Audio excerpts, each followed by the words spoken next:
So Ben Curran has come into the side, replacing him, having deputised for Newton earlier in the season. Sanderson in again. Mitchell forcing off the back foot here, plays away towards point, and there is no run. Curran is in there at backward point. So the attack here for Northants this week: Sanderson and Buck, and then Hutton and Proctor, with some seam from Pretorius as well, and then the option of Keogh the spinner. And just judging by the fact that Worcester chose to bat first here, maybe they think it's a little dry, maybe they think spin may come into the game later on, so maybe Keogh will have a part to play for Northants as well. As Sanderson runs in again, short sleeve shirt, and Mitchell a little awkwardly down to this, pushing away towards Newton out at square leg.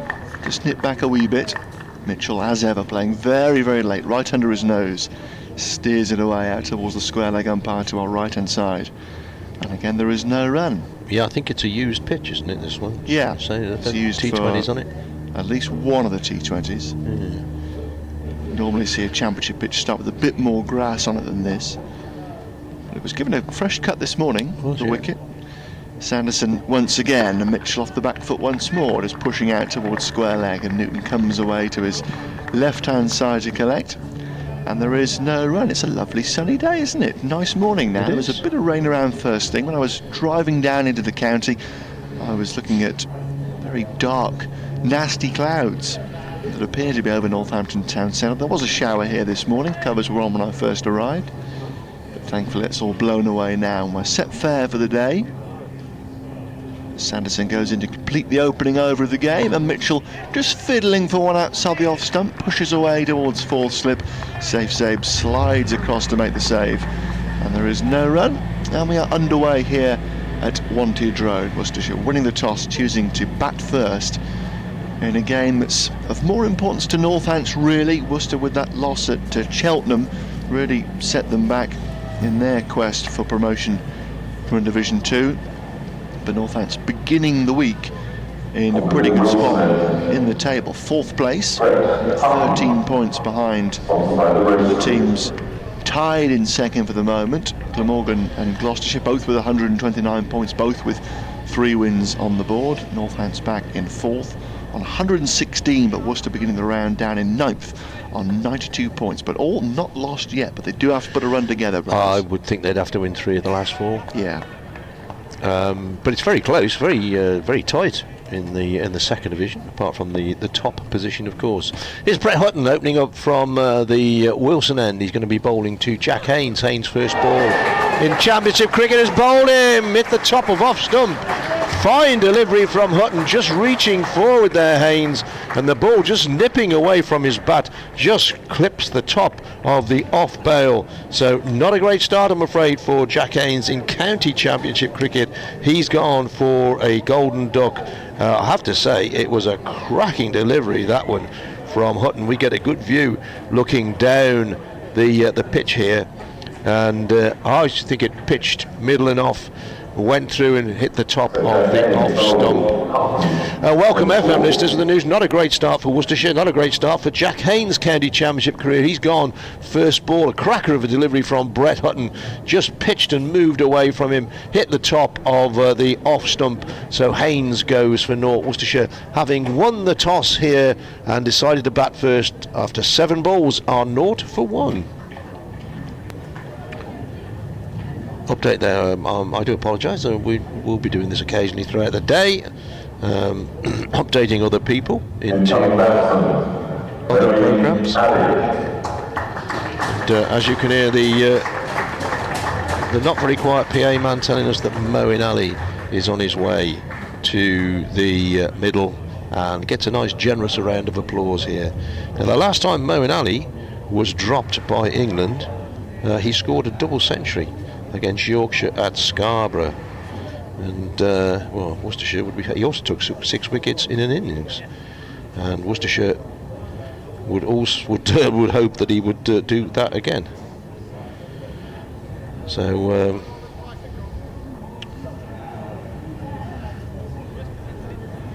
he's made his way towards the middle. Field, of course, changes round because he's a left-hander.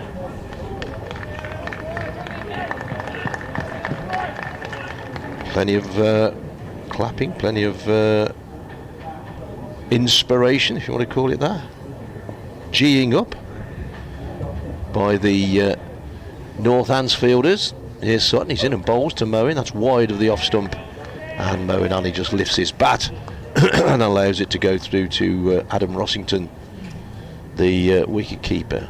Not a huge crowd in this morning, but a smattering around the ground. Other events may have kept people away, although it is, I'm told, raining at Lord's, so no play so far there, which will make a mess of the game down there at Lord's, because it was nicely set up. Here's Hutton again to Moeen Ali. This time it's poker straight outside the off stump. No movement whatsoever through to Adam Rossington. Yes, so rain at Lord's, and as I say, that might mess up any thoughts that were in anybody's mind, because if England can't get on and get runs, obviously, and the Australians can't get on and get wickets, then the game is not going to go anywhere, really. Hutton, right arm over to the left-handed Moeen, and Moeen is letting the ball go again, once again. Short and wide of the off stump. Flags at the far end of the ground, billowing away, the wind coming from, if you know your wantage road, then we are looking down the ground towards the Wilson stand. For me, still the old football ground end down there, but the wind is coming almost directly down the ground from behind us. I'd say that was south to north, but Alex Winter will tell me that my geography is incorrect any second now. Hutton bowls at this time, Moeen Ali does have to play, pushes out on the offside. No run. You're pretty much bang on. Is that right? Yeah, pretty much as we look here with the compass. North directly ahead of us, south beneath us, west away towards Northampton Town Centre to our left-hand side, and then east out towards Abington Park and out up the Wellingborough Road into the east of Northamptonshire that way. So, yeah, pretty much bang on. So the prevailing weather comes from over the players' dressing rooms to our left from the southwest. Hutton to finish the over. Moeen Ali off the back foot, punches away through the offside. He's not going to get 4 for this, but he's going to get a couple. So Worcestershire on the mark run-wise, and they'll come back for 2. Ben Sanderson, the man chasing that one down. Worcestershire 2 for 1. Haynes, the man out. Bowled by Hutton for naught. Peach of a ball. Absolute peach. Pitched, I reckon, middle and off. Haynes played down the line of it and hit the top of his off stump. With all due respect to Jack Haynes, more experienced batsman, I fear, would have got out to that one. He'd have been feeling quite good, got through a bit of Stark and Hazelwood the other week. Yeah. Thinking, I'm set here, getting my chance in the championship. Nice week to come and do a job, first morning of a match. Received an absolute beauty, so you do feel very, very sorry for him. But his chance will come again, no doubt. So 2 for 1, and Sanderson away from the wantage road into Mitchell, and Mitchell again playing very late, just outside the off stump, forcing away towards point. Zabe is across from 4th slip before Curran can get in from point to collect, and there is no run. Cloud has just moved in overhead, a grey one directly above the ground, but not expecting any interruption today, which is good. Had too many interruptions to the cricket in the last week or so. Oh, Friday was a shock, wasn't it? Sanderson right arm over, and Mitchell letting one go, pressing forward. A late decision to leave, but a good decision to leave, and it goes through to Adam Rossington. Yeah, the first time, according to a CricViz, that an entire day of T20 cricket in the competition's history has been completely wiped out. Normally there's somewhere in the country that gets away with it, as was the case on Wednesday. Games at Canterbury and Chelmsford were both washed off, but they got underway here on time in Northampton. But there was no respite on Friday. Sanderson goes away from us again, and this comes back, and Mitchell was letting it go, and it was ever so close to the off stump. A beauty from Sanderson, a nip backer, and Mitchell thinking it was going to go away again, but it didn't. It jagged back at him, but fortunately for the Worcestershire opener, bounced just about over the off stump. It was a beauty. He's bowled a couple that are just starting to fade away, and he's got that one to come back. I like Ben Sanderson. I always rated him. I think he's a really good bowler. When a lot of talk about other bowlers in the second division, your Andersons and all these sort of people, but this bloke can bowl. Sanderson in once more, a little shorter. Mitchell playing this around a 4th stump line, pushing back up towards the bowler for no run. Yeah, not blessed with with great pace. He's not going to blast anybody out, but he's so clever. Wobbles the ball around, moves it both ways. If there is any movement available from the surface, Sanderson will find it. And he transfers that into the other forms of the game as well. He bowled well in the 50 overs match against Worcestershire earlier in the season as well. 2 for 1. Sanderson to Mitchell again, and Mitchell just advancing down the wicket here, works one leg side, I think off the thigh guard, runs away towards long leg. Buck is tearing in away off the fence, and they go through for, yes, leg by signal by umpire down beneath us. Yes, there was something on social media the other day said, is this the worst thing in life? Which was something very innocuous. Daryl Mitchell replied, no, facing Onions and Anderson. Yes, on a wicket at New Road that's been undercover. Yeah. That's horrible. Yeah. So Moeen takes guard to Sanderson for the first time. 4 orthodox slips in place. Sanderson stays over the wicket, and Moeen in his crease stabs to cover. Sharp single attempted, good running. Mitchell very quick between the wickets. Moeen sharp enough as well. Little dab and go in front, way in front really, of Proctor, in quite tight there at mid-off. Excellent cricket. And the over comes to an end with a sharp single. So Moeen goes to 3, and with the leg by, Worcestershire 4 for 1 after 3 overs here. Won the toss, chose to bat first, and lost debutant Jack Haynes, the poor soul, for a golden duck. A beauty from Hutton that clipped the top of his off stump. Well, the Worcestershire flag is being raised over to our right, but with difficulty, it seems. I think the young man's got it up there now, but it's just about fluttering away from the flagpole. Northamptonshire flag, of course, on the other end. Dark clouds away in the distance, but there's little patches of bright blue sky as well. Quite a dramatic setting. Sun shining here, though. Here's Hutton in again and bowls. Just fades back towards the leg side, but after it had passed the stumps and after it had passed Moeen Ali, who had no say in it. Somebody walks hurriedly across the side screen at the far end. Yeah, given the overheads, I don't think Northampton will be too perturbed about bowling first here this morning. But it could be a small window, and they've got to try and take the chance here. Hutton in again to the left-handed Moeen Ali. That's a good ball. Just holds its line really, and Moeen a little bit flat-footed, flays the bat at that. In fact, after he played the shot, his back foot was way beyond his leg stump, and he will know better than us that he was not in the right position to play that shot. But Moeen, of course, left out of the test team because basically he's not getting any runs and not getting any wickets, I suppose. Somebody's just gone and stood. Anyway, let's just watch Moeen Ali's playing this one. But somebody's just gone and stood right in front of the side screen and stood still. He's played it on the leg side. I'm surprised he didn't. The umpire must have been in line with him and the spectator. But that's 2 people who've walked across there in the same over in consecutive deliveries. There we are. She did stop that lady, so she obviously knows a bit about cricket. Anyway, 4 for 1 Worcestershire. Here's Hutton, and he comes bowls. Moeen Ali guts this one away. Pitch is just short of the slips, and it's gone away for 4, but a genuine edge from Moeen Ali. It wasn't a run down. He genuinely got a little edge onto that one. I think Alex Wakeley was either nearer of the slips to that one, but no, it's not Alex Wakeley, is it? Who's that in the slip? Keogh in there. Keogh. Yeah, Keogh at 3rd and Zabe at 4th, yeah. I don't think it carried. No, it didn't. Went very quickly. I was looking down the list this morning. I think Rob Keogh and Alex Wakeley were playing for Northamptonshire when I was 3. Here's Hutton in again, and this is well wide of the off stump, and this time Moeen Ali is able to let it go. They seem to have played forever, don't they, those 2 for Northants? I seem to be writing their names down on team sheets. You've been around a while now, definitely. Yeah. Likewise Mitchell, ready for Worcester. Yeah. In an age when a lot of cricketers do move around, these guys have stayed with their counties. Here's Hutton. Last ball of the over, his 2nd over.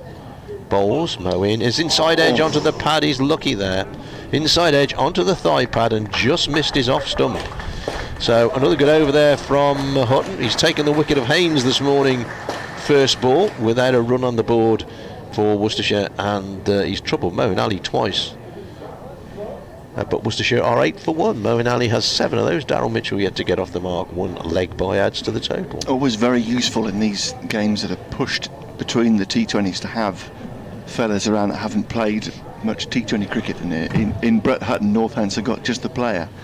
Hasn't played a single T20 yet. So hasn't had to adjust back. Sanderson going away from us and gets one to nip away from Mitchell. Just about plays inside the line. A little bit squared up, but survives. And he's a great survivor in lots of senses, really, Mitchell. In terms of the longevity of his career and the way he bats. Has this great appetite for just occupying the crease, doesn't he? And has done it successfully for many, many years. And always remains a kingpin in the Worcestershire batting lineup. If you feel he can prize him out, you can really get into the order as Sanderson goes away from us again. Down the leg side this time, and Mitchell trying to flick it away, misses. And Rossington tumbles away to his left to collect, and there's no run. Yeah, probably his worst season for a long time, Daryl Mitchell. He's not started off very well, but the last few innings, he's been Rushworthed 4 times this season. Yeah, Chris Rushworth with a new ball. An interesting proposition. Sanderson in again, and Mitchell again, just about playing inside of the line. Remember Courtney Walsh, he used to do that, didn't he? He used to bend forward and just place the bat between his legs to allow the ball to pass through, and that's just what Mitchell did there. Who was the guy for the West Indies? Clayton Lambert. He used to do that, and you'd think, oh, beat him again, oh yeah, beat him again. But all the time he was just playing a fraction inside the line. 8 for 1.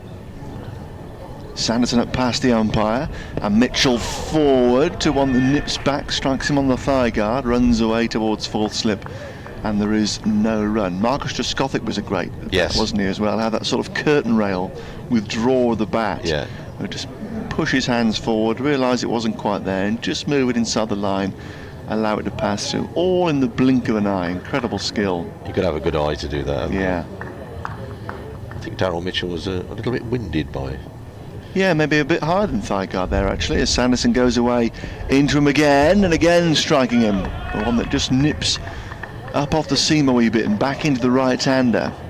He's getting a little bit knocked about so far here. Mitchell comes down the wicket, prodding away, cursing his captain's decision to bat first. It's good cricket, this, isn't it? A couple of very experienced campaigners doing what they do best. Mitchell gutsing it out, Sanderson really getting it to move around a bit. Last ball of the 5th over of the morning coming up. Sanderson Fuller again strikes the pad. Would have gone way down leg, and the ball just bobbles up barely off the cut strip, and the over comes to an end. Applause from Maiden for Ben Sanderson. Good start for he and Northamptonshire. The opening wicket taken by Hutton with the 7th ball of the match, with Haynes gone for a golden duck. Mitchell yet to score so far. Moeen there on 7, and Worcestershire 8 for 1. But Northamptonshire right on it with the ball first thing here. You never know quite what's going to happen. First morning of a game between the T20s, but Northamptonshire right on it here. I think Rossington's taken 1 ball down the leg side so far. Yeah. In these opening overs. I must admit, I watched the Test match yesterday. I reckon the post-lunch session yesterday was the most dramatic you could ever watch in cricket. It was brilliant. I was playing myself, so I didn't get a chance to watch it, but yeah, they said it was a cracker. Oh, it was just... I thought, I'll watch a couple of overs after lunch, and then Archer's charging in and Smith's dancing all over the crease, and then he gets hit, then he gets hit again, and it was pure drama. It was brilliant. Here's Hutton in again, wide of the stumps. Raining at Lord's, by the way, if you've just joined us, unfortunately no player at Lord's. If you want to get hold of us, by the way, my Twitter handle is Bradders@BBC, BRADDERSAT BBC. My very good friend Mr. Winter is _Alex Winter. Oh, I won't spell it. Blimey. Yorkshire are 7 for 3 against Notts at Scarborough. Here's Hutton in again, and that's a good ball. Moeen Ali has time to leave it because it's just a bit short, but it really bounces, and Rossington takes it somewhere over his right shoulder. A good delivery, pace in it, bit of climb. Yeah, left it on bounce, nicely judged.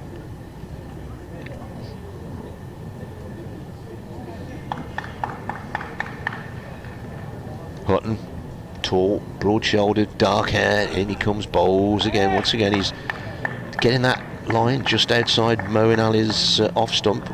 Once again, Moeen Ali not drawn into it, lets it go through to the wicket keeper. Warwickshire 11 for 1 against Somerset. Early wickets going down all over the place. Kent 7 for 1 against Essex and Canterbury. Derbyshire playing Gloucestershire at Derby. As Hutton bowls again, Moeen leaves it outside the off stump. Derbyshire are 5 for 2. Glamorgan are 9 for 1 against Lancashire. And I think Durham are about the only team who haven't lost a wicket so far. 14 without loss against Leicestershire. Everybody else, oh sorry, Hampshire, we haven't got a score from that one. Here, 8 for 1 Worcestershire. Jack Haynes the man out, bowled first ball, his first ball in county championship cricket. Bowled by the man coming in now, Hutton. Bowls to Moeen Ali, good ball this time. It's not a lot closer to Moeen Ali's stumps and to him himself, but it's probably, I don't know, what, 3 or 4 inches closer, which draws the batsman into the shot. Flies into the gloves of Adam Rossington. Bit of carry early on here from this pitch as well. There is, yeah. Good to see. Yeah. Oh, it's good, tight, tense stuff this is. Hutton, as the sun deserts us, bowls. Moeen Ali, lovely shot through the offside. On the up, really, because it wasn't really there for the drive, but Moeen was straight into it, smacked it away through extra cover for 4. The first boundary off the middle of the bat, we'll say. 12 for 1 Worcestershire. Moeen Ali has 11 of those. Daryl Mitchell is yet to get off the mark. There's a helmet coming out. Is it a short leg? Yeah, it probably is. Looks like it, Who's yes. going in there? Ben Curran's in. Quite often Sanderson does have a short leg for that one that just nips back, and a couple of times here he's got it to come into Mitchell here, and just that short leg in place will make him think twice about just trying to dab balls down on the leg side. We've seen a couple so far just squirm away to square leg, so Curran in there, maybe just going to think, or give Mitchell something else to think about here for the 7th over of the morning. 12 for 1 here Worcestershire. Haynes the man out for a golden duck. In terms of the Division 2 table, all the matches just vital from here on in. There's not one game you can say, well, that's got nothing to do with the promotion shake-up, because it's ever so tight. 19 points separating 3rd and 8th. As Sanderson resumes his battle with Daryl Mitchell, the right-hander, and Mitchell back and across, playing Sanderson back at the wicket for no run. Lancashire, as Bradders was saying, clearing away at the top on 157 points. They're at Colwyn Bay this week to play Glamorgan. Lovely there. So the rest of the division will be hoping that Lancashire just continue on their path of destruction, really, for the most part. Been denied by the weather a couple of times. We're on the back foot very much, though, here at Wantage Road last month. As Sanderson goes into Mitchell again, and Mitchell just keeps his bat inside the line of one that nips away. Goes to Rossington around hip height. Glamorgan level with Gloucestershire, 129 points in joint second. And Northamptonshire 116, Durham 115, Middlesex 114, Derbyshire 109, Sussex on 100 points. But those last 3 or 4 championship rounds before the T20 break were very poor for Sussex. Form deserted them as Sanderson goes wide on the bowling crease, and Mitchell pushes leg side here past the left hand of short leg, and Mitchell is finally off the mark here with a couple of runs out towards the big screen to our right hand side. Inspection at Lords at 11:40. All right. No play at Sussex so far. They've had a lot of rain there. They have indeed. So Daryl Mitchell there, I make it 19 balls to get off the mark, maybe even 20 balls to get off the mark actually. But it won't bother him.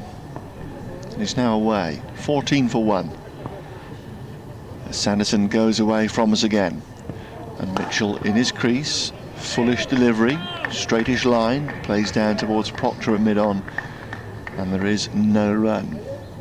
Yeah, Worcestershire 92 points at the start of the round, like you say, Brad, as they've probably got to win 3 out of 4 to have a sniff. And Leicestershire back on 81 points, only 1 win to their name this season. They've probably got to win all 4. Yeah. But still not out of it. As Sanderson goes away again, Mitchell plays inside the line of 1 once more. That just nips away. Watching the ball very, very carefully here so far, Daryl Mitchell. Has had plenty of experience of this. Has he faced Hutton yet this morning? Or has he just faced Sanderson all morning? I think you're right. I think he's faced Sanderson throughout so far. From this bowler, yeah, 2 from 21 balls, so yeah, all from Sanderson so far.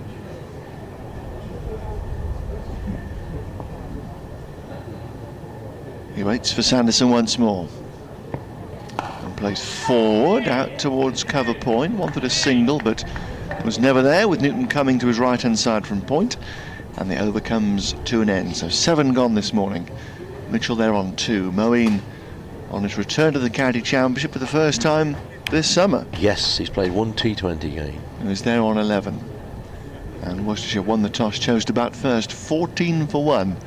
But a good start with the ball from Northants, with the ball moving around a wee bit under cloudy skies, and a breeze, pretty strengthy breeze actually as well, coming across the ground from left to right as we look out here.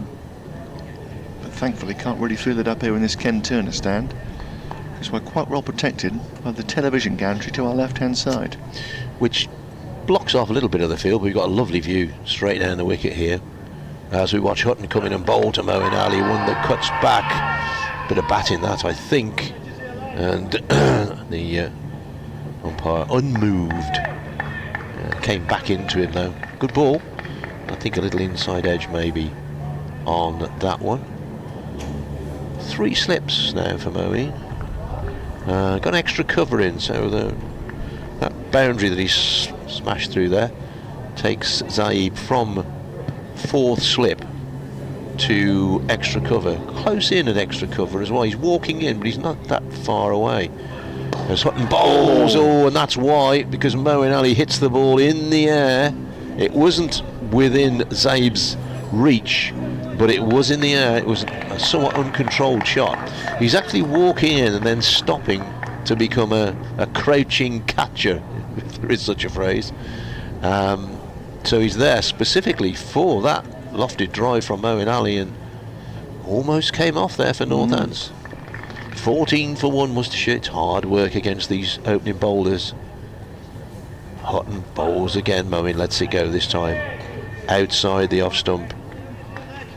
I was looking at the averages this morning. I think Northamptonshire have got 8 players averaging 30 or more, and Worcestershire have got 3.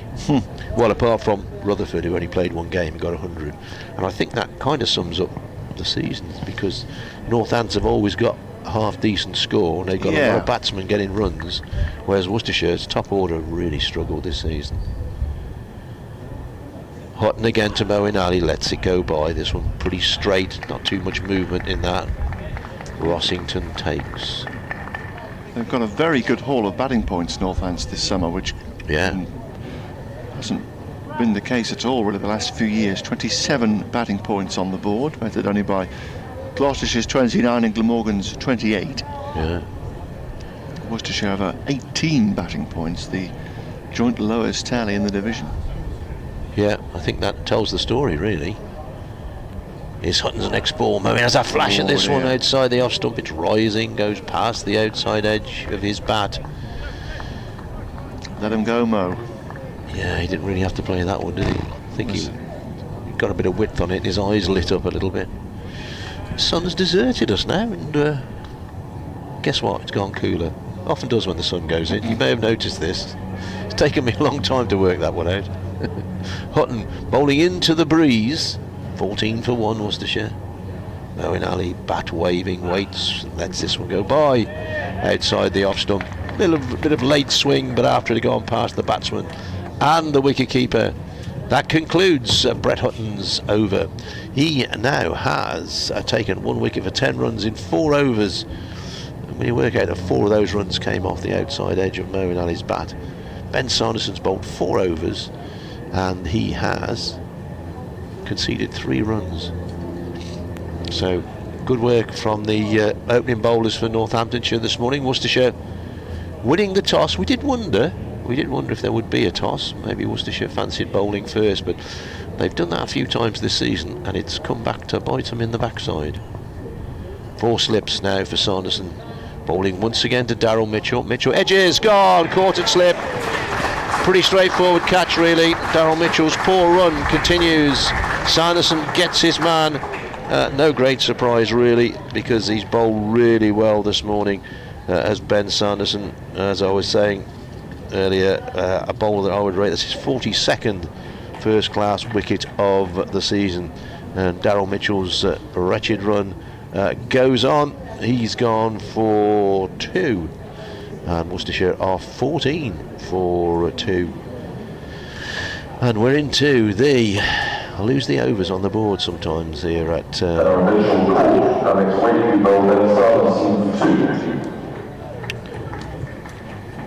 and this should bring in Callum Ferguson, I would imagine, coming in at 4 for Worcestershire. So the opening half hour definitely going Northamptonshire's way. As we were saying, we get a great view down the ground, but just to our left is a big scaffolding block, which it is a little bit difficult to see away to our left, down towards third man when the batsman is facing at the pavilion end. Sanderson tail up, Northants tails up. Now here's the thing, the umpire has come across, Mr. Knowles come across, and he's measured Callum Ferguson's bat before he's faced a ball, because it always amuses me that some umpires, batsmen have been in 3 or 4 overs, got a few runs, and they measure the bat. So what are they going to do if the bat isn't the right width? Do you deduct the runs? News from Sussex is they have had a lot of rain there. 1:30 inspection down at Hove. Yorkshire against Nottinghamshire are 18 for 4. Here's Sanderson in bowls wide of the off stump. Ferguson will be quite pleased to get that one. Welcome to FM listeners with the news that Worcestershire have not made a good start here. They're 14 for 2. They lost Jack Haynes to the very first ball he faced, bowled by Hutton for 0 for 1 then. And Daryl Mitchell, who had a little battle with Ben Sanderson, a little personal battle for the first half hour. Sanderson won the battle, got one just to go away. Wakeley at first tip took a comfortable catch. He gone for 2. Moeen Ali is there on 11. Callum Ferguson's just come in. Worcestershire are 14 for 2 in the 9th over of the game. That ball from Sanderson wide of the off stump and swinging away into the wicket keeper's gloves. That game at Scarborough, I think that Luke Wood indeed has taken all wickets to fall. Luke Wood is 4 for 11. Sanderson in again, this time Ferguson opens the face, runs it down towards third man. He's only going to pick up a single though. Rob Newton scurries after it, gets the ball back in. So Ferguson off the mark. Worcestershire 15 for 2. Yes, Luke Wood, who it is rumoured may be leaving Trent Bridge at the end of the season, has 4 for 11 for Nottinghamshire against Yorkshire, who are 18 for 4. Bit of a sea mist maybe. What do they call it? The haw, isn't it? The sea haw, H-A-W. Here's Sanderson. Moeen Ali is going to face him for the first time this morning. 4 slips are in place. Sanderson in, right arm over. Oh, that's a good ball. Pitches, middle and off, and away it goes. Moeen Ali has a nibble at it. Looks down at his bat. Good bowling this from Sanderson and from Hutton. 15 for 2. Cloud above. Bit of breeze down the ground. Pitch that's been under cover for a while. They're enjoying this, these 2 medium pacers. Here's Sanderson's next ball. Moeen lets it go this time. Has a good leave that, because it wasn't that far away from his off stump, so he just lifted the bat and away it went. Applause for Ben Sanderson. 1 wicket for 4 runs of 5 overs. And Worcestershire 15 for 2. Live commentary, BBC Hereford and Worcester, 7:38 AM, and online as well. And of course BBC Radio Northampton as well. Every game live on your local radio station. T20, 50 over, although you're not going to get many of those again this season. County Championship, you get it all online and very often on the radio as well. Hutton, not surprisingly, will continue. From the Wilson end, bowls, this is wide of the stumps. Ferguson sees it nice and early, allows it to go through. Got the 4 slips in there, cover point. Mid-off-ish, pretty wide, you could say he's covering extra cover as well.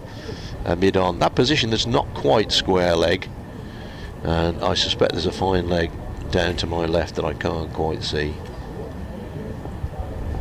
Hutton strides back to his mark. Not a lengthy run. What's he coming off? 17, 18 paces. Bowls again. Ferguson forward, covers up, pushes away on the offside. Head to cover point. Curran comes in to do the fielding. Little patch of blue sky comes our way. Forecast says that there's no rain around today.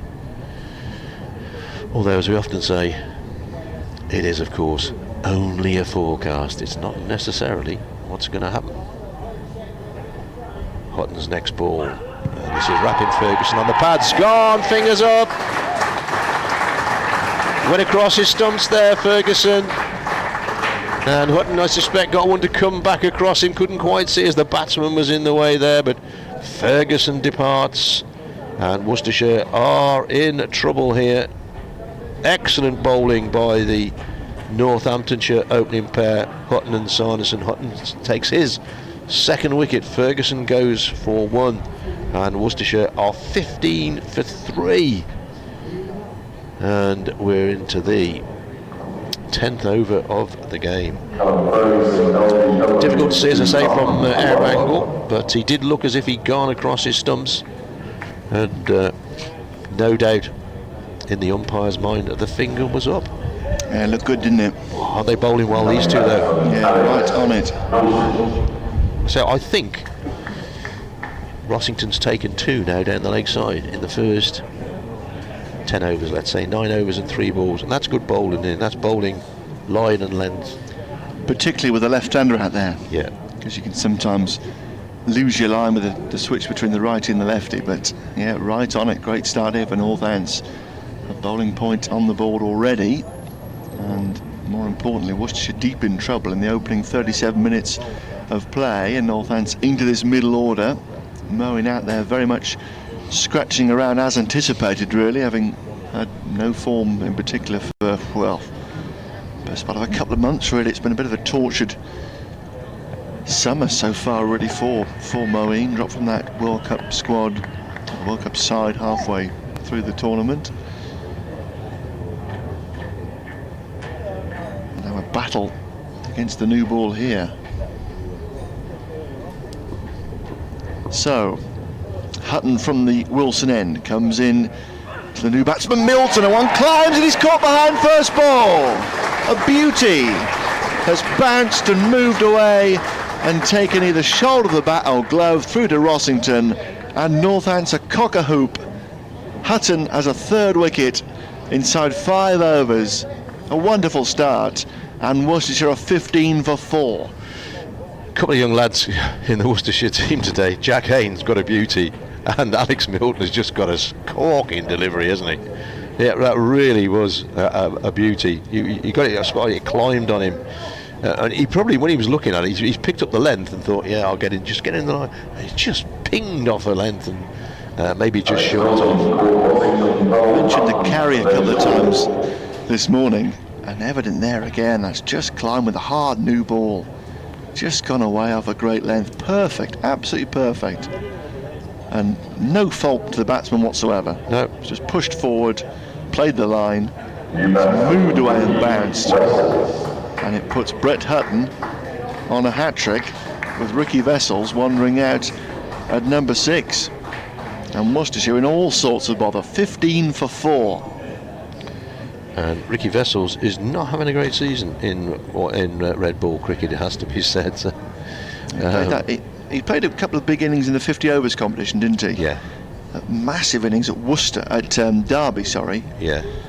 In the last round of matches? Yeah, he and Guptill destroyed Durham in the match at New Road. But as I say, in red ball cricket, he's not really got it right.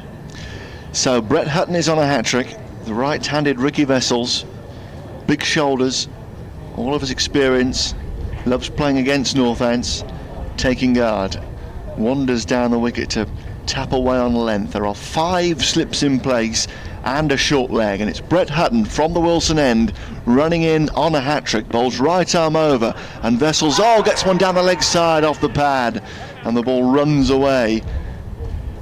Wakeley chases afterwards towards the players' dressing rooms, and Vessels has survived. He did get across there a little bit. It was shaping leg side. Hutton going with a big hooping away swinger, but it was just a little bit too straight, really, and the umpire comfortably deciding that would have gone down leg. But applause as ever for not taking a wicket to the hat-trick ball. Yes, it's just a little bizarre tradition in cricket, isn't it? I suppose Moeen Ali is facing now, but it was amusing me. They get all these fielders in, for a hat-trick ball. Why not leave them there for the next ball? Yeah. 16 for 4. Got that short extra cover back in here as Hutton comes into Moeen, and Moeen is driving. That's a mighty thrash.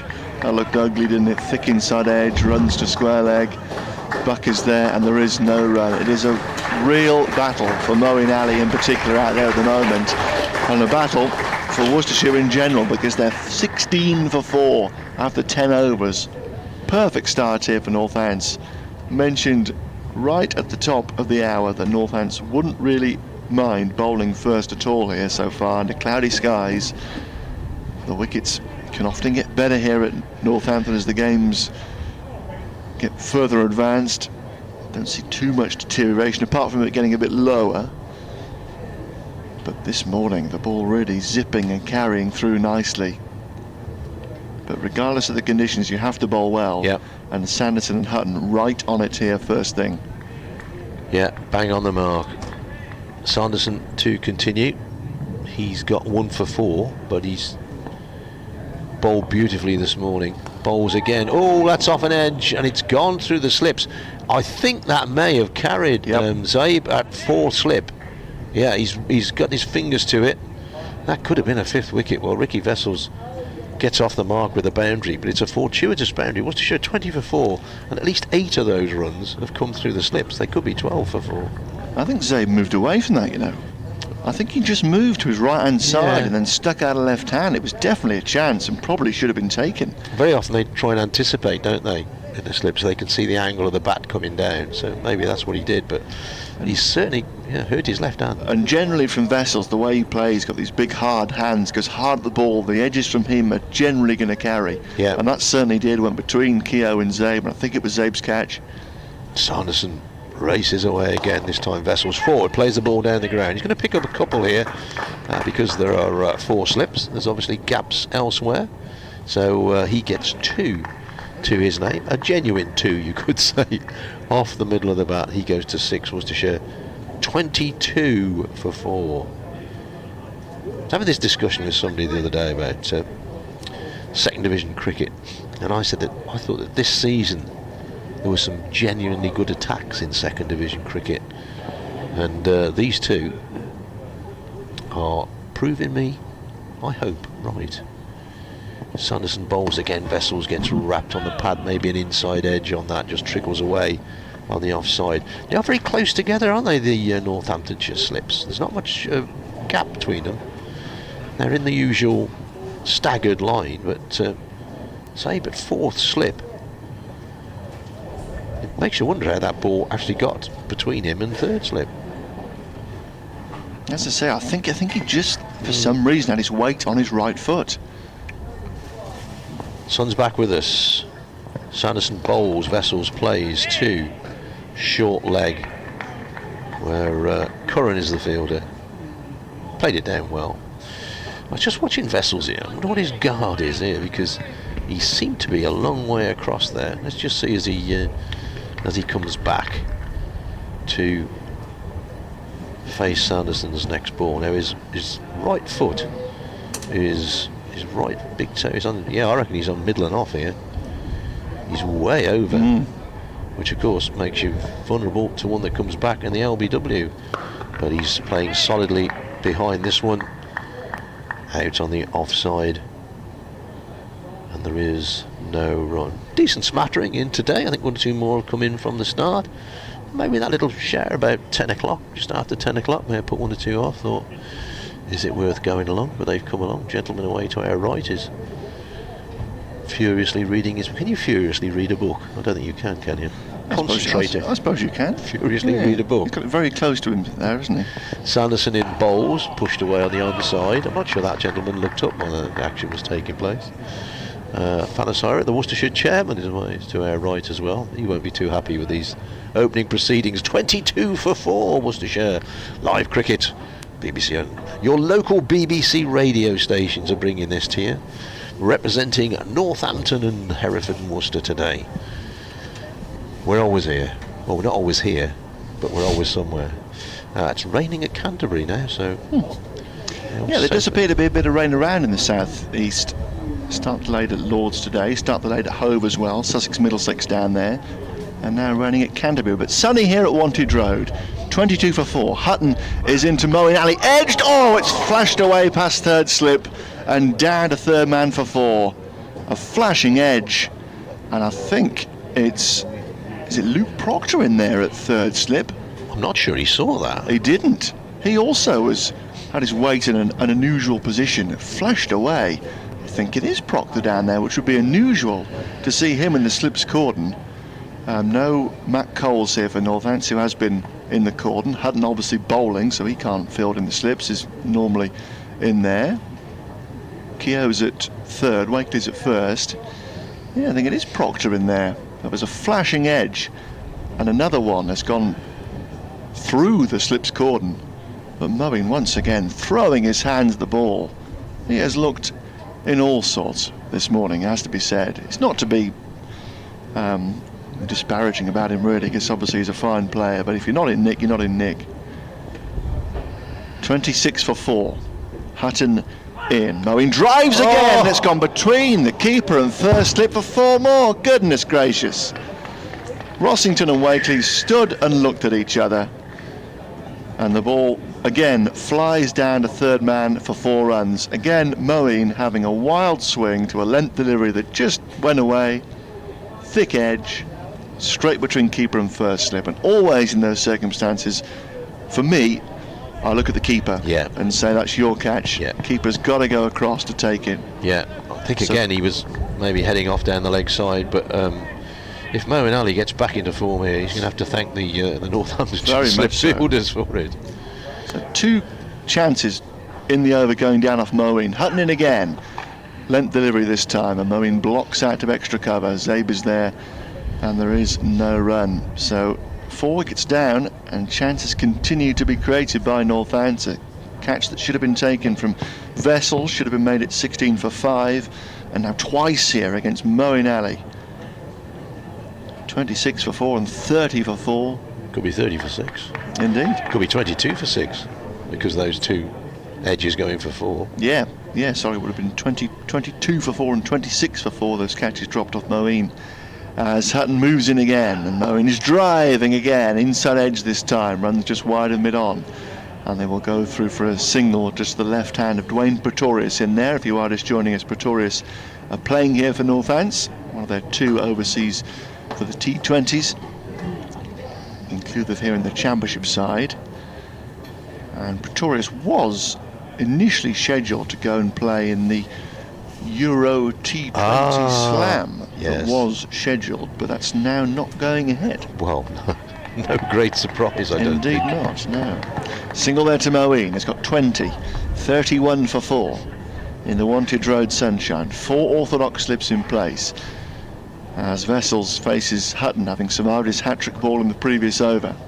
Runs in towards the sun, and Vessels struck on the pad. A huge cry for LBW given. Hutton strikes and Vessels is gone. And there is the 5th wicket. Umpire had a long, hard thinking about it. Vessels, as he did to the hat-trick ball, really going across his stumps, looking to work a ball leg side. And unlike the hat-trick ball, the umpire this time, thinking that one a bit fuller, was going to come back and take a piece of the leg stump. So Vessels gone for 6, and Worcestershire 31 for 5. It's all sorts of carnage here. It is, isn't it? It's good. It's good bowling, and it's good bowling against some batsmen who are not in good form, I have to say. The only thing that I thought might have saved Vessels there was height, but from our angle, we're behind the batsman, as it were. It was quite difficult to see where that one was going, and the umpire says you're out, and that's it, you're out. He did stand a while, Ricky Vessels, and look back down the pitch at the umpire. But you're always disappointed when you get out, no matter how you get out. So he goes for 6, and Worcestershire are in the dark and smelly here, folks. So Cox out at number 7 here. Barnard, Parnell, Leach and Tongue completes the Worcestershire side. Well, a lower order of some ability, it must be said. But they have gotten them out of the mess a few times this season, the Worcestershire lower order. Yeah, the other thing, of course, is how long can Hutton and Sanderson keep going? They're taking wickets, so they keep going for a long time. The head of Northamptonshire cricket has a broad grin on his face. Indeed, yeah, he had his head in his hands an over ago when Vessels was edging through the slips cordon twice already in the over with those edges from Moeen, but the drop from Vessels, the miss from Vessels, doesn't cost Northants too much, with Hutton striking in the very next over. Yeah, this is Hutton's 6th, and Dwayne Pretorius here just limbering up at extra cover, so maybe he might be the first change. But Cox, right-hander, small fellow, but a superb cricketer, out here at number 7. And he wouldn't have been thinking about batting this early by any stretch of the imagination. But 31 for 5, and Hutton running in. Past the umpire he goes, and Cox edging caught! First ball, and Hutton has another.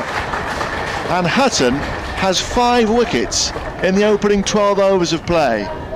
Cox edging healthily to third slip. The catch pouched by Keogh in there, I think. Comfortable catch at waist height. Cox has gone first ball, and an extraordinary opening 50 minutes of play here at Wantage Road. Worcestershire a 31 for 6. And 3 of those have been first ballers.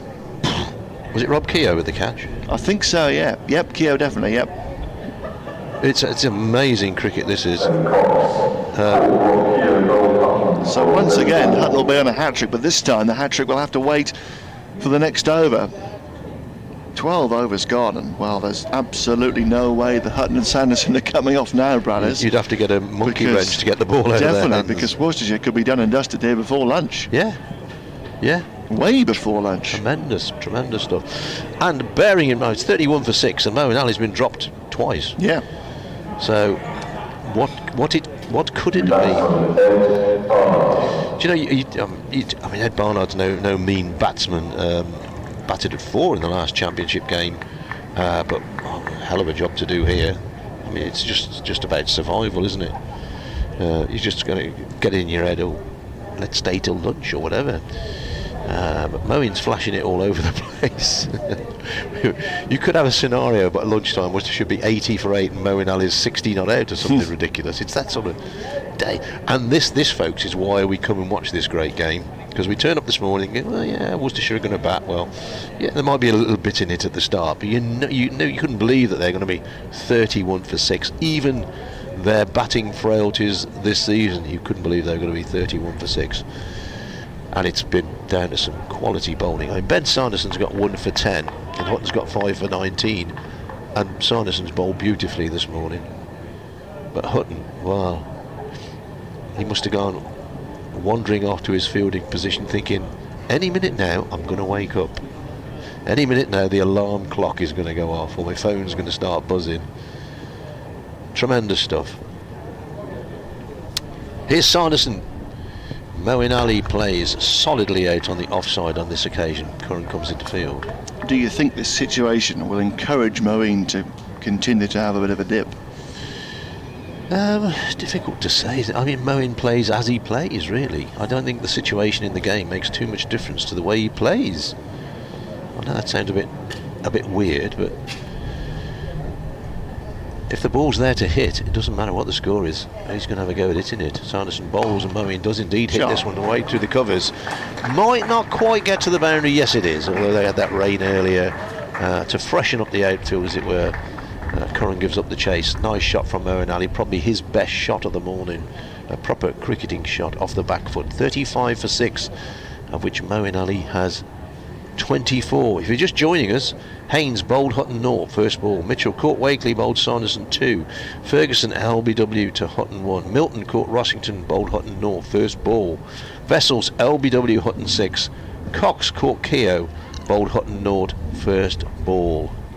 Sanderson in, Moeen gets one on leg stump, just turns it away towards mid-wicket, settling for 1. In a T20 game they'd have been pushing for 2 there. 35 for 6. And that really annoys me, because in the T20 they were in charging back for 2. Why not now? Yeah. Got to take every run available. Hutton 5 for 19, Sanderson 1 for 15. Well, he may be everybody's favourite cricketer, but he's got a hell of a job to try and recover this situation here, Ed Barnard. Yeah. He's proved to be a bit of a miracle worker in the past, but can he just survive for even a little bit here and just try and put something on the board for Worcestershire? Barnard waits, bat held high, forward he comes, plays the ball out to mid-on. No run on this occasion. I'm not having a go at Northamptonshire because the Australians do it, Somerset do it. They put numbers on their shirts and then they put their sweaters on. You can't see the numbers. I'm actually all for traditional sweaters. I think they look nice. They do. Northampton look very smart here. Had them for a couple of years after they got rid of those horrible fleecy things that some of the counties still wear. Here's next ball, which rises. That's a good ball from Sanderson. Did he take his bat out the way? I don't think he did. I think he played at that one, Ed Barnard. Dan Norcross says, in the county championship today, the accumulated total is 215 for 16. Not many people knocking the door down to get in the England top order, which is quite true, isn't it? This can often be the case. They can't hit in the middle of the T20s. No preparation for this game whatsoever. Yeah, it's mad. I'm hoping next season that at least the fixture list will be a bit more sensible. Next ball is wrapping the pad of Barnard. They're going over the top this time, I would have thought. End of the over. And at the end of it, Worcestershire are 36 for 6. Moeen Ali has 25. Ed Barnard is yet to get off the mark.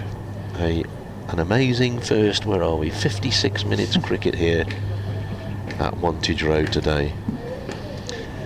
Yeah, you can understand trying to put in a couple of rounds of championship at the start of the T20 to make sure that the traditional festivals can still take place. Well, Worcestershire played 2 T20s, then a 4-day at Cheltenham. 2 T20s, 3-day against Australia. Or was it 3 T20s? A couple more. We're back playing 4-day cricket. And then, people say, players should be able to adapt. And indeed they should, but you take into account the travelling as well, and they just don't get a chance to practice the next form of cricket they're playing. So Hutton in here to Moeen Ali, just outside the off stump, and that was let go through to the keeper. That was a hat-trick ball, wasn't it? Yeah, applause for the hat-trick. Well, that seems a long time ago now. It does, yeah. Well done to the more observant here at Wantage Road. I should have gone my gut there, but just because they didn't bring the field up, there were only 3 slips in place. Deep square has gone back now as well. They probably forgot as well. Long leg. Somebody in a T20 last season took a hat-trick and didn't know until the umpire said on the way off. Hutton running into the breeze, and Moeen is pushing gently back up towards the bowler's right hand, and there is no run. So 3 slips, point, extra cover in very tight there, safe save, mid-off, where Nathan Buck is beginning to limber up, mid-on Pretorius, and 2 back on the leg side, deep square and long leg. Very healthy breeze at Wantage Road, as In comes Hutton again, past the umpire, driven away nicely here by Moeen. The most controlled shot we've seen from him so far this morning. That was nicely threaded between extra cover and mid-off. A couple of times he's driven very loosely to balls not quite there for the stroke. We saw him punch one ball in the air through extra cover earlier on, but that was a very measured extra cover drive, all the way along the ground, between extra cover and a diving mid-off, and away for 4 runs. Conventionally this time. So Moeen up to 29, 40 for 6. I'm sure one or two may look at the card from elsewhere and thinking, oh, at least Moeen's finding a bit of form. It's been a wretched effort really so far, has to be said. As in comes Hutton again, past the umpire, and Moeen pushing again at a ball not quite there for the stroke this time, runs it back down the ground, down towards mid-off for no run. Yeah, scorecards are often deceptive, aren't they? They don't really tell the full story. Or certain websites that say he's hit 4, he's missed it, and things like that. You've got to be listening to your local radio, folks, to get the real feel of it, the true story, what's really happening, or what we think's happening. It might not really be what's happening. Hutton coming in again from the Wilson end, and Moeen playing at one that just held its line. It was a decent length from Hutton. Goes through to a juggling Rossington there behind the stumps, but again that good carry through. Rossington taking it around sort of diaphragm height there already behind the stumps. I got an update into a news bulletin coming very shortly, a bit previous there. A whiff of bacon from somewhere. Yeah, I just got that. I thought I was imagining that. Very pleasant. Hutton to complete the over. And Moeen is driving and missing to one that swings back quite significantly there. I think he missed it by a long chalk. Applause for Hutton. 40 for 6 Worcestershire. 7 overs from Hutton. 5 for 23 already in an extraordinary first hour at Wantage Road. And is that take a blow for Hutton? It is an amazing spell of bowling, as my very good friend Mr. Winter just said. Maybe they get one more out of him. But he really has bowled well. He's bowled with pace, cracking carriers through to the wicketkeeper. He's got it to go both ways, and he's troubled. He has troubled all the Worcestershire batsmen. 3 of them he's got. First ball, Haynes, Milton, and Cox. Here's Sanderson into Ed Barnard. Barnard pushes on the offside, thinks for a moment about a single, and then changes his mind as the ball's going straight to the field. There's Nathan Buck doing some warming up down at fine leg, so possibly he'll be the first change of the day. Bit of blue sky above us now. It's going to be like that all day, I think, because there's quite a breeze coming across the ground, so it's going to be blowing the grey and the blue. Next ball, Barnard beaten by this one, just fading away. Not a vast amount of swing on that one from Sanderson, but just enough nip to take it away from the batsman. Still no play at Lord's, and we'll get an update from their inspection wise very shortly. Welcome FM listeners with the news at Worcestershire. Have had a torrid first hour here. They're 40 for 6. Haynes, Milton and Cox all going first ball for Golden Ducks. Mitchell scratched around for a couple. Ferguson made one. Vessels LBW to Hutton for 6, who's taken 5 wickets. He has 5 for 23 so far. Moeen Ali there on 29, but he's been dropped twice in the Northamptonshire slips. Worcestershire are 40 for 6. Quick update for those not listening on the cricket frequencies, we'll call it. Sanderson leaps into his delivery stride. Barnard drives down the offside. Nice shot. May not go for 4, just dribbling out of my sight. In fact, it is going to be cut off. I can watch the batsman instead. They'll come back for 3. Nice shot from Barnard, solidly into it, and he has 3 runs to his name. 43 for 6 now. Worcestershire. Ali has 29 of those. Sanderson to continue. He's going to go round the wicket now to the left-handed Moeen. Still got 4 slips in there. Not got the short legging that he had for a short while.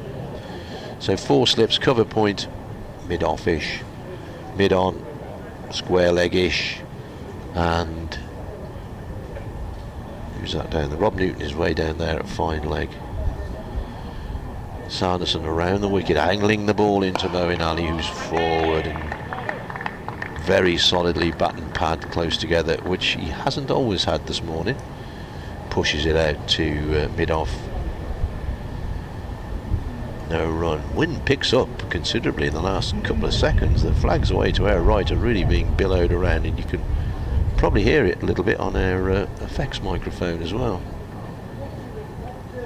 Here's Sanderson. This time Moeen is tucking the ball away on the leg side, thinks about a single, not there, as the ball trickles out towards square leg. Sanderson takes his cap from the umpire, and is that the end of his spell?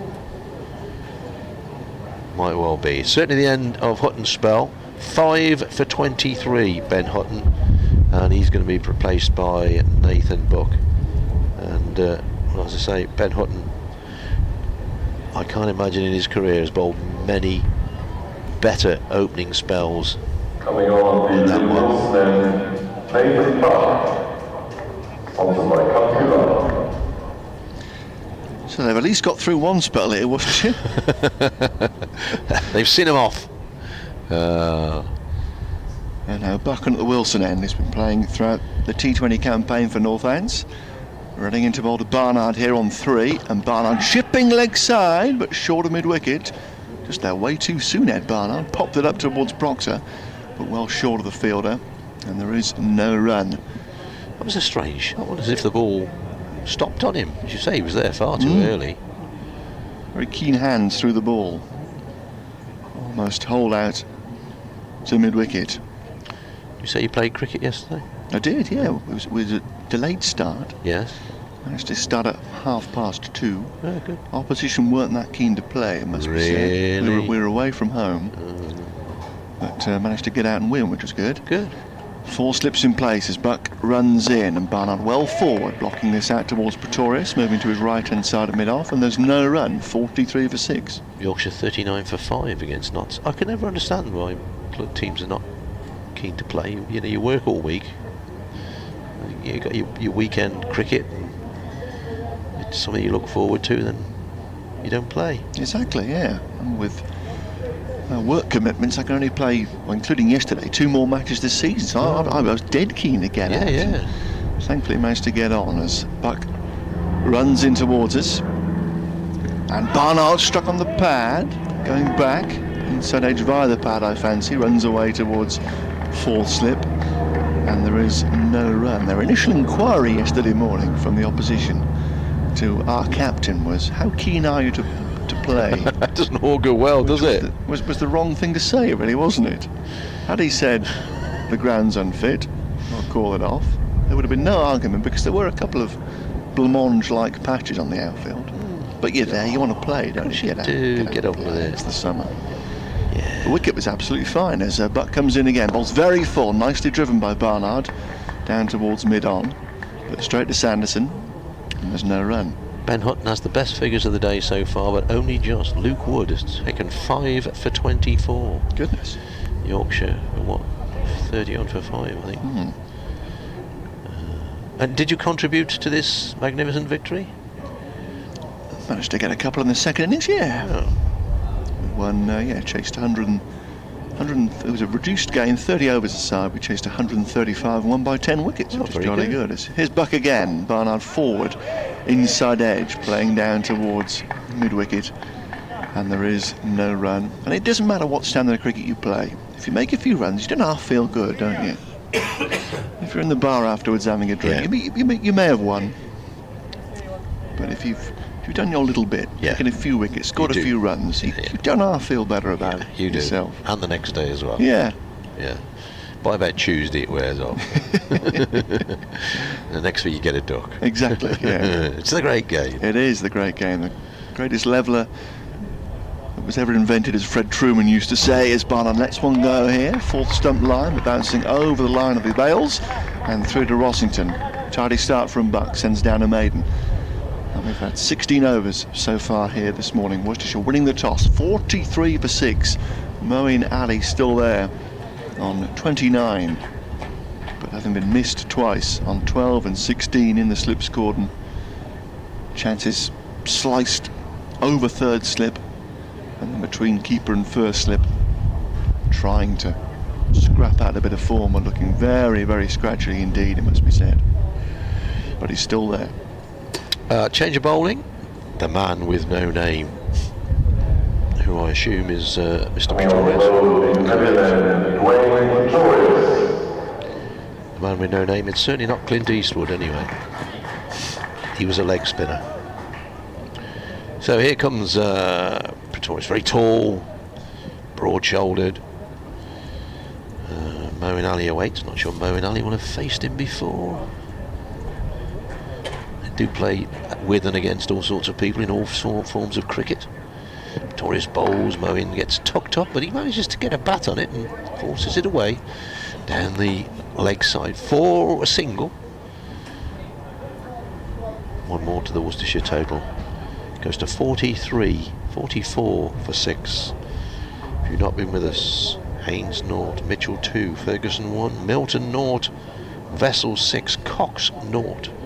5 wickets for Hutton, 1 for Sanderson. 3 first ballers, 3 golden ducks in that Worcestershire line-up. Pretorius just moving his field round slightly. In he comes and bowls. Barnard just trying to open the face of the bat and get it down to third man. Gets almost too much on it, you could say, and it goes square on the offside to Zaib. No run. Useful first class record for Pretorius with the ball, 150 wickets at 24. That's not bad. Places the ball very carefully between the fingers of his right hand. And this time Barnard does get the ball away down to third man. He might not get 4 here. Zaib's on the chase and he cuts it off inside the boundary. They'll settle for a couple. Worcestershire go to 46 for 6. Barnard moves on to 5. I was just going to say this could be the best stand of the innings, but I think 16 is the best stand of the innings so far. 3 slips. Barnard, the batsman, gets this one away once again on the offside. Once again, though, picks out Zaib at cover point. Much waving to the pavilion by fielders. Probably, I think, want something. Everybody wants something out there. I think they've just ordered 3 pizzas and some garlic bread. 46 for 6. Sun's back with us. Pretorius bowls and Barnard gets an inside edge this time. He was looking to repeat the shot he's played a couple of times in this over. In fact, I thought he had. My eyes were distracted down towards backward point, but the ball in fact landed right at his feet. So one that probably came back in just a little bit. Or the wind suddenly picks up.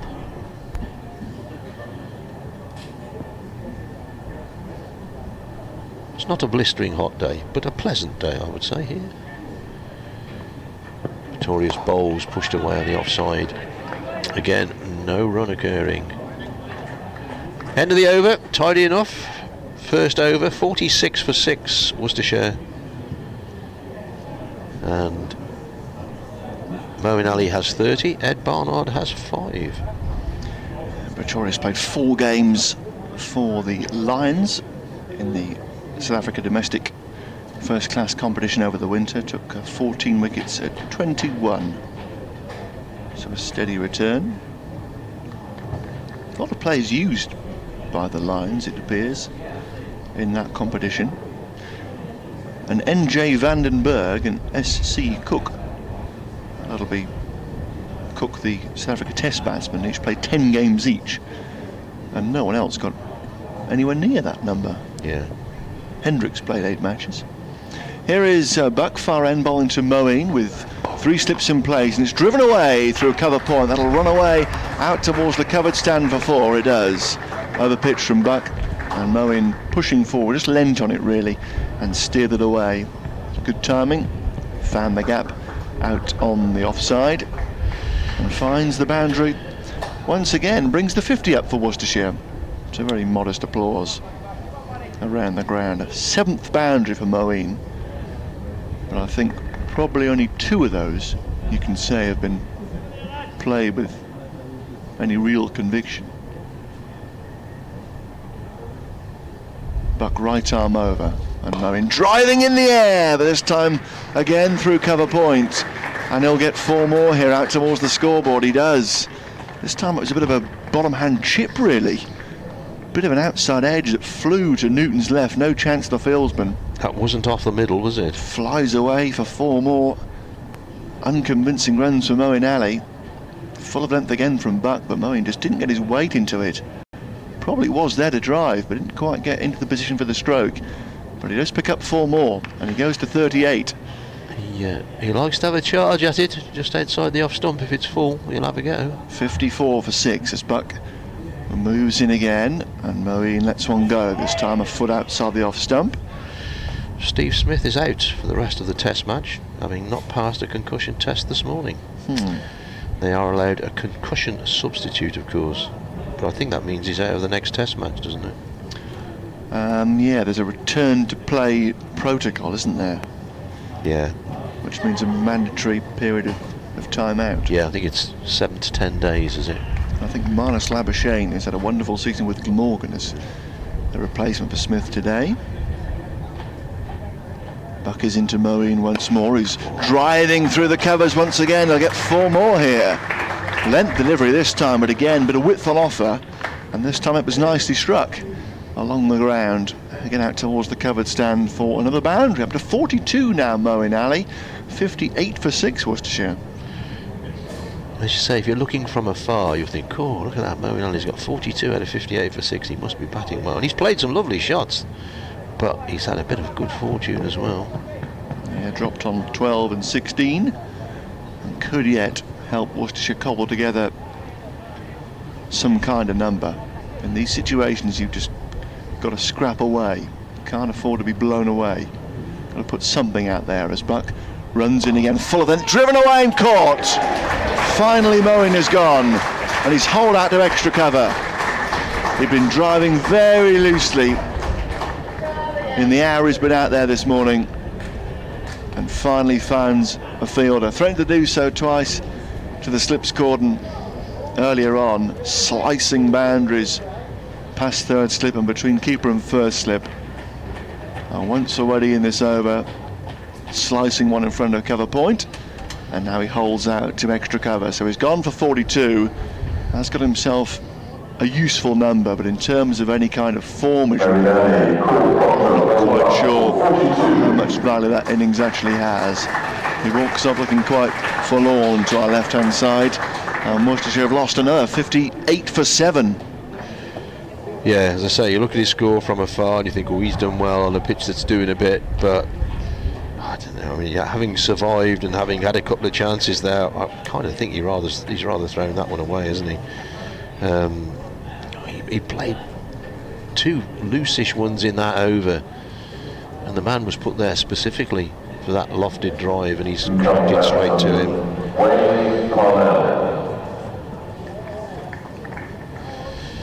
Well, Northamptonshire could be batting before lunch here, mate.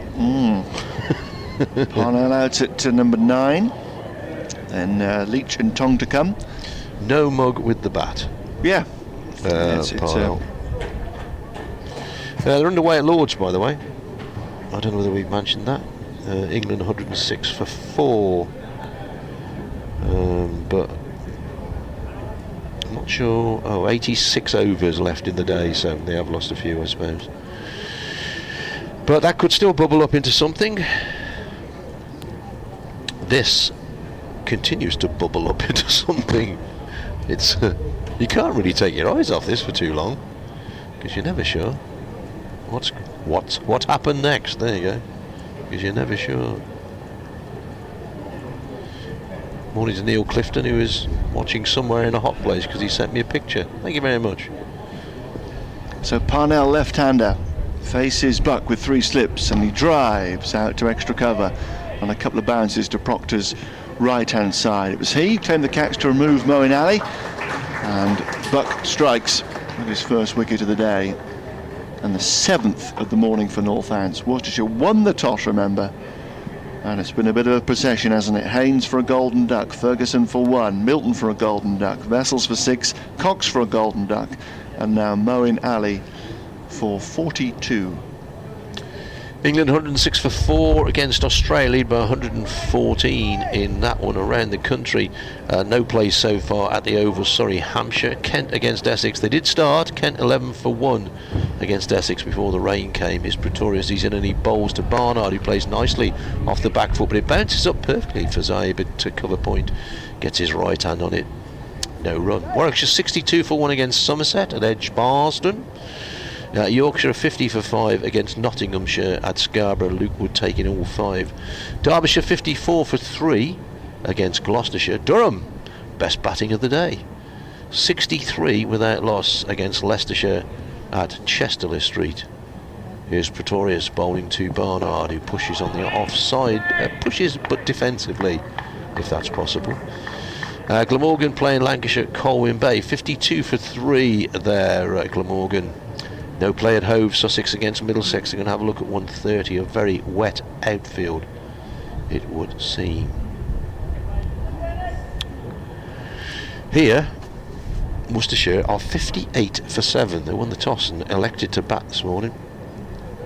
Pretorius in bowls, and Barnard dabs down into the ground. Once again looking to get it to third man, but only gets as far as third slip, where Rob Keogh dabs his hands on the ball. Comes to about 3 slips in. Pretty straightforward field, really. Cover point, extra cover, mid-off, mid-on, mid-wicket, and a fine leg down on the boundary. Pretorius, next ball, full length. Just looking to get a full length and a bit of swing there. Barnard comes forward, plays the ball down the pitch. Bowler himself does the fielding. One of my favourite churches in the whole of cricket, away to our right, which has a tower and a spire as well. The Park Avenue Methodist Church over there. Yeah, come past there every time I come into the ground here. Think, there it is. It's got a tower and a spire. Pretorius bowls short this time. Barnard rocks back out of the way. Lets it go through to the wicketkeeper. St Matthew's Anglican over there. Yeah. It's a very impressive spire. Tony Kingston, the regular scorer for Northants, who's not been very well, always tells me about Sir Thomas More's sculpture in there. Always gives me full information of the churches of Northamptonshire. Not been very well, Tony, if he's listening today. Hope you're feeling better, mate. Here. Very much loved around the ground. Next ball, pushed away by Barnard on the offside. And again, there is no run. End of the over. Good tight over from Pretorius. He's bowled 2 overs for 3 runs. Buck has 1 for 12. Half a couple. 58 for 7. Worcestershire. Parnell yet to get off the mark. Barnard has 5 runs to his name. So 38 minutes to go until lunch here. Can Worcestershire scrap away with the lower order? Still, we're only in the 20th over of the morning coming up. And a huge challenge to try and get through. The ball has zipped around here this morning with the breeze and the cloudy skies, but much more sunnier now as Buck resumes from the Wilson end with 3 slips coming into Wayne Parnell, who's letting one go. Full of length going across him, and he raises a bright orange bat handle through to Rossington. The type of bat handle I would never ever risk myself for fear of ridicule. You've got to be good if you've got an orange bat handle, is that the theory? I like my scrappy old kit. Yeah. Because it means that you don't have to back it up with any cricket whatsoever. Yeah. I actually took the big decision a couple of weeks ago. As in comes Buck again. Bounding into the wicket he comes, and Parnell lets it go again, a foot and a half outside the off stump. And I got rid of my old pads and gloves and everything else, because I'm not going to play again, am I? Well, I kept my whites, my jumpers and shirts and everything, but yeah. And my wife said, well, couldn't you give them to somebody? Or I said, no, they're too old. I think I got them 15 years ago. Billy Wright, the old captain of Gloucestershire, donated them to me. Oh, very nice. I said, yeah, you can have those, mate. I said, thanks, buddy. And they were a bit ancient then, so they went to the tip. Buck in once more, and Parnell driving, gets it through cover point. That'll be 4. It was a bit wider from Buck. You could see why he sent a full delivery out there as a bit of a tempter. And Parnell reached out for it, drove it away quite nicely actually, along the ground in front of Newton and out towards the covered stand for 4 runs. So Parnell is off the mark, and Worcestershire go to 62 for 7, and they are going to leave Newton out here on the point fence to our left-hand side, which ordinarily I'd be a little bit critical of being quite defensive, but probably a good move. The ball zipping around, Buck entitled to go full. Just send the boundary protector out there. As Buck steps in again, and Parnell forward here in defence, pushing out to Proctor at extra cover, and there is no run. Really is quite breezy, isn't it? The breeze, if anything, has picked up as the morning has gone on. I think they are expecting sort of 20-mile-an-hour gusts throughout the day. The flags on the Wilson stand being buffeted around over there, and the Worcestershire standard on the groundsman's building to our right also being thrashed around in the breeze. 62 for 7, Buck is in again. Parnell is getting a very full ball here. They just press out through cover. The man is back there now, so Newton will come around, cut it off, and they'll just take a single. It's an appalling return from Newton. It was throwing off balance and got it way wide of the non-striker's end stumps, and they possibly could have got back for 2 in the final analysis, but 1 was all they settled for. So Parnell goes to 5, and Worcestershire go to 63 for 7, and Ed Barnard, also on 5, will resume the bowling here. 3 slips in place.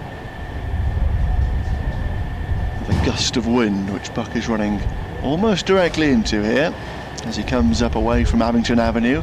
Full delivery, a no ball, which Barnard drives back to the bowler's left boot, and he kicks it away out towards Zabe at extra cover, and there is no run. It can't be easy bowling into this wind, which he is almost, okay, you can say it's coming slightly at an angle, but he is bowling almost straight into it, buffeting around, so it's not easy on the old on the stride pattern.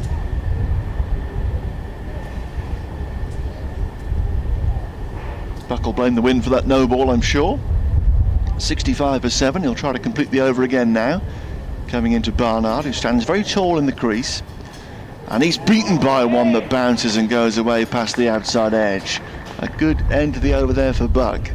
Getting Barnard just a feel for 1. And moved and left him and bounced away through to Rossington. End of the over, 65 for 7. A bit of a commotion down to our right-hand side. What's going on there? I've no idea at all. Whether the wind disturbed one of the advertising hoardings or something, or somebody lost a cup of tea, I'm not sure. There was some excitement there.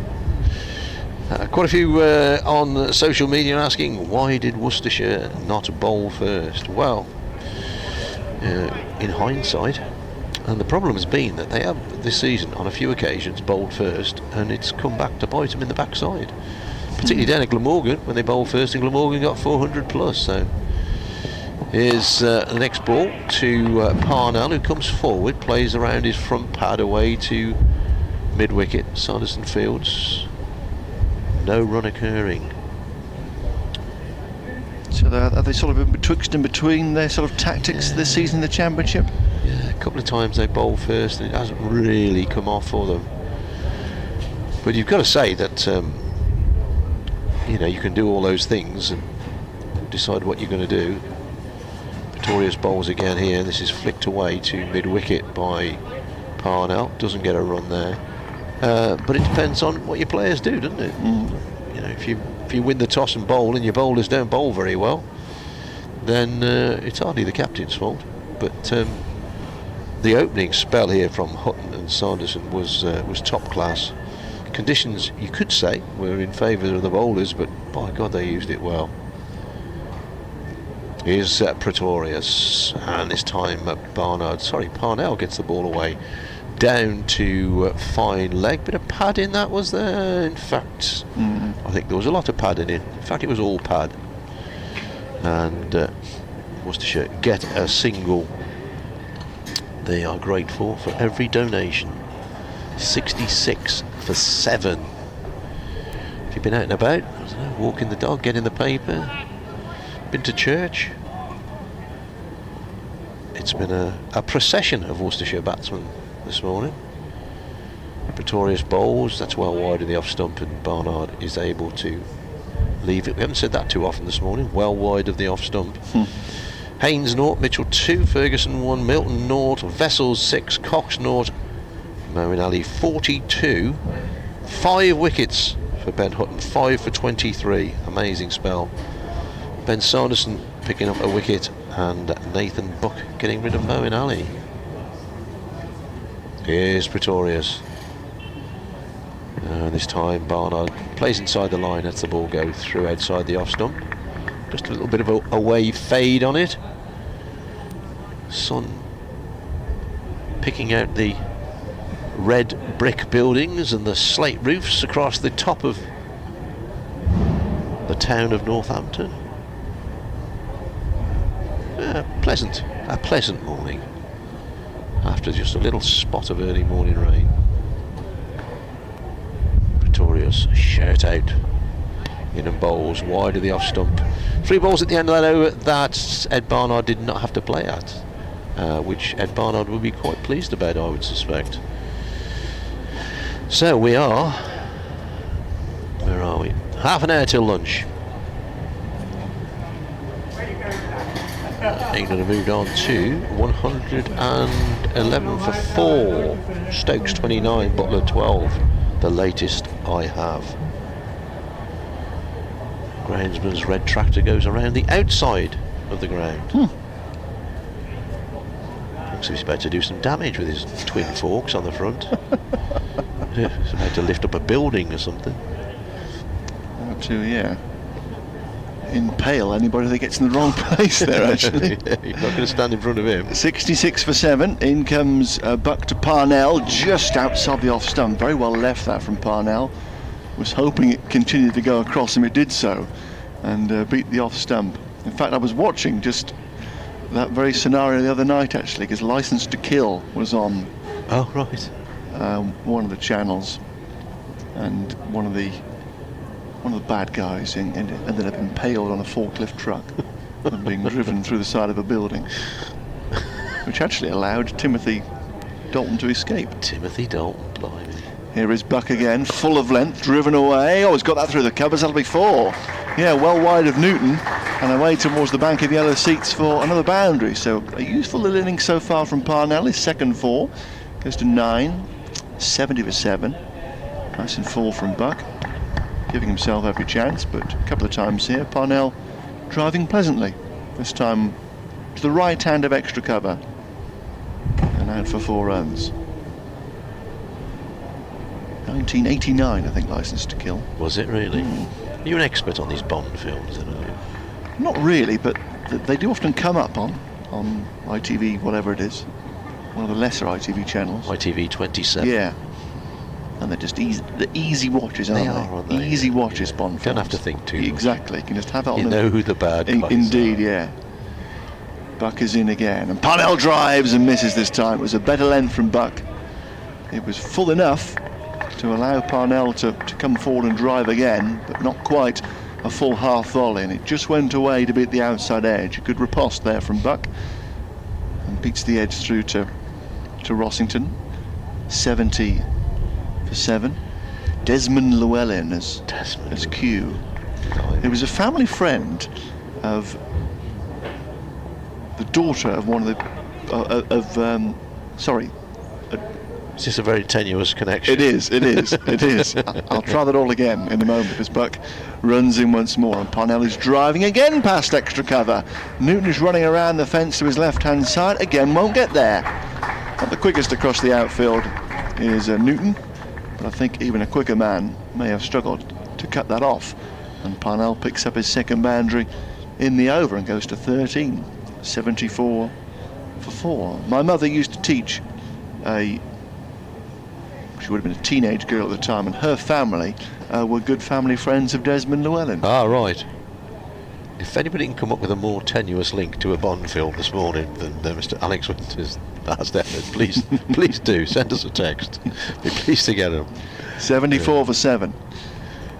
And Buck stays over the wicket, and Parnell beaten by one that comes from a length and jags away and surprises Rossington from behind the stumps as well. That's a good ball, isn't it? Because that's what, middle and leg? Yeah. And he's just squaring up to play it, Parnell. It goes a mile. Yeah, every now and then. I'm driving my good lady wife mad lately watching television and films. Continuity errors. I have to stop and run it back sometimes to prove it to her. Buck in again, and Parnell in his crease pushes away towards mid-off, and there is no end to end a lively over there.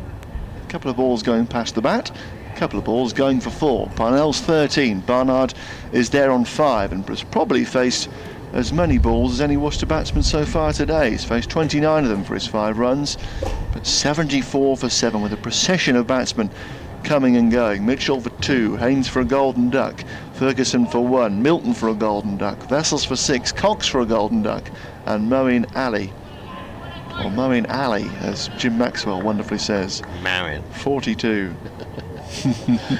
He was down at New Road the other week, Jim.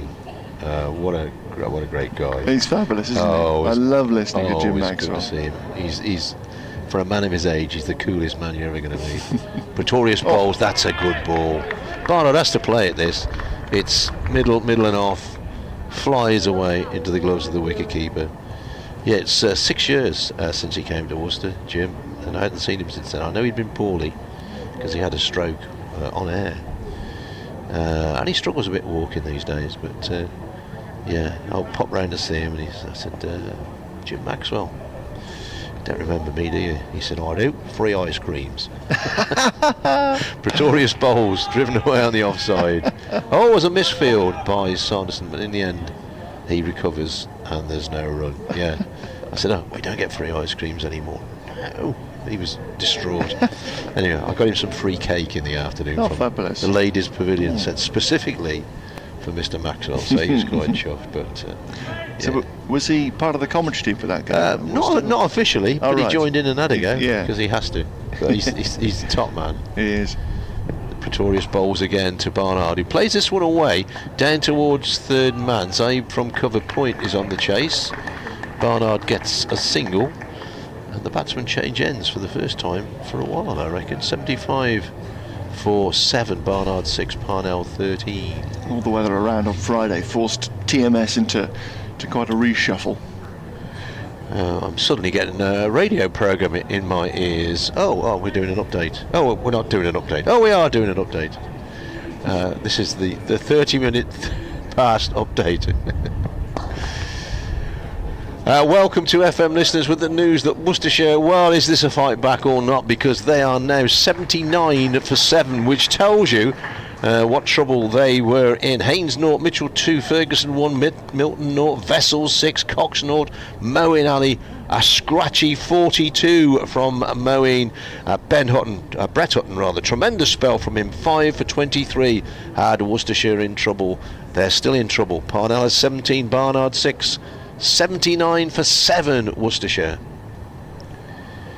They're never entirely accurate, are they, in the old studios? His next ball, which is driven down the ground from Parnell, but straight to mid-off, and there is no run. I had a message from my studio earlier on today, thinking this might have been a T20 match, thinking we were on live on FM from 2 o'clock this afternoon. I said, all right, we can do that. Go ahead, exactly. Yeah, put us on. You could fill 4 hours of Never championship a match. problem. Never a problem. Should be on all the time. Very much so.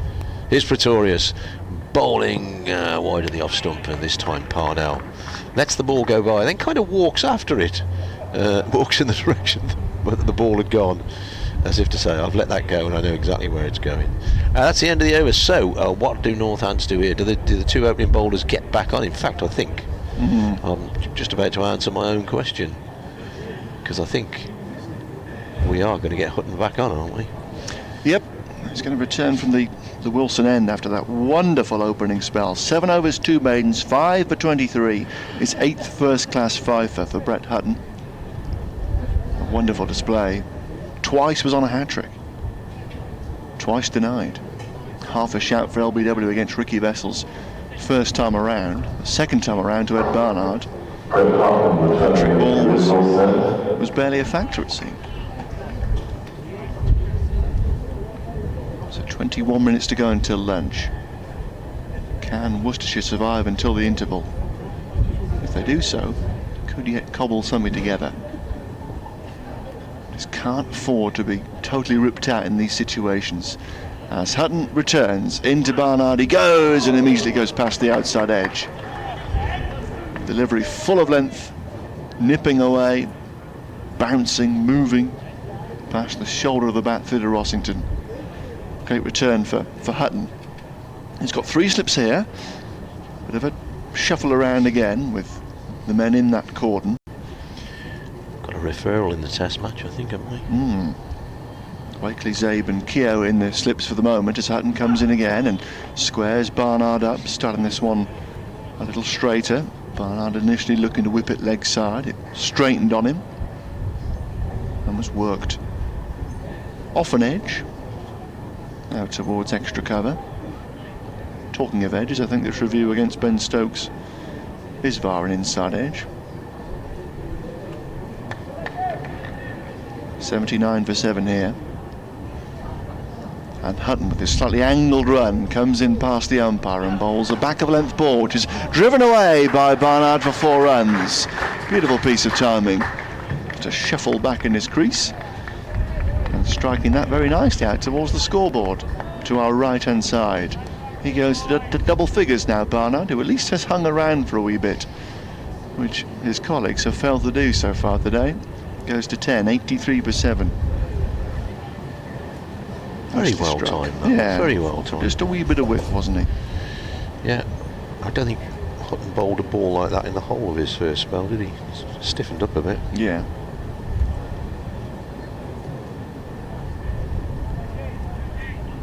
Bright and breezy in Northampton. And right on cue, another gust of wind. As Hutton makes his way up again and bowls a bit fuller. Again, a bit of width on offer, but Barnard letting this go through to Rossington, just moving away to his right hand side to take it. Yeah, if you're losing wickets with regularity and you get rolled over for 100, 120, you don't win too many games from that position. No. If you can just scrap away to 170, 180, you do win the odd game from that position. Yeah.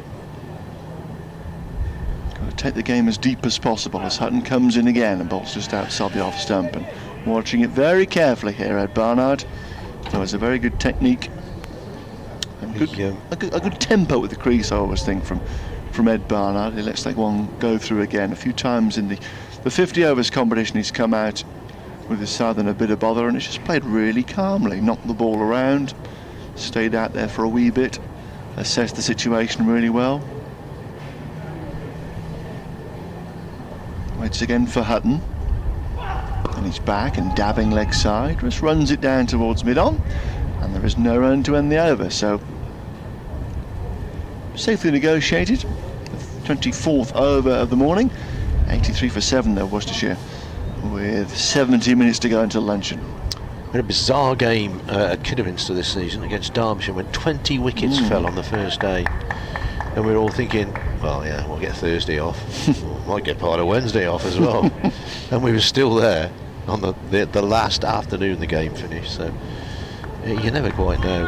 Is the pitch flattening out a bit? I mean, here, you know, the bowlers. Where are we? We're into the 25th over, so it's not a brand new ball now, is it? Parnell 17, Barnard 10. But on 25, these two in this innings, that's a big stand. Parnell wrapped on the thigh pad, but It's way too high. And Parnell himself picks the ball up. No run occurring. Yeah, review overturned in the test match. England lead by 121, I believe.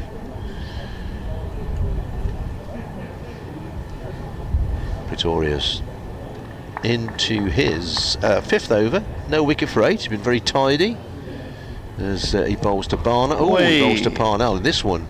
Well, Parnell almost he plays the shot and then walks away.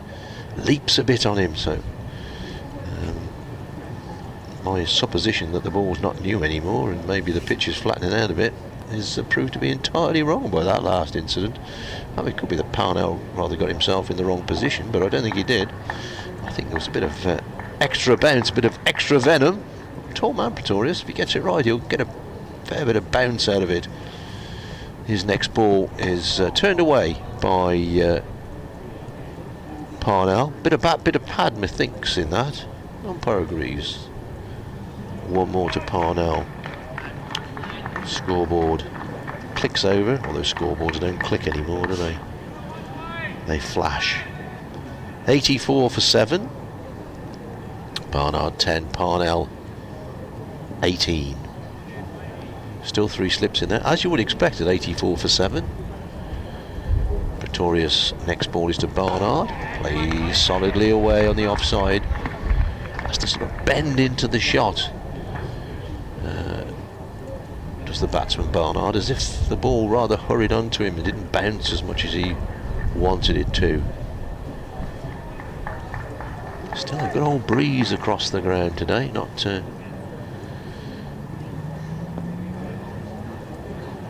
flags have not fallen to the posts at all. Next ball driven down the ground by Barnard. Didn't really go through with the shot. The ball goes out towards mid-on. And there is no run. See if I can get your score. Now Herefordshire are playing today, so there'll be a lot of getting a score from that game as well for our friends in Herefordshire and elsewhere who may be interested to know about such things. 84 for 7. Pretorius to finish his 5th over, and this time Barnard pushes away on the offside again. Tidy over from Pretorius, and at the end of it Worcestershire have advanced to 84 for 7. Pretorius 5 overs, no wicket for 9 runs.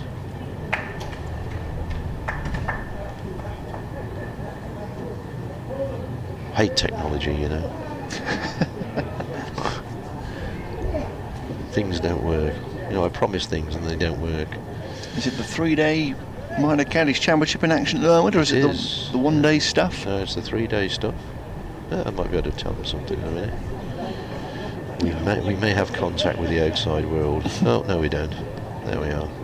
Sorry folks, I built it up there and it's I've let you down. Here is Hutton. Wilson End comes into Parnell. Full delivery, driven in the air, but gets it through cover, and he finds the fence again, does Wayne Parnell.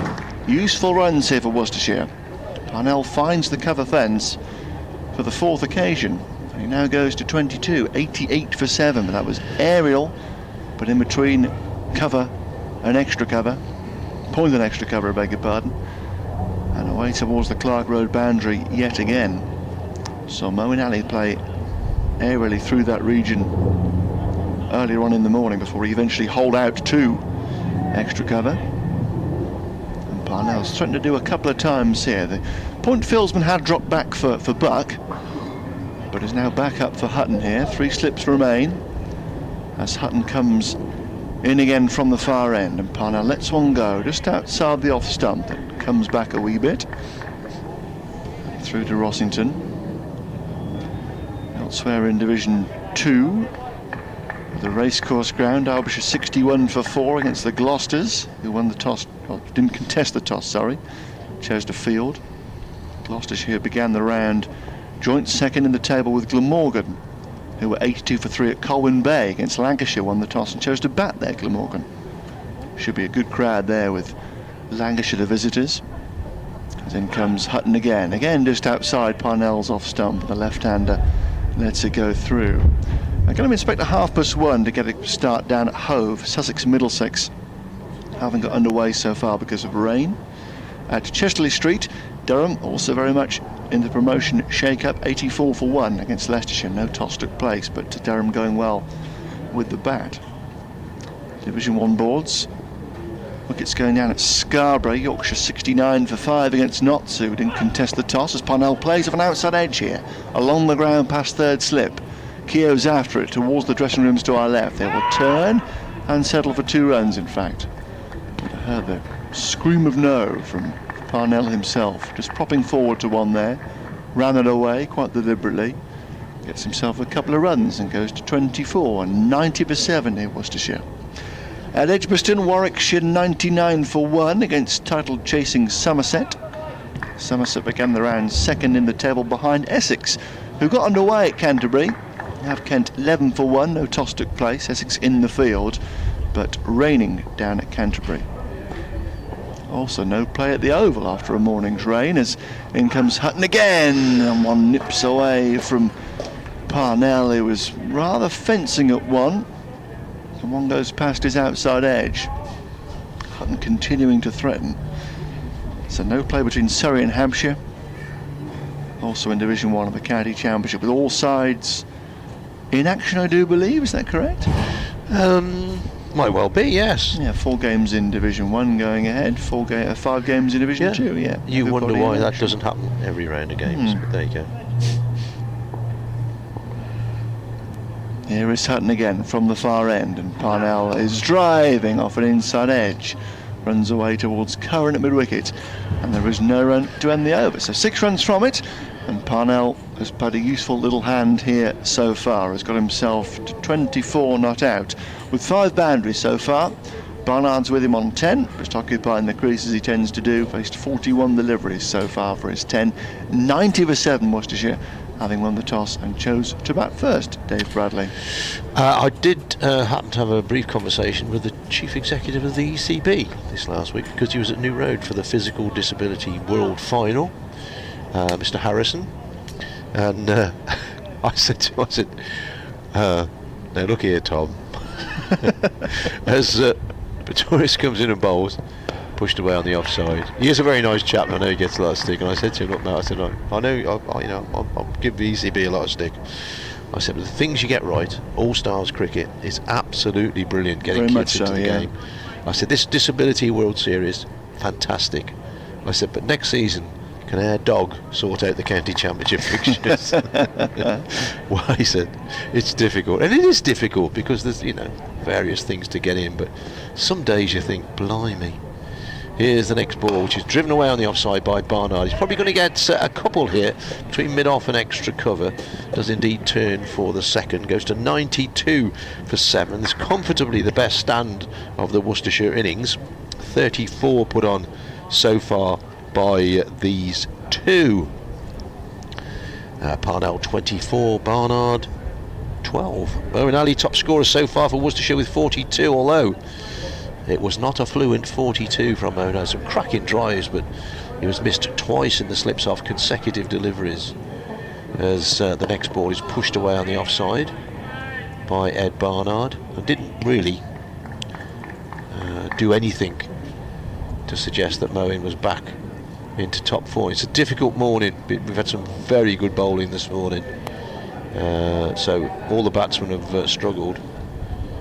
I say Moeen did crack 1 or 2 bad balls away to the boundary, but I suppose you could say didn't get many bad balls to hit. Pretorius in his 6th over conceded 11 runs so far.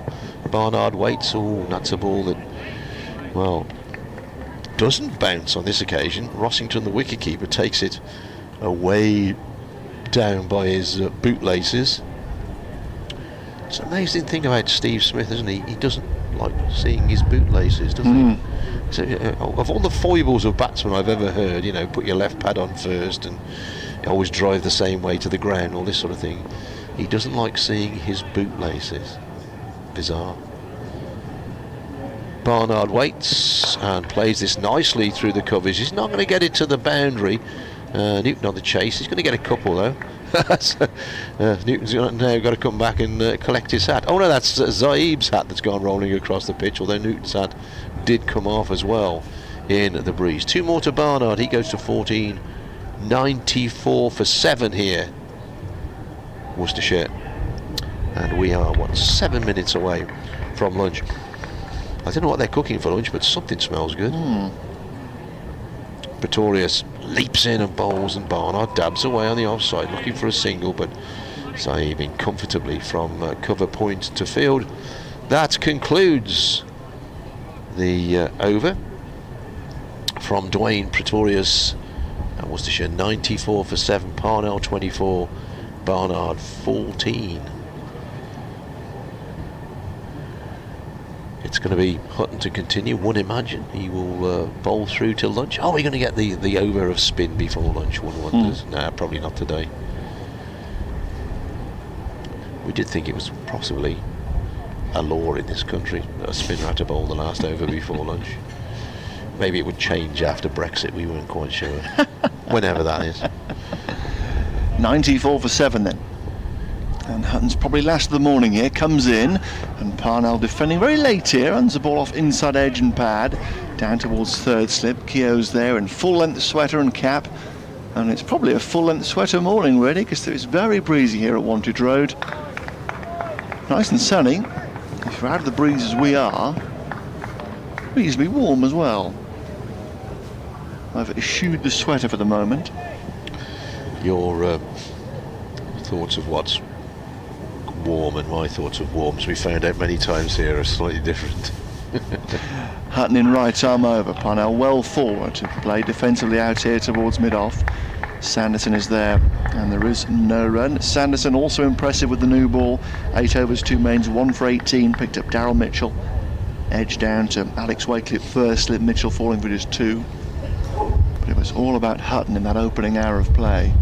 His 8th 5-wicket haul, brought up in no time at all. But this pair have taken the score from 58 for 7 to 94 now.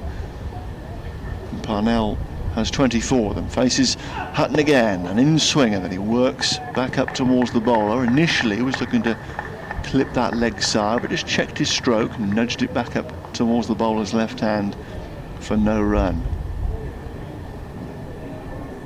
A difficult day on the golf course today. Yeah. With this breeze. And I'm sure plenty have ventured out. A couple of good tracks around this part of the world. Northamptonshire County Golf Club, just to the north of here. Regional Open qualifying played there as Parnell hooks away down towards long leg, controlled stroke. A rare bumper, probably the first bumper we've seen this morning actually. Banged in there from Hutton, but Parnell on top of it nicely to dab it away towards Proctor to our right at third man. Parnell goes to 25, 95 for 7. If you're hitting back up into the teeth of this breeze, I'd say it's at least a 1 club if not 2, brothers. Is that a course that you play on? No, never played the county actually. Oh. Yeah, Northants had their club golf day there last month. Very good track by all accounts. As Hutton comes into Barnard, who's forward, inside edge, runs to long leg, runs the first one hard, but a single is all he'll get. As Newton comes to his right hand side from long leg to do the fielding, goes to 15 now, Ed Barnard, calmly so. 96 for 7. And just a hint of a counter-attack. Not a counter-attack, a little bit of a fight back by this pair. Just hung around for a bit and occupied a few overs. Last wicket went down in the 18th over, so they've almost got through 10 overs here unscathed. Hutton round the wicket, possibly for the first time here to Parnell, and Parnell works with the angle down towards mid-wicket. Curran is there, and there is no run, so 2 minutes to go until luncheon here at Wantage Road, and it's been the host's morning, having lost the toss. 96 for 7. As ever, very interesting to see what would have happened had Northamptonshire won the toss. I have found a score for you. I've been on various websites trying to find the score from the Herefordshire game. That's my excuse, officer. 86 for 6, Wiltshire against Herefordshire is the latest score that I have. So 86 for 6, Wiltshire playing Herefordshire in the minor counties is Pretorius. The last over before lunch. Bowls to Ed Barnard. Barnard crisply away to mid-on, but straight to the fielder. No run occurring there. 3 wickets for Ben Morgan and a couple of wickets for Conway in that game there. And that match in the minor counties championship. Here at Northampton, Pretorius bowls again. Barnard pushes the ball away on the onside. No run. Of course, if another wicket was to fall, as far as I believe, we may not be going to lunch. Thanks to Jim, the Herefordshire scorer as well, who sorted me out on that. So I'll try and keep you in touch with that one throughout the day. Away goes Pretorius, and this ball to Barnard well wide of the off stump, and no shot offered by Ed Barnard. Well aware of lunch approaching, well aware of the score. That match, by the way, Herefordshire against Wiltshire, is taking place at Brockhampton.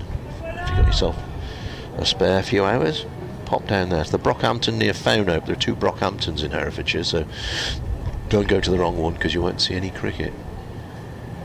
Pretorius bowls pushed away on the offside by Barnard. No run. Good tight, tense county cricket this. No quarter given. Worcestershire really having to fight for these runs now.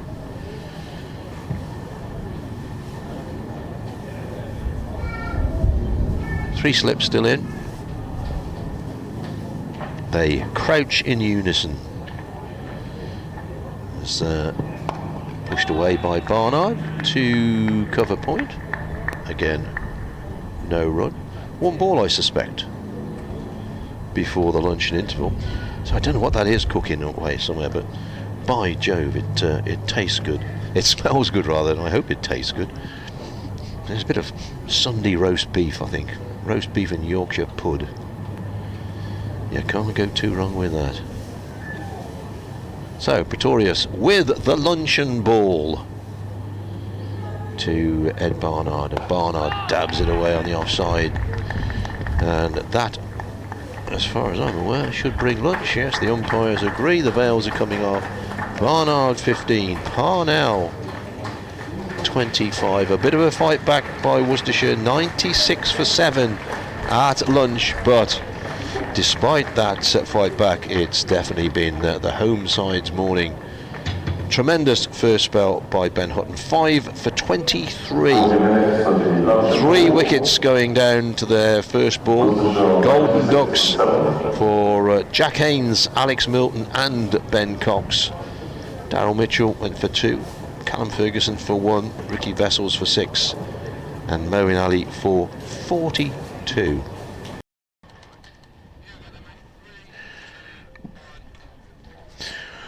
Well, good afternoon, welcome back to Wantage Road in Northampton for the afternoon session in the Specsavers County Championship. First day of a 4-day game, with Worcestershire resuming on 96 for 7, which is something of an improvement actually. They were 58 for 7 before Wayne Parnell with 25 and Ed Barnard came together to stand of 38 so far, and it was Brett Hutton who did the damage this morning. Superb spell of medium pace bowling from the Wilson end.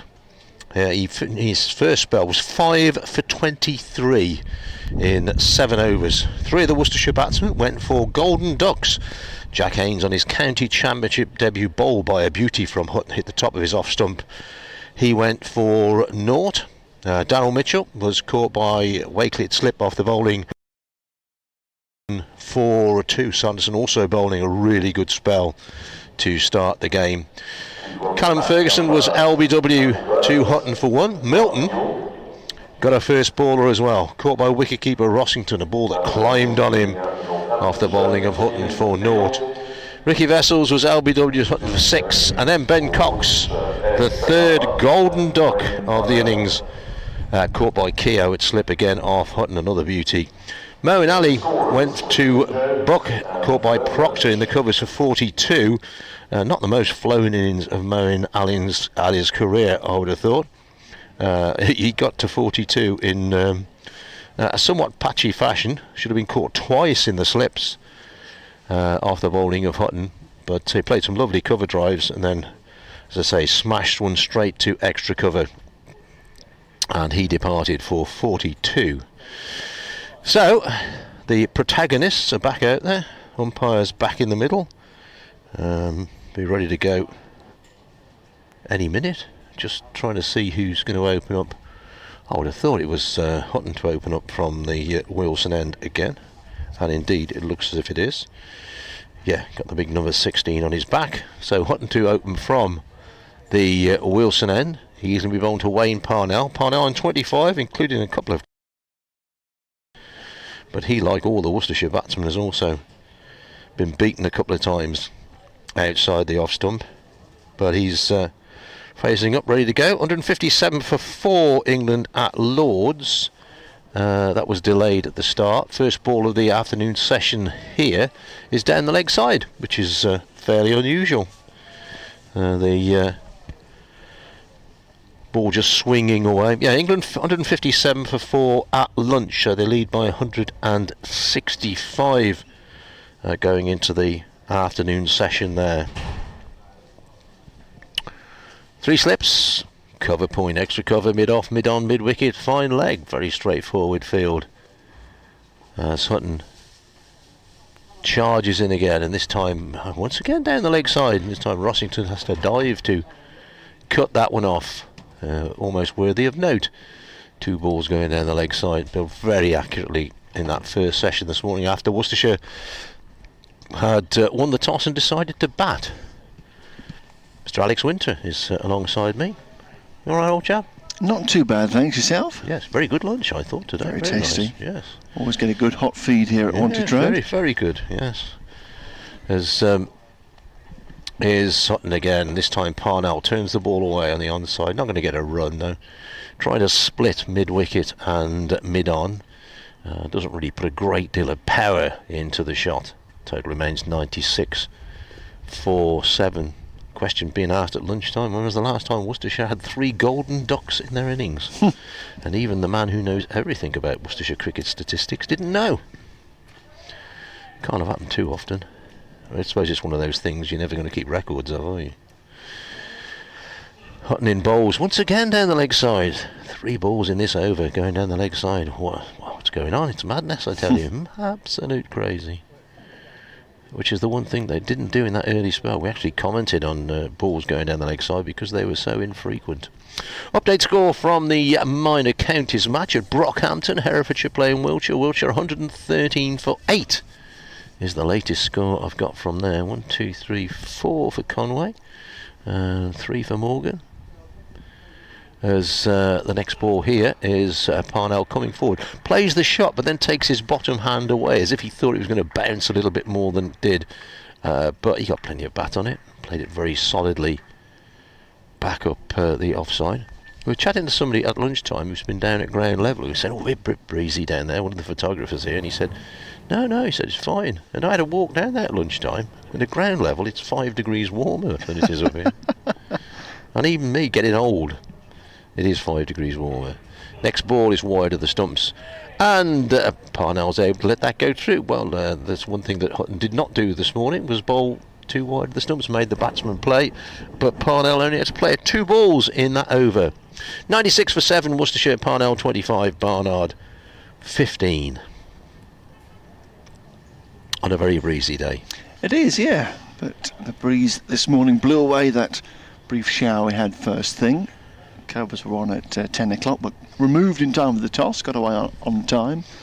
And despite all the wickets falling in the morning session, we actually got through 29 overs, which was a good effort from Northampton. So very much bucked their ideas up in terms of over 8 this season. The umpire's much more stringent about the over 8 this summer. as Sanderson returns to open the bowling in the afternoon from the wanted road end and goes into Barnard, who gets an inside edge down in towards mid-wicket. Curran runs into his left-hand side to collect, and there is no run. Yes, Sanderson, sorry, mate. Yeah, they're very much keeping an eye on timings and everything, aren't they? This season, the umpires and I think the CLO, the cricket liaison officer who attends games, they're also on the ball as well. So you can, of course, get points deducted if your over rate's too slow. Sanderson, 8 overs, 2 maidens, 1 for 18. First thing with the new ball from this end, from which he runs away again and bowls just outside Barnard's off stump, and Barnard lets it go through to Rossington, and the ball doesn't really carry through that well, down towards knee height really. The carry and the balls flying through have come from the far end, which has largely been the case throughout the season really. From that top end the ball has just gone through a little bit better than it has from this bottom end of the ground. Sanderson turns, brief pause, brief tug on his trousers. Now goes into the right-handed Barnard again, and he's trying to play this late and runs it down towards third slip. There's a fumble in there from Keogh, so they can go through for a single here. And very quickly, on the bounce down to his left-hand side, stuck a hand out and sort of parried it behind the slips cordon there, did Keogh. And Barnard is away for the afternoon session, goes to 16, 97 for 7. Just batted very calmly in the morning, did Ed Barnard. Left the ball well, looked very assured. Faced 54 balls in the morning, just occupied the crease, hung around. It's how to bat in the first class game. Sanderson around the wicket straight away here to Parnell with 3 slips, and Parnell is forward, pushing down towards Curran, who's now at extra cover for the left-hander, and there's no run. Point mid-off, mid-on, square leg and long leg, and still these 3 men in the cordon. The former captain now, Alex Wakeley, at first slip. Second slip, Hutton and Keogh at third. Rossington back in charge with the red ball game returning. Josh Cobb having taken over in the T20s. Sanderson goes in again, and this is pushed away through the gully by Parnell. He'll get 4 here, I think, down towards third man. Keogh is tearing after it, but he doesn't get there. And Parnell, who struck 5 boundaries in the morning session, picks up a 6th in the second over of the afternoon. Just opened the blade on one, steered it away wide of the cordon, and brings the Worcestershire 100 up, 101 for 7. Yeah, nice shot. Very controlled. Outfield still, although we had that rain this morning, it looks pretty lush. It's still fairly quick, isn't it? You do get your full reward for your shots, as they say.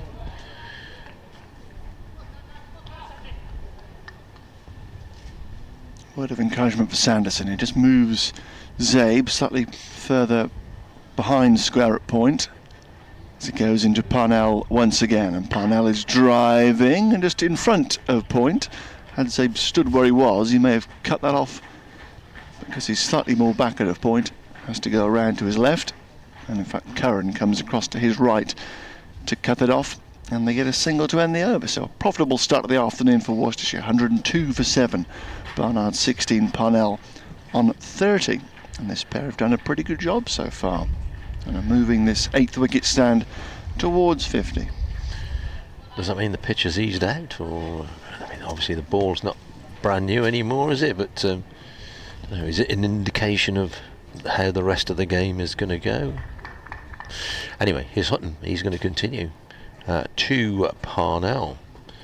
And the left-hander gets a ball down the leg side once again. Well, Hutton hasn't got his radar quite right. 7 balls since lunch, and the batsman's only had to play a couple. In fact, he's going to come and bowl around the wicket to angle in to Parnell. The sun is back with us. Well, it's not with us because we're in the shade, but it's back with everybody else. All the lucky people downstairs. It's not a shirts off day, but it's maybe a short sleeve day.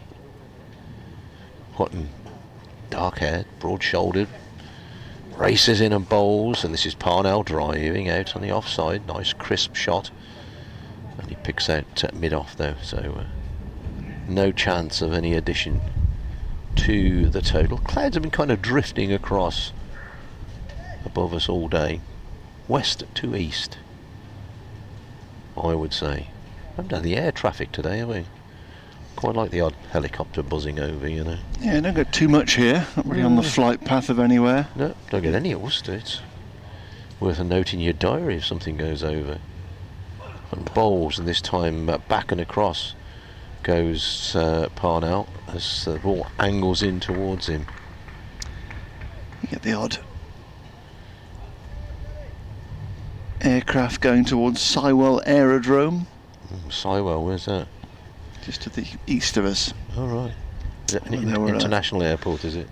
No, small airfield. There were a couple of incidents there actually a few weeks ago, or maybe more than a few weeks ago now actually. Hutton in bowls, Parnell crisply off the back foot, but into the covers it goes and no run. It was a light aircraft that crashed. Oh. The fellow piloting was okay. Oh, good. I think his plane was a bit worse for wear, but Not very good. He himself was all right. And then there was a big fire there also. One of the industrial units around the aerodrome went up in flames, and there was a huge plume of smoke that could be seen for miles around. It's always a plume of smoke. Next ball, Parnell has a big waft at this one outside the off stump and goes through to wicketkeeper Rossington. The wind really ruffling the trousers and the shirts, not so much when they've got the jumpers on, but those sweaterless people really having their jumpers and their trousers wafted around in the breeze. Now, the man reading the book has stopped reading the book. I think he got through War and Peace in about 20 minutes this morning. He was whizzing through that, speed reading. Hutton in and bowls, and this time it's just played down backward of square on the offside by Parnell. 102 for 7. Worcestershire Parnell has 30. Hutton has bowled 12 overs and taken 5 for 35. Sanderson 1 for 24. These are the two that opened up this morning and devastated the Worcestershire top order. They were at one time 31 for 6, a little bit of a recovery to 58 for 7, and a better recovery to 102 for 7. Sanderson, the man to continue. And Keogh just doing a few limbering up exercises at slip here, so maybe we may see some spin. Oh, right. But it's Sanderson for now, running away from the wanted row, goes into Barnard, who's in his crease and blocking out towards point. Playing the ball very late, very calmly, very correctly. Steers it away towards Zabe, to our left-hand side. And there is no run. Gentleman in a overcoat comes around the ground to our right-hand side. Back from a spot of lunch. Yes. Been nipped around the ground of the county tavern for a lunchtime snifter. Sanderson in, and just outside the off stump this time. Barnard lets it go left. Very well in the morning session. Just looked very calm and collected. It was no more than a few inches outside his off stump, but going away and able to allow that one to pass through to Rossington.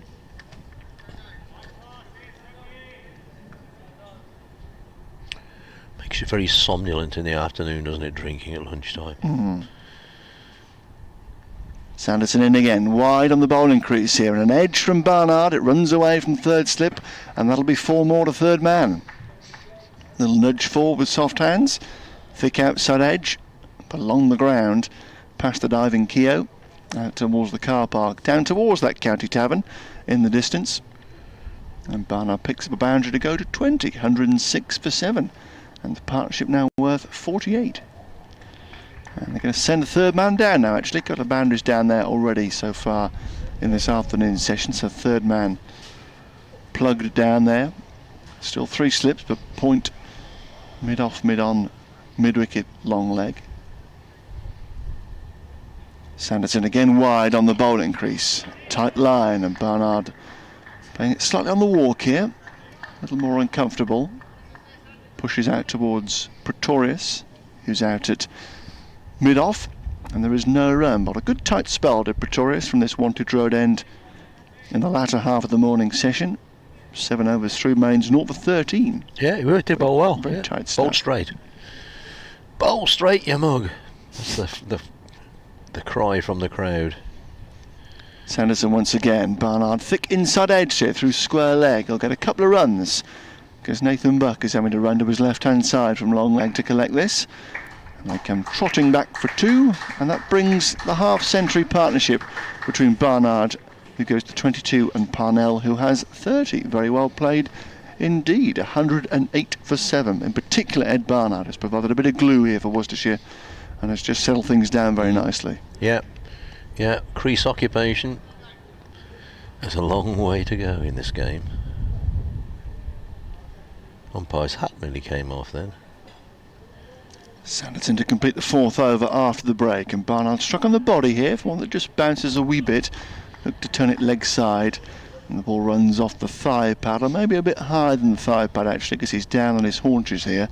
The ball runs away to point for no run to end the over. 108 for 7 then, Worcestershire. Intact so far with this 8th wicket stand for probably the best part of 40 minutes in the morning session, and 10 or 15 minutes here after lunch as well. They've occupied 15 overs in doing it. Around the country, they're underway at the Oval. Hampshire 27 without loss against Surrey. It's an inspection at 2 o'clock at Canterbury, where Kent did start against Sussex. They are 11 for 1, latest there. As Hutton comes in and bowls. Parnell edges and taken. Good catch by Keogh at 3rd slip. It was very low down and fading on him all the time, but he got down and reached forward, so Parnell goes, and that little bit of resistance from Worcestershire is ended, and that is a 6th wicket for Hutton. Just trying to drive at a ball that was wide-ish of off stump and maybe just a little bit of a way zip off the seam, but decent catch that, and Worcestershire are 108 for 8. Parnell goes for 30.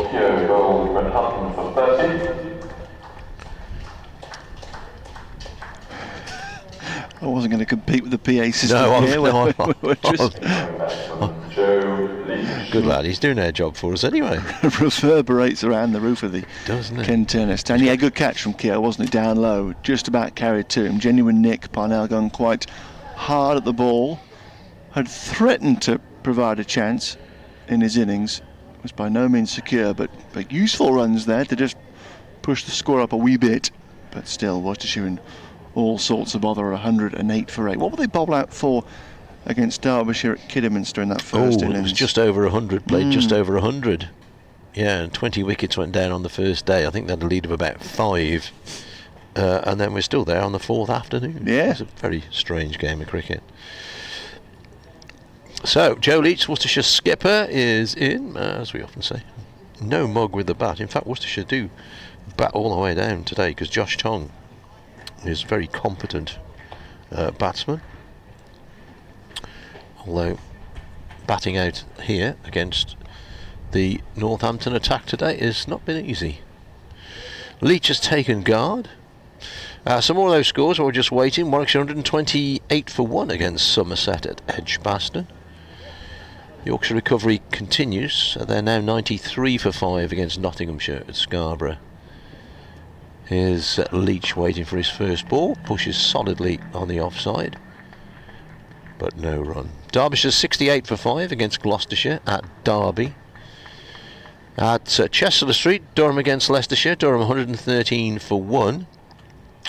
At the glorious Colwyn Bay Ground at Rhos-on-Sea, Glamorgan 106 for 4 against Lancashire. And Sussex against Middlesex play due to start at 2:30 at Hove. Hutton in bowls. Leach lets it go through. Goes through quite low down through to the wicket keeper. And at Sands Parish, Bermuda against the USA. Don't know, ain't got the score. Lovely. Sands Parish. It's the old British naval base in Bermuda, you know. Oh, very nice. Yes, when we had a navy. Very nice. Yes. They can all, our navy now can dock in Liverpool, the whole of it. And there's plenty of room. Hutton into Leach, edge down to 3rd man. He's going to get a single. 109 rather, for 8. Barnard on to strike. 3rd man always really crucial against the lower order. A lot of runs can go down there. Already saving 3 of them. Proctor down there with that edge from Leach to get off the mark. Hutton. Little semicircle at the start of his run, which you can see clearly on the turf as he comes in and bowls, and this is pushed back down to him by Barnard. Slightly darker green where Hutton's feet have landed on a regular basis. Well, you can see how long the covers have been on for, because the area, sort of 2 strips either side of the wicket on which we're playing here, just behind the crease at both ends actually, is a darker shade of green than the rest of the outfield. Hutton to Barnard, plays this down towards third man. It's not going to get there though, because he didn't really get enough on it, and in the end coming around from cover point. Who is that at cover point? That 12th man on there. Who's a cover point? Curran. Is it? I think he's got someone else's sweater on. I was going to say, he's got a number 14 on. He's got Rob Keogh's old sweater on. Oh. Because Keogh has changed his number to 21 this year for some reason. He's a very naughty boy. So an old sweater there for Curran for some reason, looking... Confuses people like me. Well, he's looking totally out of place because it's the wrong style of sweater. Bad boy. £5 fine. 109 for 8 Worcestershire at the end of Hutton's over. He now has 6 for 36. So what more resistance can Worcestershire provide here? Looks like Ed Barnard is capable of sticking around for a while longer. Can Leach here do likewise? Faces Sanderson and drives. Hard hands, thick inside edge down to long leg. Just be a single this. Didn't know too much about it. Bit of a nip backer from Sanderson. And Leach pushing forward. Gets himself a run back at a square. Goes to 210 for 8. Just looking up, Brett Hutton had an 8 for last season. So he's got to take the last 2 wickets to better his best bowling figures.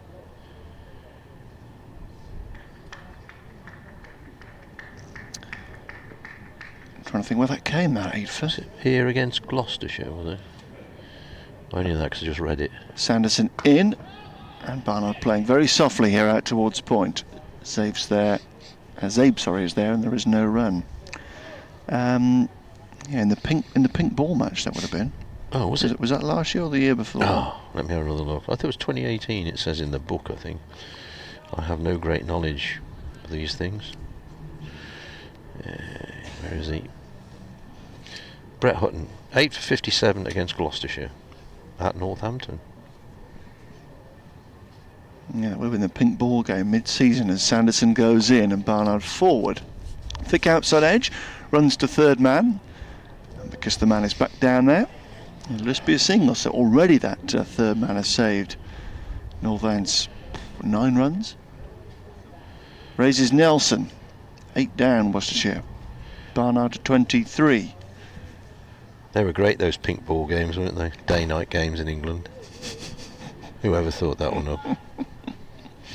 Whoever thought that one up? Well, among the more pointless exercises in English cricket is Sanderson is in, Leach flicking leg side, gets a bit more bat on this than he did his previous attempt at Sanderson, squirts it away through a similar region though. This time we'll get back for 2 because long leg is having to run around to his left hand side.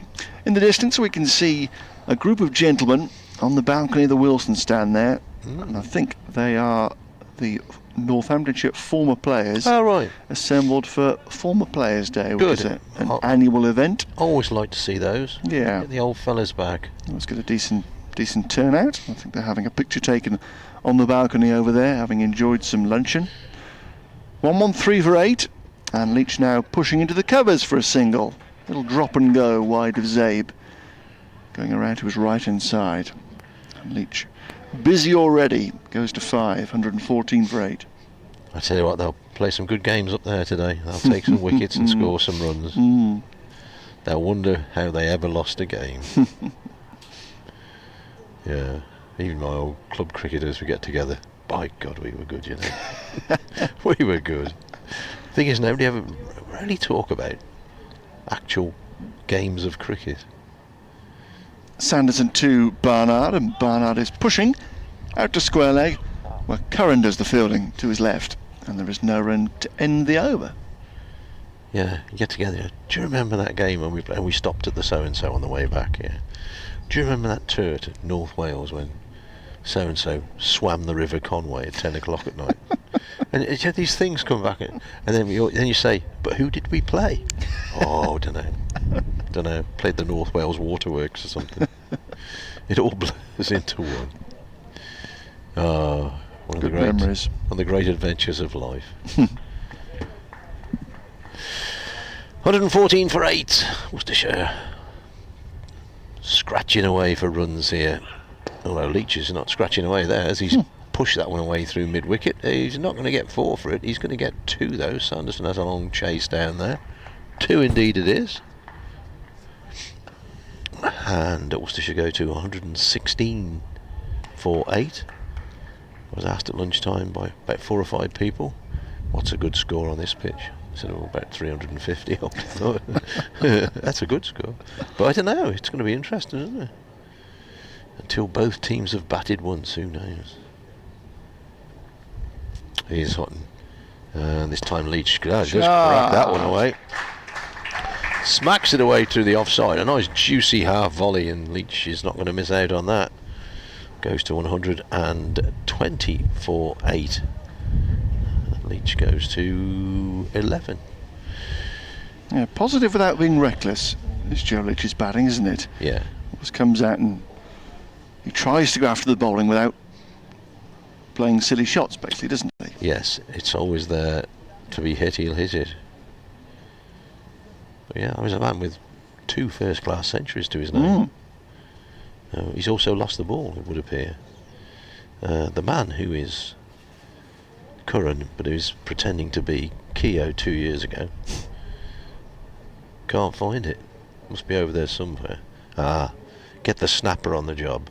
Friendly photography. Andy Kearns has come across there to I can't find the ball, but I got a picture of it. Help the recovery operation. Come on, lads, it can't be that difficult. See, they're not village cricketers, these, are they? If you're a village cricketer, you'd know it was just to the left of the nettles. That'll be it. Bob's dog we used to have. Bobby, who played in our first team, his dog was brilliant. He was all right, Bob, but he probably wouldn't have played if it hadn't been for his dog. his dog used to find the ball. Go in the edge. Bob, where's your dog? No, he was actually quite a good cricketer, so. But his dog was of immeasurable use to our club. We were on about this the other day when they were about selecting teams and your village club or your whatever club it is, the things that you had to take into consideration when you were picking the team. Well, he's got to play in the first team because his mom's doing the tees. Well, he can play in the second team because he's got a big car and he can take 4 people with him. Yeah. It's all stuff like that. Never mind, he got 100 last week and he's top of the bowling averages. Yeah. Who's doing tees? Oh, well, he's got to play. So-and-so's working late, can only turn up at 2 o'clock. Yeah, that's it, yeah. He's got to go early. Exactly, he's got to leave at 7 o'clock, he can only play a home match. Yeah.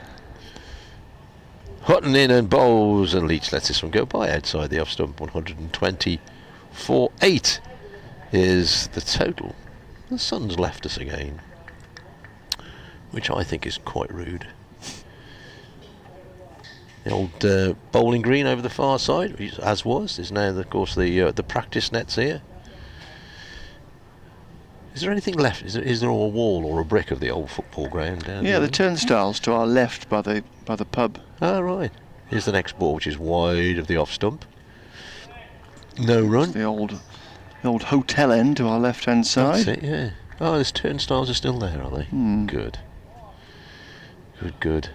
Any markings on the outfield are now done with because they did some drainage work a couple of winters ago, and that had to be all relayed down there. So yeah, just beyond where the umpire was stood, I always remember the old football pitch. It used to start a little bit of a 3-tier wooden stand that you could stand on. Next ball is wrapping the pads of Leach, but going away on the offside.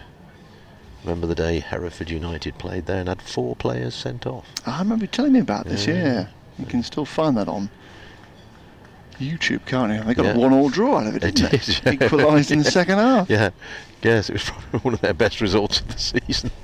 Somebody said, next week we'll start with 7 again. put 1 or 2 on. Hereford have had a couple of unbelievable games against Northampton, haven't they? Because they came back from 3-0 down at half-time to win 4-3 once. Yeah. Here's the next ball. Oh, Joe Leach is going to get 4 runs. They are fortuitous runs. Inside edge, actually over top of the stumps, methinks, down to fine leg for 4. So a cracking drive in that over brings 4 runs, and one inside edge brings 4 runs. The vagaries of the great game. 124 for 8. Leach has 15. Barnard has 23. Suddenly the breeze gets up and starts to blow out bits of paper around. And I'm pretty sure the winning goal in that match was scored with a cross, with one of those Brazilian things, with the right boot behind the left boot. Yeah. Totally unnecessary. Yeah. Chipped it to the far post, and then the fella headed it in. 4-3 Hereford. Thank you very much. Yeah. Oh, we had some bizarre days. Following the old United around the country. Yes, on the way back, aren't they? My first sort of BBC job, that was. Yes, I mean, they've come through the lower leagues quickly, as they were going to, because of the resources they have, and they got a little bit stuck in, what is it, Vanarama North, is it? Yes, in the same league as Brackley and Kettering now. That's it, yeah. But, I think you can come back too quickly, but always still getting decent crowds, and still a big part of the... They still play at Edgar Street? Yeah. All right. Yeah, still a big part of the community, the local football team. Very good. 1-2-4 for 8, and Sanderson is in to Barnard. Oh, he was beaten for the first time in a while there, actually. Just trying to defend from the crease, and one zips away and goes through to Rossington. Nicely bowled. Yeah, one of the grounds I haven't been to, Edgar Street. Oh, right. I've driven past it a couple of times. Never had the pleasure. Is one end condemned? I think it's still closed. Yeah, I'm not 100% sure. Sanderson once again. Fuller and Barnard trying to drop a single into the covers, but Pretorius is a bit wider here now at extra cover and can come across to cut that off, and there's no run. Somebody will text me at Bradders at BBC, but I've not been for a couple of seasons, to be honest. So I can't really say, but yeah, we used to have some fun days. Sanderson, short sleeve shirt, goes in past the umpire and driven away, or pushed away rather, just wide of third slip. Keogh got a hand to it, but can't prevent the single. There's a third man down there anyway. They jog through for the run. Barnard goes to 24, 125 for 8. And it brings Leach back on a strike, and Northampton will prefer bowling at Leach for the moment because he's playing positively, but offering a few moments of concern. Field stays the same, 3 catches in place, third man long leg back. Sanderson up to the wicket he goes, and driving nicely through mid-off as Leach. It's a run away for 4 more. Little punch back through the line, got plenty of it. Bobbles down by a photographer to our left-hand side. Nicely played by Leach, who goes to 19 now, 129 for 8. He's a big fellow, Joe Leach. Yeah. When he hits it, it generally stays it. Nice piece of timing. Ever so slightly over pitch from Sanderson, and Leach leant into it nicely to play back down the ground, almost directly beneath us. Sanderson just pauses and runs in looking for a riposte, and bowls a decent length delivery that Leach comes forward to and plays out towards Zabe at point, and there's no run. Yes, cricket grounds that football used to be played on. And Bradford, of course, the old Bradford Park Avenue ground. Yorkshire played cricket there afterwards. They don't now. Bramall Lane. Yeah, which is now just all football. Station Ashes Test, isn't it? Yeah. I mean, there's a few that have done both, but it's sort of the ones that have just remained as cricket grounds. I suppose the Oval's another one. Sanderson is in again, short delivery, and Leach wafts at it and misses. And no real control there, Leach. Throwing his hands at the short ball. Goes through to Sanderson, and Leach survives. He's 19, Barnard is 24. And Worcestershire 129 for 8. Parnell the man out after lunch for a well-made 30. But in the morning session, a tale of absolute carnage. Mitchell for 2, Haynes for a golden duck, Ferguson for 1, Milton for a golden duck, Vessels for 6, Conks for a golden duck, and Moeen Ali for a very, very scratchy 42. Should have been taken on both 12 and 16. It's going to be Brett Hutton to continue from the Lynn Wilson end, bowls, and this is pushed away on the onside by Barnard, who momentarily thinks about a single and then decides not to.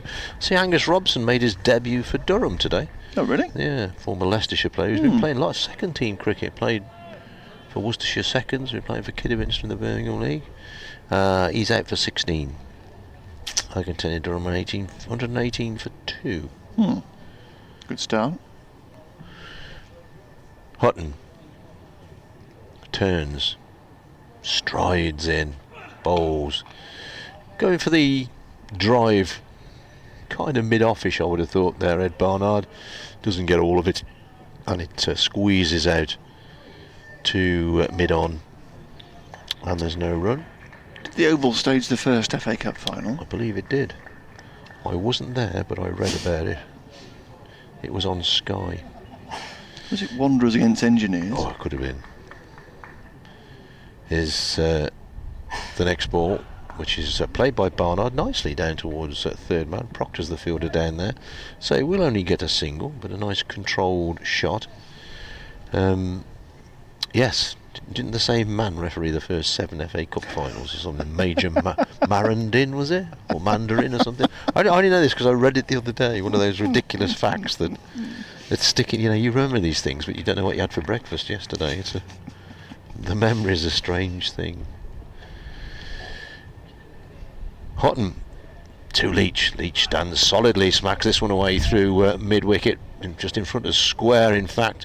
And there's a chase for Rob Newton round the boundary there, and Leach gets 2 more. He stands like a guardsman on sentry duty. Joe Leach stands up there, and you know, if the ball ain't in the right place, he's going to bash it. He's gone to 21, 132 for 8 Worcestershire, having been 31 for 6. 16th of March 1872, first FA Cup final at the Oval. Did they have VAR? And the referee was an Alfred Stair. Oh, okay. And he refereed the first 3 FA Cup finals. Here's Hutton's next ball, outside the off stump, no run. Who was Major Marandin then? What did he do? I'm sure he refereed 7 FA Cup finals or something ridiculous. I'm going to have to Google him now.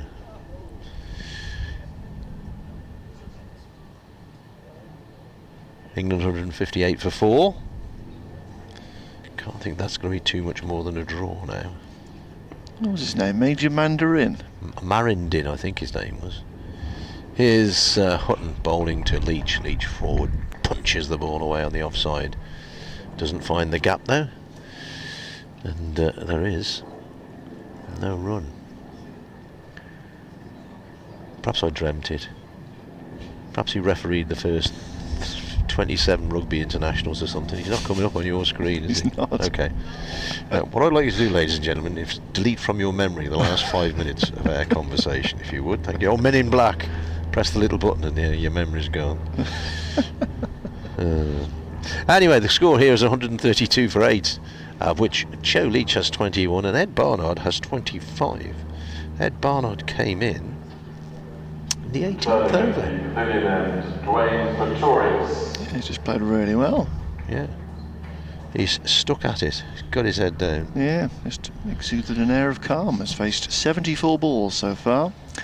And he's about to face Dwayne Pretorius, who's replacing Sanderson at the Wantage Road end. 2 slips in a gully in place, 3 saving 1 on the offside. Pretorius goes in, and this is punched away. Pass point by Barnard, pleasantly played. And a couple of runs available here, out towards the covered stand to our left.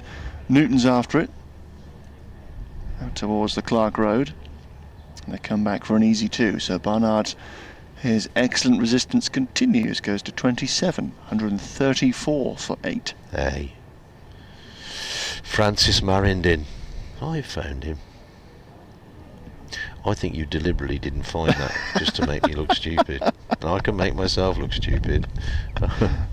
Pretorius in again, right arm over, full of length, and Barnard hurriedly forward here, thick inside edge, runs away to square leg. and there is no run. At mid-on now, Luke Proctor is vigorously warming up. So we've had Keogh dancing around, but it appears that Proctor may be the second change of the afternoon shortly.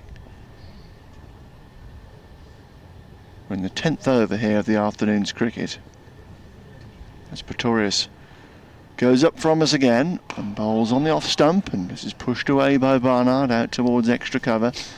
Newton is there in his sun hat, as generally is always the case, and there's no run. Even when the sun's not out. Major Marindin refereed the 1980 FA Cup final and 7 consecutive from there, including a replay at Derbyshire County Cricket Club's racecourse ground in 1886. There you are, there's another ground where Derby County used to play. Staged the FA Cup final. Before they went to the baseball ground. Yep. Pretorius once more, Barnard forward, looking for a dab and go into the covers. Not available though, because it's too close to Newton once again. They dash back to their respective marks. Leach and Barnard here, 1-3-4 for 8. Didn't they have an old stand at the racecourse end at Derby that for years and years pointed in the wrong direction because it was actually a stand for the old football ground? Yeah, I believe so. It was before. Remember the actual racecourse stand that stood there. Pretorius outside the off stump, and he's bowled him. Dragged it on. Barnard's resistance comes to an end. Driving loosely there without really moving his feet. Looking to drive away into the covers, and he's perished. His off stump knocked flat back on the floor. And a big obstacle there is removed for Northants, because played very well, did Ed Barnard, showed good resistance, but an error has undone that good work, and he's gone for 27. And Worcestershire now on the verge of being rolled over at 134 for 9. Yeah, good little ball there from Pretorius. Just came back a little bit on Barnard, and so he's quite right, got the inside edge and thumped into the off stump, so into the leg stump.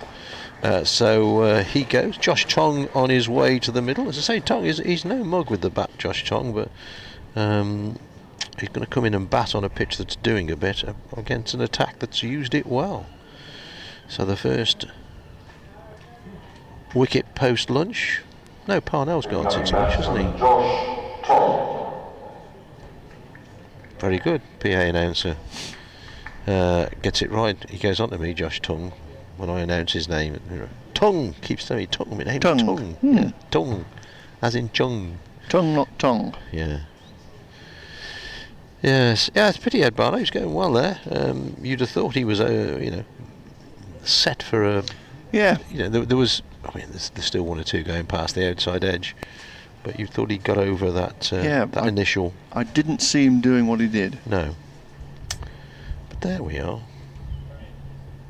So one more to take, and if Northants can wrap this up pretty quickly, they will have a great chance to get right on top in this game if they can bat even half competently, really. It's 134, no real score at all, but Worcestershire, of course, have the ammo in their bowling attack to respond in kind. So Tong, the final man, 3 slips in place. Pretorius goes in. He's well forward. Josh Tongue playing out towards extra cover, and there is no run to end the over. Success in Pretorius' first of the afternoon. Very economical in that morning session.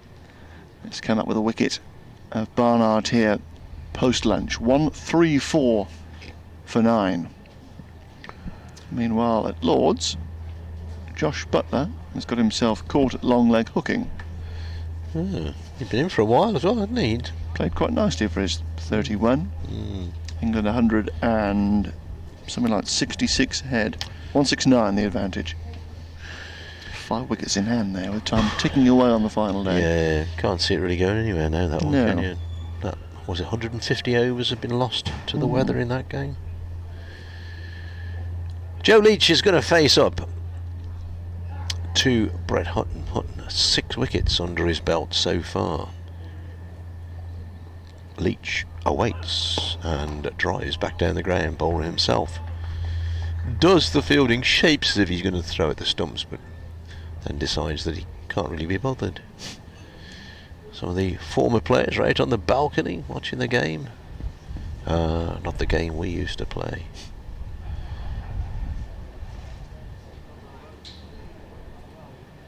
Hutton, as the umpire at square leg, has to hang on to his hat. A sudden bit of breeze comes up. So the bowls, Leach gets a short ball which he pulls away through mid-wicket. Probably going to get 2 here. Indeed. 2 it is. 2 more to the Worcestershire total, which advances to 136 for 9. They were 31 for 6, 58 for 7, so something of a recovery. Leach moves on to 23. Hutton, 6 for 51 so far. And that's more runs there for Leach. Once again, clobbers it away. Sanderson has to go around the rope from square leg to deep mid-wicket. Picks up 2. 138 for 9 now, Worcestershire. There's a door that keeps going clang behind us. It doesn't go clang, it goes bang. Makes me jump every time. Only got 2 slips in there. Got sweepers out either side. I think they feel that that Leach, with his number 11 batsman, is probably going to have a go. He waits, Leach, and smashes this one. Well, I went in the direction of his bat and thought he'd smashed it down the ground, but it bobbles out to square leg, picks up a single as Sanderson comes into field. I was looking, I couldn't quite figure out why mid-off and mid-on hadn't moved, mainly because the ball wasn't going in that direction. 139 for 9. 3 slips for Tongue. Tall man. Hutton bowls. Tongue works the ball away off his pads. Not 100% sure that's exactly where it was supposed to go, but he's picked up a single. And Leach happy to call him through for that single. 140 for 9. I was at Redditch Cricket Club on Friday for a testimonial game against Jack Chantry's 11, a game that was never going to take place because the weather was horrendous. And that's the club that Josh Tongue started at. It was a very good afternoon. Yes, yeah. Well, 1 or 2 said towards 6 o'clock, glad there's no cricket. It would have just messed the day up, wouldn't it? But we had a very good day. A great Jolly fun. good, jolly good. Yeah, some good lads there, and most enjoyable. Hutton in bowls, and this is Leach pushing the ball away through the mid-wicket area. Brave. And he's going to pick up 2 as Pretorius dives, half stops the ball, and then has to get up and chase after it. He went early with the dive, didn't he? Just give him 2 and shadow that to the towards. Absolutely, yeah. 142 for 9 at the end of the over. Leach has a very useful 28. Tongue has 1. Yeah, those runs are coming in jolly quick time, haven't they? Yeah. Yeah, actually the run rate's not bad. If it was 142 for 2 just after lunch, you'd say, oh well. Nicely placed. Yeah, I suppose there's been attacking field, so there's gaps, and yeah. Let's be honest, Moeen got a lot of his runs over or through the slips, didn't he? He did. Yeah. And you never yet know how crucial those could be. No. Can they just find a bit more resistance here, Worcestershire, and just turn this into 170, 180 maybe, as Pretorius is in and Tongue is beaten. Full length delivery, just goes away past the outside edge. They've done very well already, really, from 58 for 7 to get this far. Guess they could have been fired out before lunch for 80 or 90, and that really would have been game over, you would think. But for the moment, it's a score on the board. Just got to scrap away and get yourself a little number, and you never know. Pretorius is in again, right arm over, and brings Tongue forward. A push wide of off. Excellent single taken here. They get home, even though Sanderson has thrown down the non-strikers and stumps. It was good fielding, but even better running. Very well judged there by Tongue. Pretorius is unhappy, but it was nicely judged. Just pushed away from the fielder. Good early call Good quick single. And Tongue goes to 2. 143 for 9. Long legs, Josh Tongue. He was always going to get there fairly rapidly.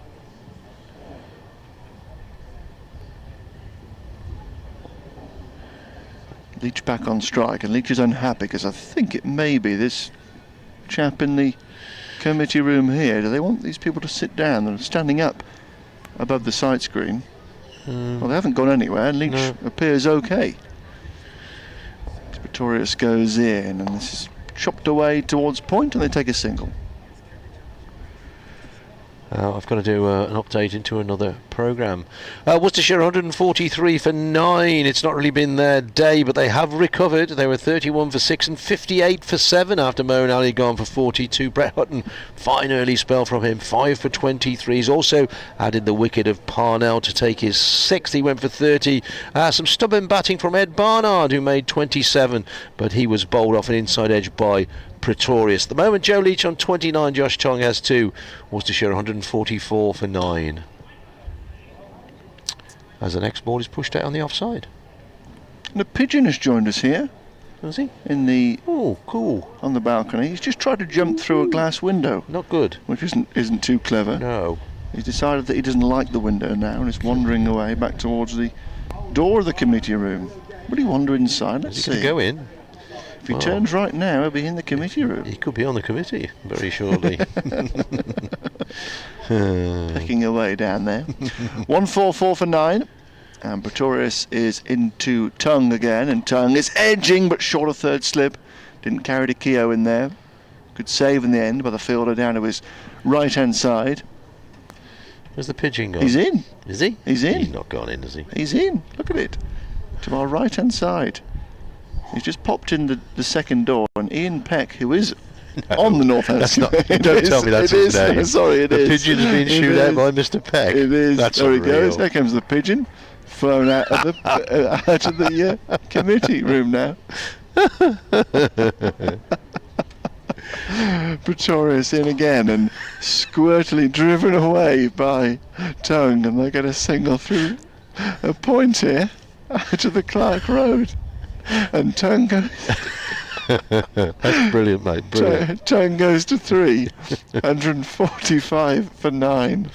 Do you know, in years to come, we won't remember the scores in this game. We won't remember that Brett Hutton got 6 wickets or whatever. He might get 7, but we'll know that Mr. Peck shooed the pigeon out of the committee room. That will stick in our memory. Happy days. Right, where have we got to in this cricket match? Josh Tongue's going to face Luke Proctor, his first bowl of the day for Proctor. Bit of right arm over. And he's going to be bowling to Josh Tongue, who has 3 to his name. Proctor, always busy, bustles into his run. Turned away through mid-wicket by Tongue, who almost bumps into the umpire, who's racing backwards at great rate, trying to get in position for the possibility of any run out, which there wasn't. 146 for 9. Tongue goes to 4. Leach has 29. Live cricket brought to you by your BBC local radio station. Proctor in. Ooh, Leach has a real wahoo at that one. To a ball that Rossington eventually takes in front of first slip, but which Leach was trying to clobber over mid-wicket somewhere. BBC radio stations representing the fine county of Northampton, and indeed the town of as well, and Herefordshire and Worcestershire combining for this award-winning broadcast. Next ball once again goes through to the wicket-keeper. No run occurring. Just see if I can get an update on the Herefordshire against Wiltshire score. In fact, Wiltshire all out for 140. Try and get some bowling figures on that one as well. Somebody's probably bowled well there. Is Proctor's next ball driven down the ground by Leach. That could race away for 4. Pretorius gives up the chase. Lovely shot from Leach. Dan Conway 6 for 51 for Herefordshire. Well bowled. So Wiltshire all out for 140. Keep you up to date with that one. Here, that brings the Worcestershire 150 up, which is greeted with a raucous round of applause. A standing ovation in parts of Kettering. Leach, though, has moved on to a very useful 33. Second top scorer in the Worcestershire innings. Proctor bowls, Leach opens the face, runs it down square on the offside.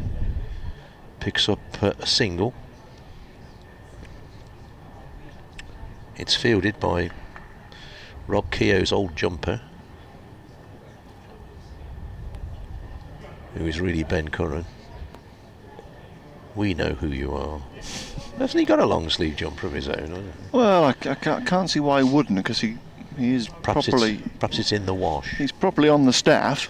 Yeah, although he's not played any county cricket for a while. Proctor bustles in again. Good ball. Good pace on that one, and Tongue plays at it, but it goes through to wicketkeeper Rossington. That completes the over. Proctor's first. Goes for 6 runs. 151 for 9. Leach 34, Tongue 4. If you've not been with us, 3 golden ducks for Worcestershire. Haynes, Milton and Cox all out first ball to the bowling of Hutton. Mitchell made 2, Ferguson made 1. Vessels 6, Moeen Ali 42, Parnell 30 and Barnard 27. Buck has 6 of those. Pretorius, Hutton and Sanderson have 1 apiece. Although Sanderson could have took 3 or 4 himself, I thought, this morning. Yeah, but well, 151 for 9 then. Pretorius into Leach, who's driving firmly down towards mid-off. Sanderson takes a step to his right-hand side to collect in there. And there is no run. 2 slips in the gully here for Leach, the right-hander. Deep point and deep square are both back. Long leg also down towards the bank of white seats on the far side of the ground. Then extra cover mid-on and mid-off. That's Northant's try to finish this off. But already some useful runs here for the 10th wicket as Pretorius goes in. This is nicely driven away through extra cover by Leach. He won't get 4 for it. When it left the bat, it appeared to be scorching away past extra cover, but it wasn't that well timed in the end, and he just gets a couple of runs. But it looked great, didn't it? It did. It looked as if that was going to fly to the boundary. Goes to 36. Does Leach, 153 for 9. And he will know the value of a few bonus runs here with the 10th wicket, just to maybe squeak this out to 170. Pretorius past the umpire. Goes in again and beats the bat. Much better length there. Just asking Leach to drive away a decent delivery. And he played a missed, aiming through a similar region wide of extra cover. 43 overs with this ball, but it's still doing a bit. A few times this year Northants have had opposition in huge bother, only to allow them to escape to very useful first innings totals. This has been a better job against the lower order this time, though, as Pretorius goes in again, and Leach driving firmly back towards the bowler. Pretorius gets a fingernail to it, and the ball runs gently down towards Sanderson at mid-off for no run. Sussex was 6 down in the morning session on day 1 here, and recovered rather handily with a triple century stand for the 7th wicket. Blimey. Ben Brown and Chris Jordan. Chris Jordan with the career best, But having been dropped first ball. everybody bats these days. They do. Glamorgan likewise were in huge bother here. Billy Root dropped first ball, made a match-winning century. As Leach here flicks leg side. Goodness, he took that from in front of all 3. Down to long leg. A little advance there at Pretorius. And flicked off a thick edge in the end down towards Bucket long on. Goes to 37, Jack Leach. 154 for 9. So the second highest score of the innings coming from number 10 so far.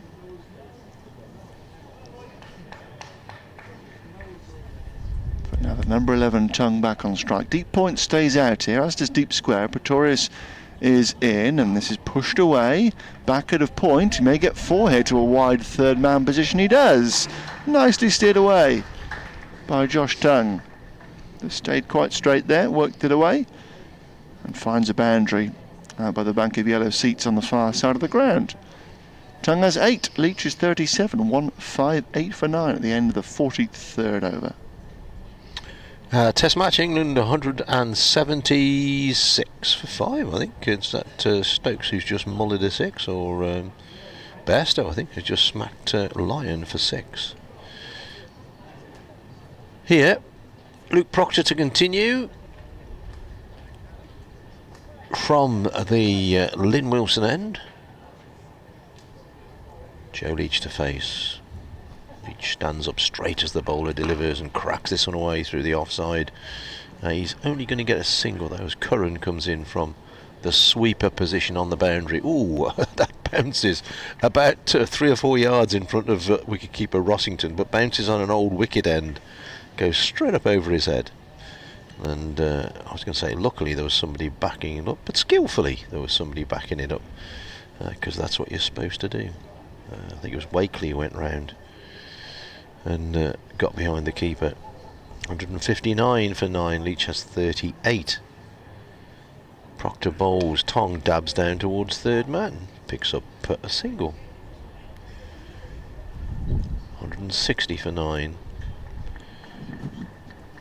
Here's Mr. Peck again. Highlight of my day, mate. I thought you were joking when you said it was Mr. Peck. Oh dear. Very nice man. No, we're not taking the mick out of him, but just that his pigeon chewing qualities were excellent. Proctor in bowls. Leach shoves this one down the ground. If it beats Pretorius, it's 4. It does. It is. Really climbed into that one, Joe Leach. Anything up is going to go. And it goes to 42. Yeah, and again, it's positive without being reckless, because it was just far enough up there to take a big stride and have a bit of a dart at, but it was by no means a reckless stroke. Quite controlled, very well timed, and these are really, really good runs for Leach from number 10. He calls the high score in the innings now. 164 for 9. Proctor again to Leach, and this time cracks it away through the offside. He's timed that much better than I thought he had. He's got 4 more there. That was nothing more than a push really from Leach, but it went right off the sweet spot. I say he's a big bloke, Jack Leach. He's got Joe Leach. He's got very big forearms, and he's smashed that one away. 4 more. Leach goes to 46. 34 added for the 10th wicket. Well, from 31 for 6. Got themselves up to 170 at least. Proctor again to Leach, who's climbed into this one. Oh, he's dropped at extra cover. It was not easy because it was going at a rate of knots, but I think he was put down there. I think it was a chance, wasn't it? Do you think he carried? Certainly very low. It was, yeah. There's no overreaction from the Northampton fielder, so maybe I'm doing him a disservice. But it wasn't half going. Just picks having a bit of a dip now, isn't he, Leach? Picks up 2, goes to 48, Joe Leach. 170 for 9. Proctor bowls. Leach has got this one over top of the wicket-keeper, down to fine leg. Third man, more for 4. Joe Leach has a very good 50 for Worcestershire. A very valuable 50 as well. Went for the hook shot there, got it off a top edge, flew over wicketkeeper and slips down to the boundary for 4. Leach has 52. Worcestershire 174 for 9. And they had 108 when the 8th wicket went down. So 66 runs from the last 2 wickets so far. Yeah, very, very useful indeed. Coming on 38 balls with 7 fours. 38 balls, 7 boundaries. A bristling effort from Joe Leach so far. Just had a bit more of a dart there against Proctor. Skiddy, brisk, medium pace. And very fortunate with the final boundary, but fortune favours the brave. And just forces Northants into another change now, because Nathan Buck is coming back for the 1-2 try then to try and finish this off. 10th wicket stand becoming very frustrating for Northamptonshire. Buck is into Tongue. Goes full and straight, and there's an appeal for LBW. I think he's hit it surely, yes. Ball runs away to second slip and there's no run, but it was a cracking Yorker from Buck, and Tongue has done very, very well to keep it out. Speared in right at the toes. He was knocked off his feet, was Tongue, but he kept it out, in fairness to him. Squeezed it away, maybe via the pad, down towards Hutton at second slip. He won't be happy with that, Josh Tongue, will he? Yeah, he was a 6'6" fast bowler. He ends up flat out on the ground. But as you say, he kept it out. So Yeah. that's what matters. 174 for 9. And Buck on his way again. Bowls right arm over, goes for the Yorker again, misses it, gets clipped away towards mid-on. Tongue was setting off for a single that was never available, and almost got his partner Leach into a bother there. But Leach turning and making his ground comfortably enough. Third man long leg out here. Then point, extra cover, mid-off, mid-on, square leg.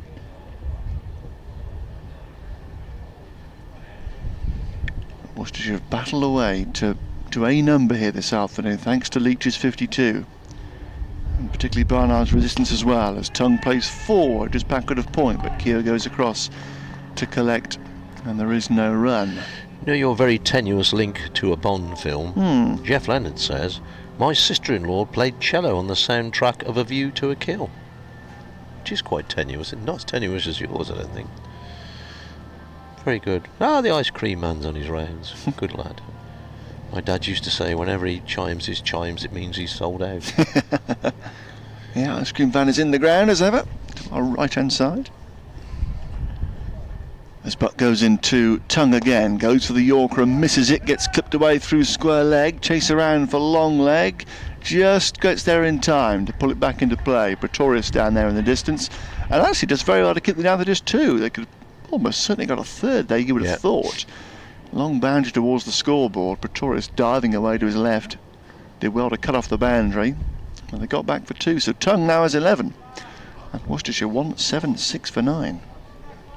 By no means a good first innings score, but exactly what I was talking about earlier on, just cobbling together something. You get fired out for 120, 130, you don't win many games from there. You win a few with 180, 190 on the board, as Buck bowls again and goes past the outside edge.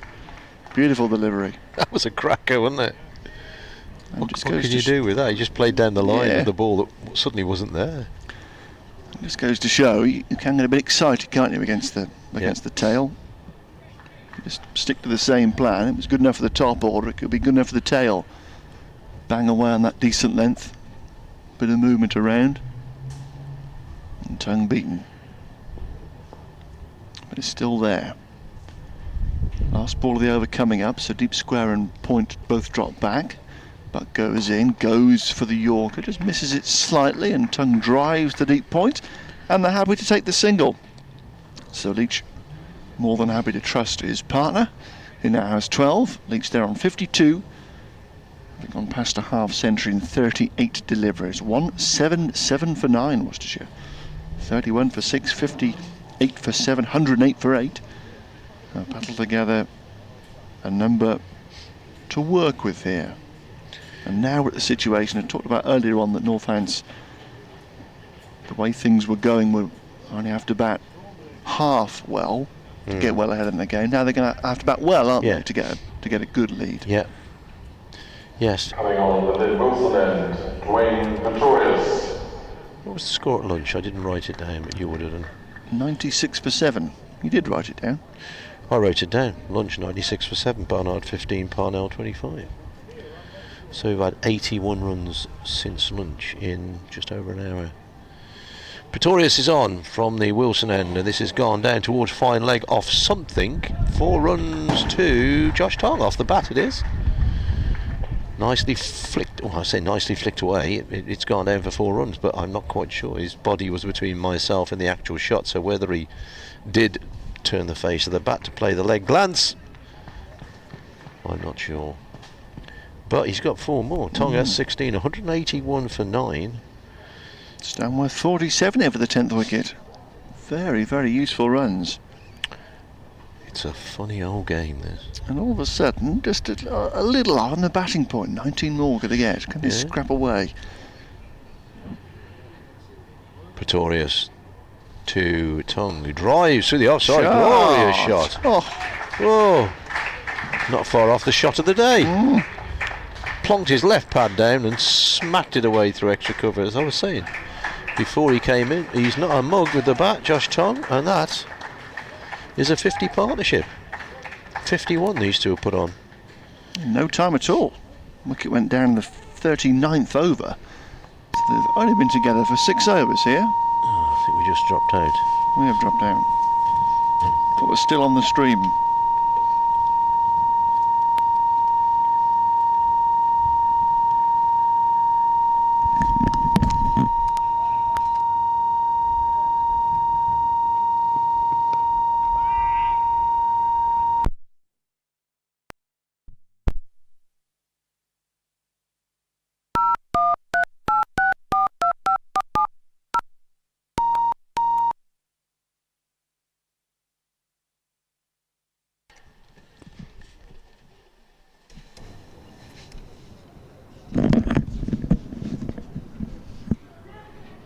One 185 for 9. Pretorius in again from the far end, and Tongue is driving pleasantly, growing in confidence here. Josh Tongue plays down towards mid-off, and there is no run. Tongue now has 20 here, useful runs. This goes to show that it's no absolute minefield here. There is a bit there for the seamers, as ever really here at 1-2 Road. A bit of help available for the seamers. Generally a pretty good pitch, and the ball coming on nicely, as we've seen with these drives here, particularly from Tongue and Leach as well, as Pretorius comes in again and goes past the outside edge. Much better. Just bowl decent deliveries. Don't get too excited, keep trying to hit the top of the off stump, and there is a bit of movement from that area. One goes through past the edge again. 185 for 9. Apologies if you lost us for a few seconds there. Slight technical problem. I think it was the pigeon got in the system. Once again, point and deep square, drop back. Last ball of the over. Pretorius in, back of the length. The one goes through again, past the outside edge. Just looking to drop it down there to third man was Josh Tongue, and he played and missed. But he's still there on 20, Leach 52, 185 for 9, and well, Worcestershire will be delighted really, having been 58 for 7 and 108 for 8. Yeah, it's a good recovery. Be interesting to see as, when and if Worcestershire bowl, if they can get the same life out of it that the Northants opening bowlers, certainly Sanderson and Hutton, got out of it first thing this morning. The wicket will have been a little bit, I'll use the word drier. It wasn't wet at the start, but maybe some of the venom has gone out of it. But we get a new ball, and you never know. Here's Nathan Buck continuing to bowl to Joe Leach. Leach flicks this one away off his pads, down towards fine leg. He's only going to pick up a single though. It was a little inside edgish, but he's got one more. 186 for 9. Leach moves on to 53. Change in the field here for Tongue. Not sure what Adam Rossington wants here. He wants a third man. Says I gets the duties. Off he goes. And Tongue has just got 2 slips. Well, he hasn't got 2 slips, but you know what I mean. He's batting and there are only 2 slips. You knew what I meant. Here's Buck. This time on leg stump and flicked away by Tongue, but only 2 mid-on, no run. Going for that Yorker again there. Was Buck, the one that flattened, I suppose you could say, Josh Tongue. Got him down on the floor as he dug it out. 186 for 9. Buck, tall, races in, bowls. Oh, gone, caught. Good catch in the end by Keogh at first slip. No, Wakeley at first slip. And Worcestershire's resistance is ended. Leach and Tongue race off because they're going to have to open the bowling for Worcestershire very shortly. But Good effort from those two. Pretorius has his second wicket. He's got 2 for 31. Worcestershire all out for 186. Tong a useful 20. Leach at the close of the Worcestershire innings. Not out for 53. Curran and Newton on their way towards the middle. Yeah, battle for both really. Newton was injured at Old Trafford in May. He missed a lot of cricket, came back and hasn't really found much touch. Did score a half century at Sussex, but that's the only real score of note for he in the last couple of months or so. Hasn't been involved in the T20 stuff. And Curran has only got a couple of failures in the T20 to show for his last couple of months or so as well, replacing Ricardo Vasconcelos at the top of the order. Did play a couple of the 50 overs matches, did Curran, made a nice 69 at Grace Road towards the back end of the competition, but his championship cricket so far this summer, 3 and 36 here against Sussex, 1 and 52 against Glamorgan also here, and then 32 at Durham. This is his first game in the championship since middle of May. Joe Leach it'll be to open up. He's going to bowl round the wicket to the left-handed Curran. 4 slips. Here's the first ball. Leach bowls. Curran forward solidly, plays the ball at the pitch. No run.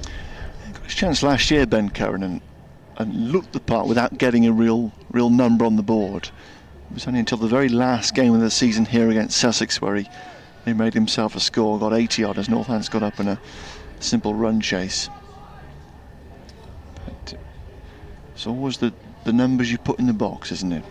Doesn't matter how you look, doesn't matter how you get him. Yep. Just a matter of getting a number. Leach round the wicket, bowls. No ball. So the reply is underway.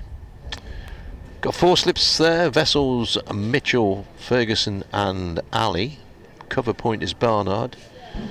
Mid-off-ish is Milton. Mid-wicket and everywhere else on the leg side in front of the bat is Sains. Oh, sorry, Parnell's at mid-on. He was just talking to Leach. And Tongue is at fine leg. 2 without loss, Northamptonshire. Leach bowls. Curran lets this one go. Starts wide, goes wider still and wider. Shall thy bounds be set? Stokes 87 at Lords. Bairstow 15. Not going to risk it, are they? Make sure you can't lose. Keep Aussie out there. Yeah. They'd have been 2-0 down after 2 games. Exactly, yeah. Stokes gets himself an unbeaten century this afternoon. Yeah. Bairstow gets himself another score, played well first innings. Some much needed form. Here's Leach in again. Once again, wide of the off stump. Curran has lots of time just to lift his bat and let it go through. Lots of blue sky above. Just a hint. Just the sun flashing off a plane away to our right. Way in the distance. Could be somewhere over the North Sea, that one. Would be a long way off, wouldn't it? Come to think of it. I don't think it is over the North Sea. What do they reckon? Where's the centre of England these days? It used to be somewhere in Warwickshire. Yes, I don't think it's too far from me, actually. Next ball, wide of the stumps, wide of the batsman, through to the wicket keeper. Not a good first over from Joe Leach. He's got the batsman to play to 1 delivery. Maybe he's bowled him a few away dippers and he's going to get one to come back. It used to be somewhere in East Warwickshire, was it? Was the furthest place from the sea, the centre of England. Right.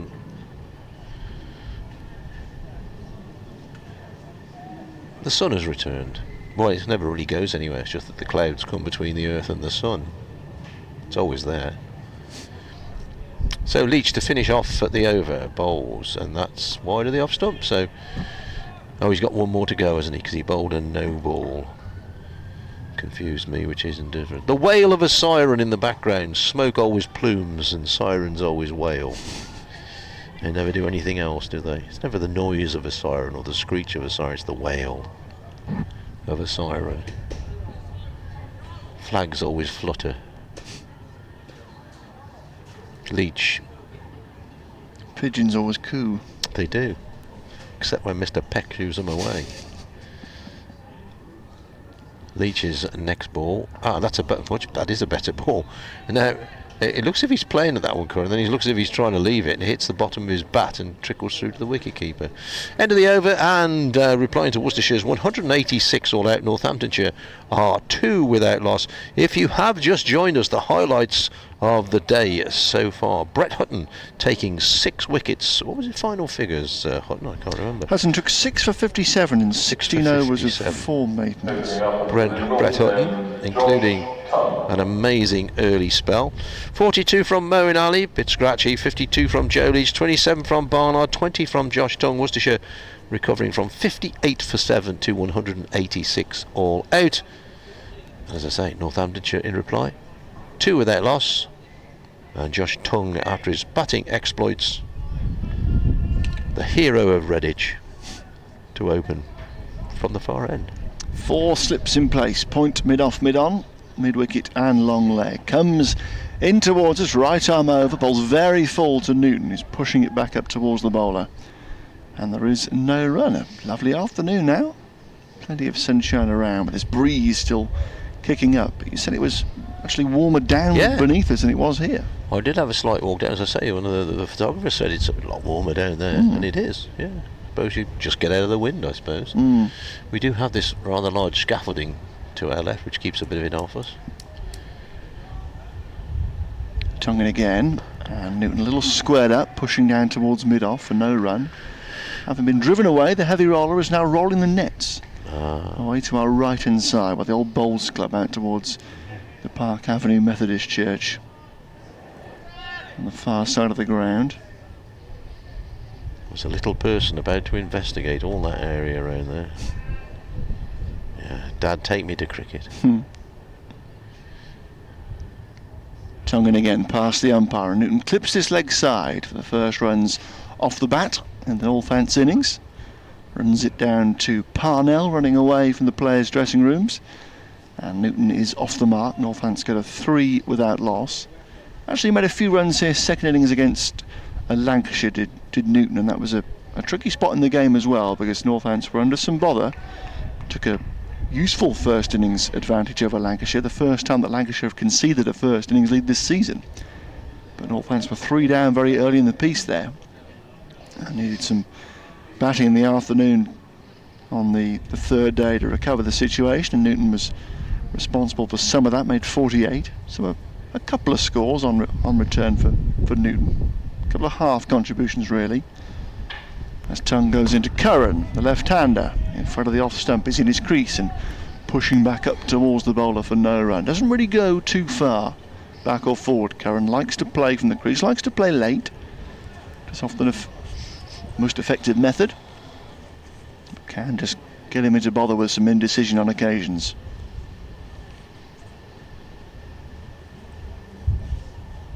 Three without loss, Northants replying to 186. As Tongue comes in again and goes through. Curran pushing forward, one swings back and I think beats the inside edge there. He was late coming out to try and defend. That was Curran, and the ball swung back, wasn't too far away from both inside edge and the off stump. An early one for the bowler. He can work up a pace. Yeah. Tongue. Yeah, lively, isn't he? He's a big lad. Tall figure, not much on him though, is there really, as he comes in past umpire Burns, and a tighter line here is defended by Curran back up towards the bowler, and there is no run. So a tidy start for Tongue. 3 without loss, Northants replying to 186, and we have 13 overs to go until tea time. Which is not too bad at, where are we? 10 past 3. Durham earlier this season we had 2 7 o'clock finishes. Oh goodness. In consecutive days with no overs added on. And no points were deducted for slow over rates, which always amazes me. How does that work? With no delays for the afternoon? We did have, I think we had 104 overs the one day, which was one of the reasons. Yeah. It negated my walks along the seafront at Seaham. My evening strolls were reduced. Yeah, very nice. Here's Leach. Races in and bowls, and this is played down very calmly, very nicely into the... very nicely is a good word, isn't it? Into the offside. Nice. Somebody said nice is a word that doesn't mean anything, really. I mean, if you say, how do I look? Oh, you look nice. Never when the Mem Saab says, how do I look? You look nice. What do you mean, nice? What does that mean? You look really nice, my dear. What do you mean, really nice? You can never win. Here's Leach, right arm over his in and he bowls, and that's flicked away off the leg stump. Tongue at fine leg does the fielding. Worcestershire have 4 runs. Sorry, Northamptonshire have 4 runs, replying to Worcestershire's 186 all out. Newton goes to 2. Of course, we could have had, in days gone by, Newton and Ridley, couldn't we, playing? Which used to be the beer in Coronation Street. I don't know if it still is Newton and Ridley's on the bar behind them. Is it Newton and Ridley's still in Coronation Street? Come on, folks. I don't know about these things. It's probably some sponsored brewery thing now. Next ball, crisply played out into the offside to Milton, who is fielding at mid-off. Normally, of course, a wicket keeper, Alex Milton, but in the side for his batting today, although he got a stinker of a ball from Hutton. That was caught by Rossington, the wicketkeeper. In fact, the 2 lads brought into the Worcestershire team, having scored runs in the second, Haynes and Milton, both got cracking deliveries from Hutton. Here's Leach charging away. He's sending any bowls and coming forward solidly. Corran plays the ball to mid-wicket, where Haynes is indeed the fielder. I think England are on a charge towards a declaration at Lord's. Well, they seem to be going a bit mad, don't they? Stokes is bashing it around. And they just showed a picture of the balcony, and Graham Thorpe appeared to signal 3. All right. As if they're 3 more overs. going to have 3 more overs. Well, they lead by 239 now. Yeah, it would be a runnable target for Australia. Leach in bowls, and that's wide of the off stump. A late decision to leave by Curran, but the correct decision. They won't go for him anyway, will they? Wouldn't have thought so. No. They don't want it to be 1-1 after 2 games. Perhaps he was indicating to Stokes, you've got 3 overs to get your 100, mate. Although I don't think they'll declare with him on 98, aka Atherton against Hick in Australia. I don't think Michael Atherton has ever been to New Road since then. It was the right time to declare, though, wasn't it? It was the right time to declare. But Leach bowls. That's just does go away slightly from straight, but it starts too wide. And Joe Leach has bowled 2 overs for 3 runs, but I don't think he'll be too pleased with himself because he's not really got into a rhythm and not got the batsman to play too often. Yeah, Stokes is playing ramp shots now, so he's gone to 98.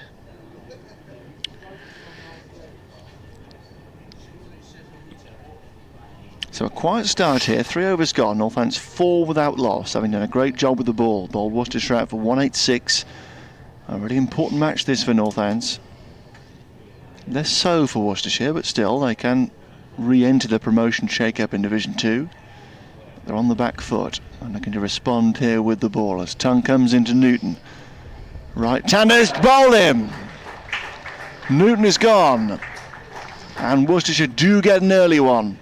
Newton driving loosely, and one has come back to hit his off stump. So Newton fails. Little excuse for him in terms of the cricket he's been playing recently. Hasn't been involved in the T20 stuff, but has driven it a full delivery there to one that has perhaps just come back and taken out the off stump. So Tongue has struck, and Northants replying to 186, a 4 for 1. Inside edge. Maybe just a little tickle on that one, but it's a good ball from Tongue. He was angling back into him, so he's a tall man, Josh Tongue. If he angles it in, then it does come in at a fair old rate. And as Max was saying, maybe not had too much cricket of this sort lately, Newton. Incoming batsman Alex Wakeley. Well, this game moving along, 11 wickets down, and By John White Shoes and BW Parkway. 11 wickets down before lunch on the first day. So just what Worcestershire wanted, an early strike. Having put up a modest total of 186. And did very well to get that far, having been 108 for 8. Northamptonshire very much hoping they don't regret not nailing a side again when they had the chance, as they've done a couple of times already this season. The team's really under pressure. 4 for 1 here. Wakeley out at number 3, has been playing in all the T20s so far and has been in reasonable touch, made some good contributions. Tongue from the far end, comes into Wakeley the right hand, away outside the off stump and let go. Through to Cox, takes it in front of first slip and wanders away. Has got Vessels at first slip here. Daryl Mitchell, who's fielded forever at second slip it seems. Ferguson has gone into third and Moeen Ali at fourth slip. Tongue, elbows pumping, runs past the umpire. Wakeley hurriedly forward, blocking this down out towards point. And there's no run. You'll be pleased to know that at Sands Parish in Bermuda are 12 for 1. Jolly good. Against the USA. 12 for 2 now. I wonder if what's his name still plays. It was the lad who played for Bermuda, the big Loveridge, wasn't it? He was huge. Leverock. Dwayne Leverock, yeah. Yeah. Tonguing again past Mike Burns. This bounces on Wakeley, but he steers it down towards first slip, but he's hurt him here. Wakeley wanders away to square leg, immediately hand off the bat, wringing out his hand. Has had a hand problem already this season, Wakeley, when he dropped a catch at Sussex and he split the webbing on his left hand. It looks like the right hand in a bit of bother here. That leapt up from Tongue, and Wakeley did well to, in the end, dab it down towards full slip. Wakeley in some pain here. He's waving away the physio actually, so maybe he's not too bad. But he is in a little bother. He's not happy, is he? No, Daryl Mitchell's just come up to have a little look at the wicket on a decent length, because they've already leapt up, and we saw a lot of bounce and carry in the first innings of the match, didn't we? Yeah. Is that a bit of kidology from Daryl Mitchell? Saying, oh, look at this, it's got holes in it. You know. It's a terror track. Possibly so. Well, he's going to carry on, but not happy. Tonguing again, and Wakeley pushing forward, a little loose there. Didn't quite get the front foot going out as he would have wanted. Runs it back to the bowler for no run. Bruce really picks up once again. It's sort of gathered pace throughout the day here. For the moment it's pushed away the decent layer of cloud that we had throughout the morning session. A lot more sunshine this afternoon. Potentially better batting conditions, but you never quite know. Tongue to complete a successful over, and Wakeley almost dragging one on. Just defending, going nowhere really. Thick inside edge past the leg stump down to Parnell at long leg, and Wakeley is off the mark in very streaky fashion indeed. It's a success for Tongue. Worcestershire have their first in the Northants' first innings, replying to 186. Northants are 5 for 1 with 11 overs to go to tea. Dwayne Laverock no longer plays for Bermuda, but the good news is that his son his nephew Keogh Laverock is playing for the mighty Bermuda against the USA.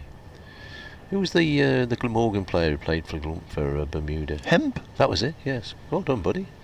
Your bonus question is on the royal family. Here's Joe Leach racing away here at Wantage Road. That's pushed nicely into the offside. Pick up, they'll settle for 1. It was one of those T20 that are pushed for 2. But Wakeley thinks, nah, my thumb's stinging a bit. I'll stay up here for a while. I'll stay at the non-active end. Total goes to 6 for 1. Northamptonshire, that's replying to Worcestershire's 186 all out. A topsy-turvy innings if ever there was. Here's Leach round the wicket bowls, wide of the off stump through to the keeper. 31 for 6 and 58 for 7, and then shortly after lunch 108 for 8 Worcestershire. Thanks to skipper Leach's 53 and some obdurate batting by his teammates. They managed to make 186. Oh, Herefordshire 21 for 3. Replying to Wiltshire's 140 odd all out at Brockhampton. Sounds a bit of a sporty pitch there. Here's Leach. Round the wicket he comes. 4 slips in to bowl to Curran, who's getting off the mark by pushing the ball 2 square leg. Haynes from mid wicket goes round to field. 7 for 1. Yeah, that shot there is exactly how Curran likes to play, just staying quite still in his crease. Just nudging one away for a single. Stokes century at Lords for England. The lead now 244. Is that it? Will he pull him in? Leach in bowls, wide of the off stump. Wakeley has little to do with it. Stokes' second Ashes turn after the 100 in Perth, the tour before last. Well, all the predictions about how that game was going to go today, I suppose the rain didn't help this morning, but I'm not sure England 236 for 5 was one of the scenarios. 51 overs left in the day there. Here's Leach. Better ball this time. Keogh coming forward. Fuller length from Leach. Keogh has to play this one. Leach looking for a little bit of a little hint of movement. Keogh, quite a tall man, gets himself nicely forward. Wicketkeeper Cox slaps his gloves together, chivying on his teammates.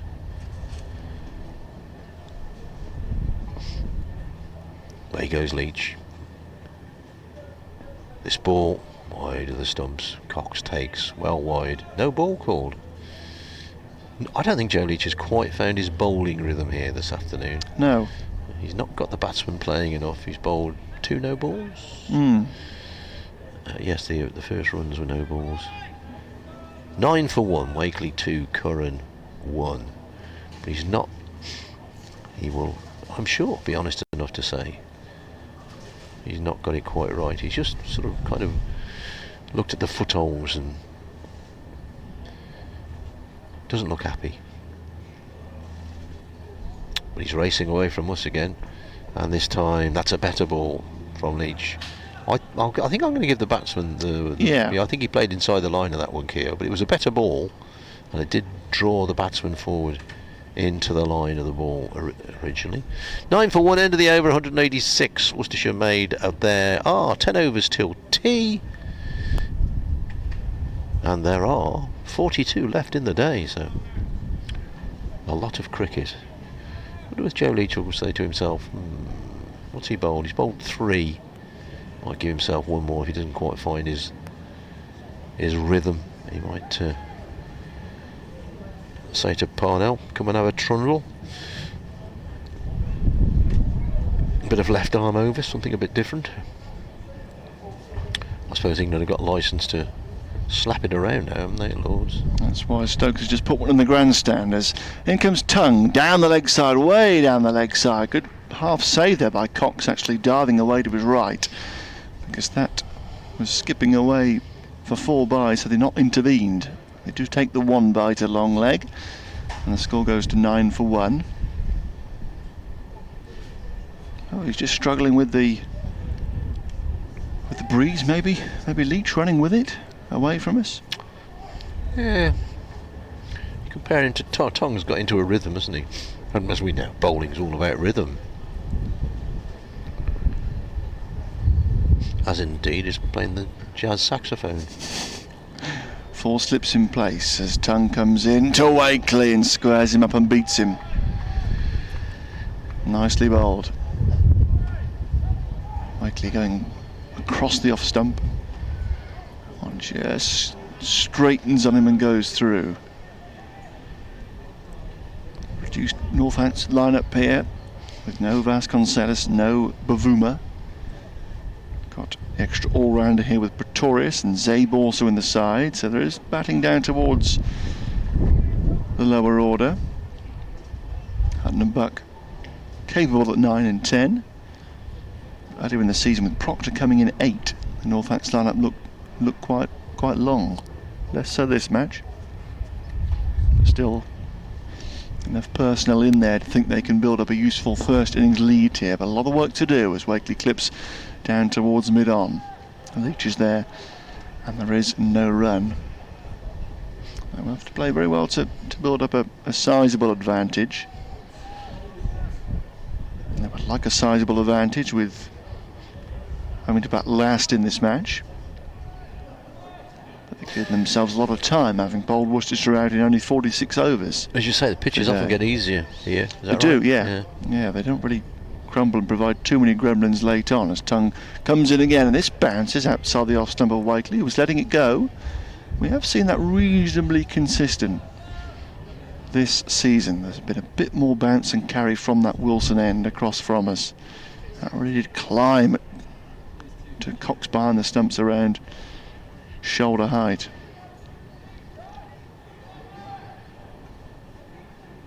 Wakeley, tap of the helmet, fiddle with the pad, settles over his bat again.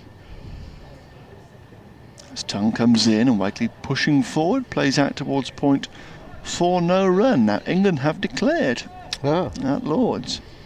My screen has just gone a bit fuzzy, so I can't tell you how many they are ahead. But it's around 270. 60.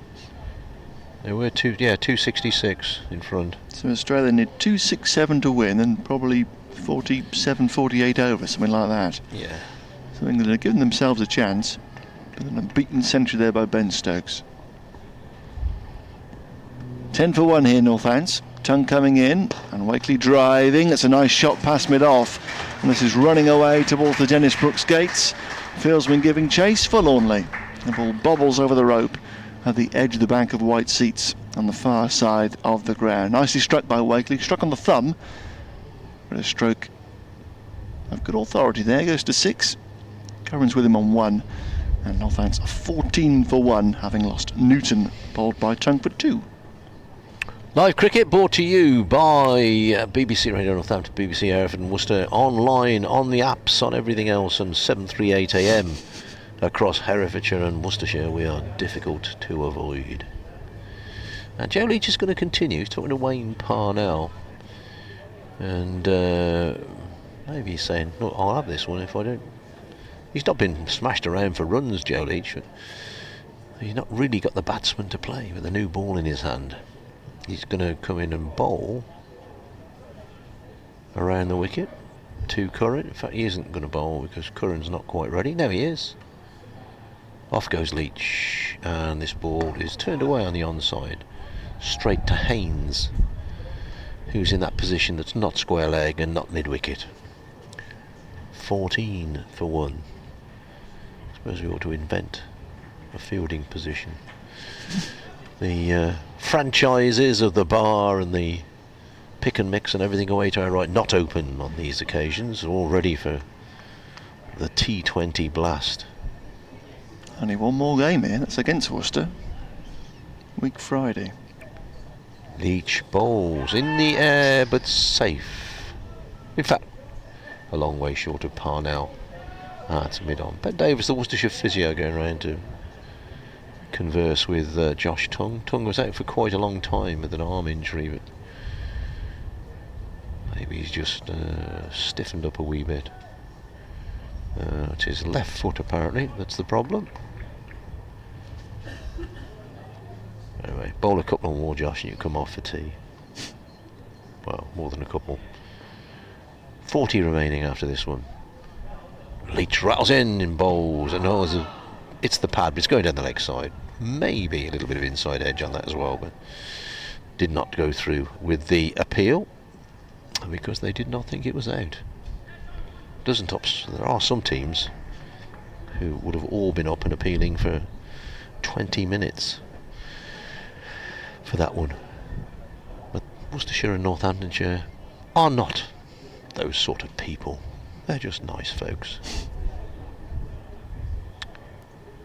Leach's next ball is angling in to Curran, who plays away on the onside, and Jack Haynes does the fielding. Very pleasant afternoon, breeze across the ground. The one of those things that is on top of chimneys that goes round. I'm not quite sure what they're called. There's one away to our right hand side, just beyond the Flidlip pile, and it's just catching the sunlight. It looks as if it's it looks like a laser light, but it isn't. Very, very county cricket scene this is. Leach bowls. Curran gets on the pad, but they're going to go through for a single as it trickles down to towards backward square. Leg by indicated by umpire Newell.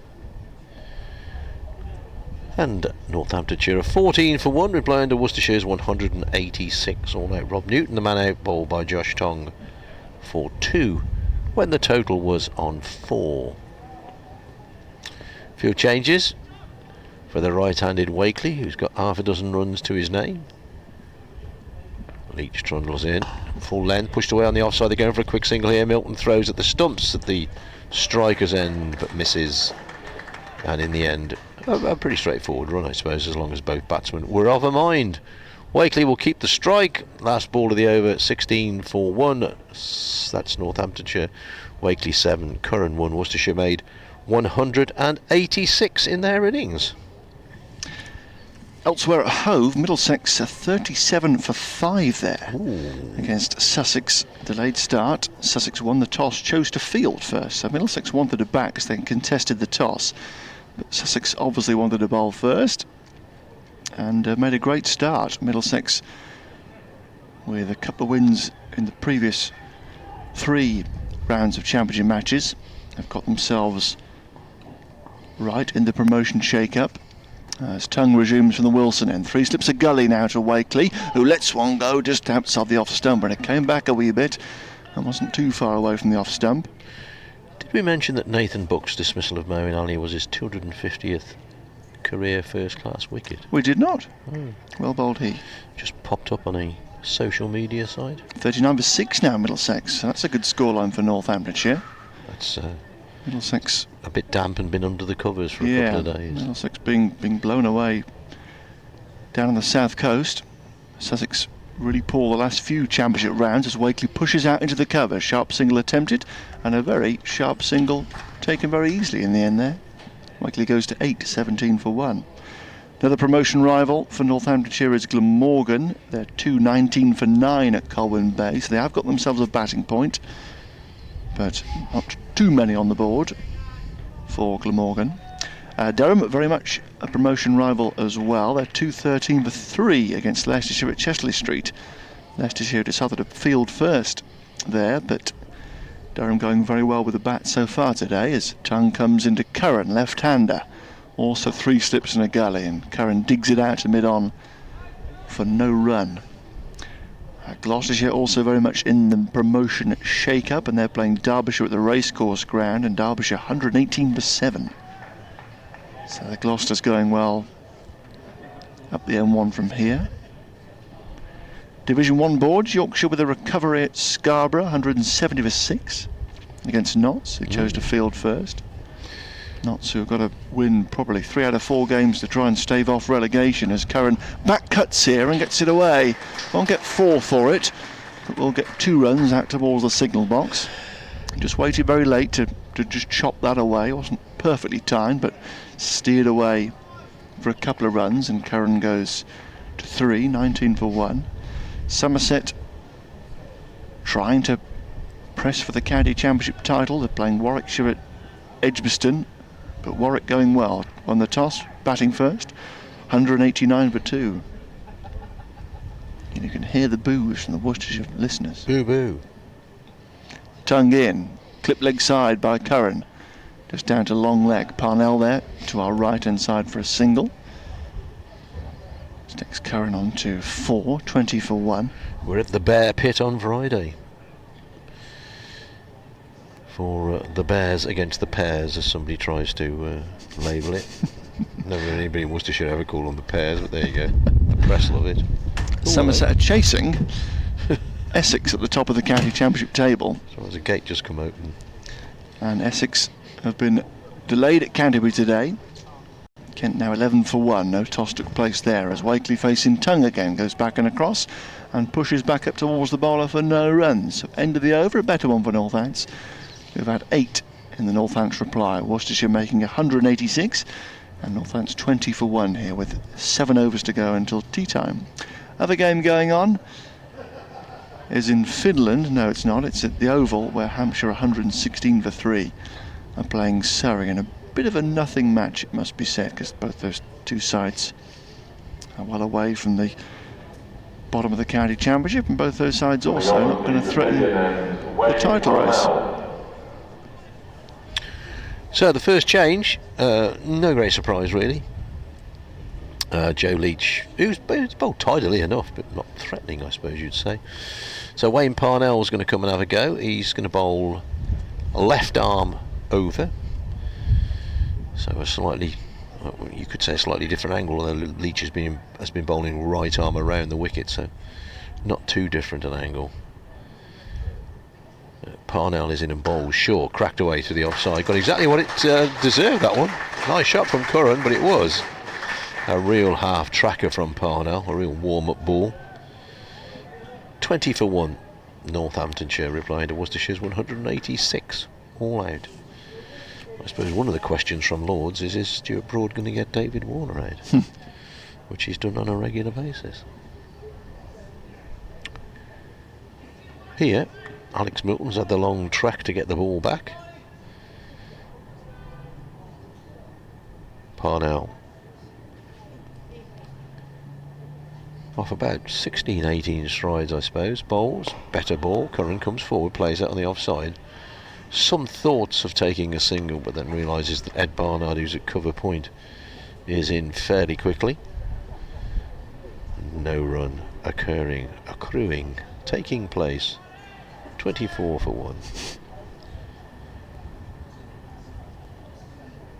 3 slips and a gully. Moeen Ali has gone from slip to gully. The rest of it is as you would imagine.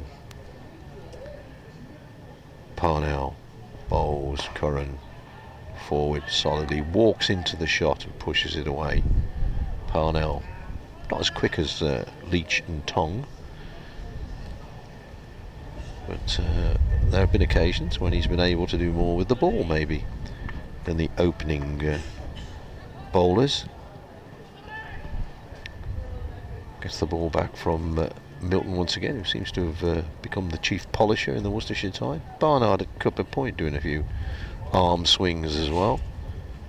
Parnell bowls short, pulled away through square leg. Not quite going to get there, I don't think. Haynes on the trot does well.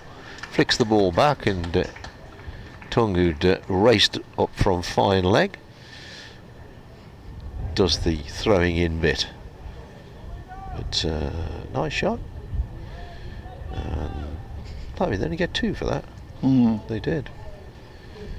We're watching too much T20 cricket where we just naturally suspect that people are going to turn and run for 3. Herefordshire lost a 4th wicket, 26 for 4 at Brockhampton against Wiltshire. And Parnell's run-up is halted as the sweater has fallen from the umpire's belt, but he doesn't know it has. Now he's seen it. That was quite funny. Because Parnell could obviously see it, because he was going to have to jump over it to bowl the ball. But the umpire hadn't, called a dead ball, and then suddenly realised the reason for Parnell's stoppage. 26 for 1. Curran waits, Parnell bowls, flicked away nicely, solidly, but straight to Haynes at mid-wicket. No run.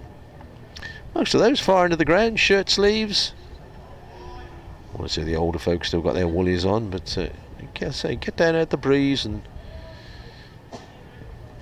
it's a very pleasant afternoon. Lady in a bright orange top circumnavigates the ground. They've gone for ice creams. Good effort. Well played. Parnell bowls. Forward comes Curran. Pushes on the offside and comes forward, suggesting he might run, but then shouts a very loud no. that we could hear up here. That concludes the over, and at the end of it, 26 for 1 is the Northamptonshire total. That's in reply to Worcestershire's 186 all out. 6 overs to tea. Delayed tea with the advertised tea time already. Yeah. Wilson and Ed Barnard. A double change, so Tongue is out of the attack. 4 overs, no maiden, 1 for 10. Yes, Ed Barnard, not Bernard. That's the American way of saying it. There's no apostrophe. Here is Barnard, goes into Wakeley, full and wide of the off stump, and it's let go through to Cox behind the stumps. 3 slips now, extra man in the covers, no third man. Point extra cover mid-off, mid-on, mid-wicket and long leg here. In the Wantage Road sunshine as a pigeon goes across the ground out towards Abingdon Park. It's not the pigeon, is it? It's not the pigeon, I don't think. Not the committee room pigeon. Committee room pigeon indeed. Bernard is in, this is pushed away to extra cover. Good diving save to his right hand side in there, Milton, tumbling away.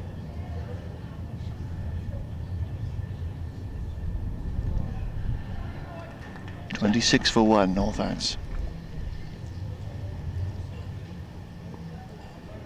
Barnard turns down the far end and comes scuttling in. Past the umpire he goes, and goes past the outside edge. Wakeley playing forward, one just moves away. Goes past the outside edge through to Cox. Good start from Barnard. Made useful runs with the bat, didn't he? Showed good resistance. Yeah. Just blocked up an end for a while, which Worcestershire badly needed. Having slumped to 31 for 6. Comes in again, does Barnard, and Wakeley forward, playing down towards mid-off. Moeen Ali is down there now. Might see his off spin at some stage. Was it the last time Worcestershire played it that Gary Lyon played for them? Yeah, He did, yeah. Came for, was it just like a 2-match spell or something? Yeah, it wasn't there for long.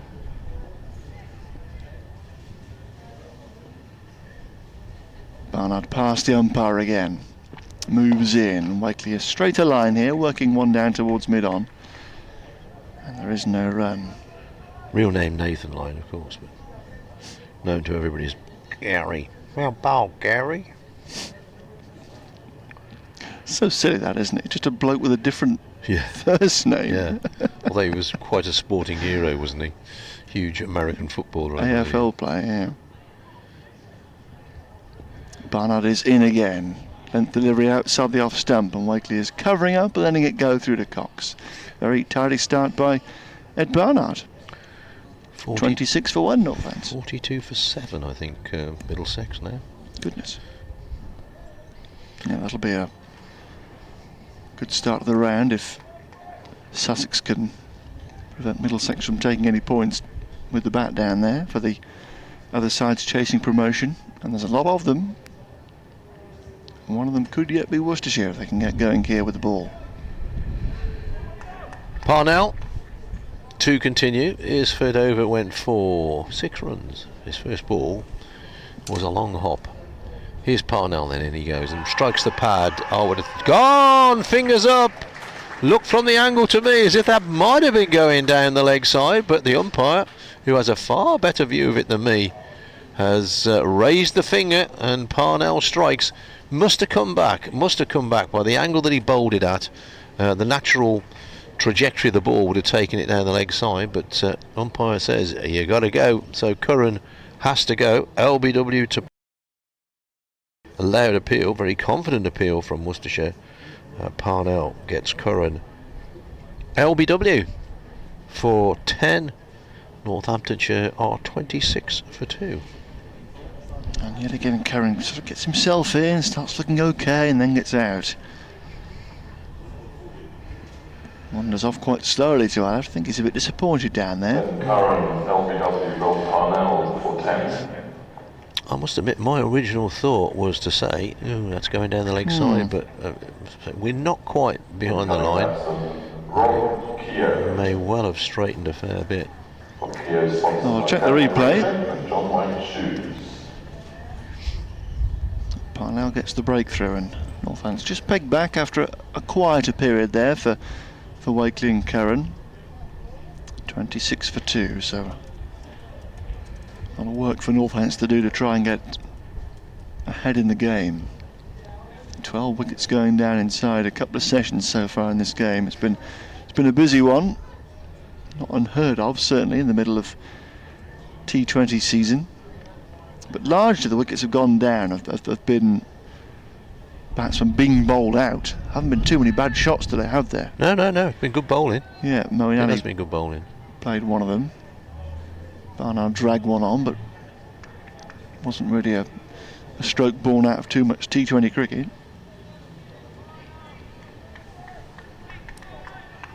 So, Parnell, tail up. Wickets in hand. So I just got to do something there. Let's get rid of that. Parnell in and bowled. Good ball.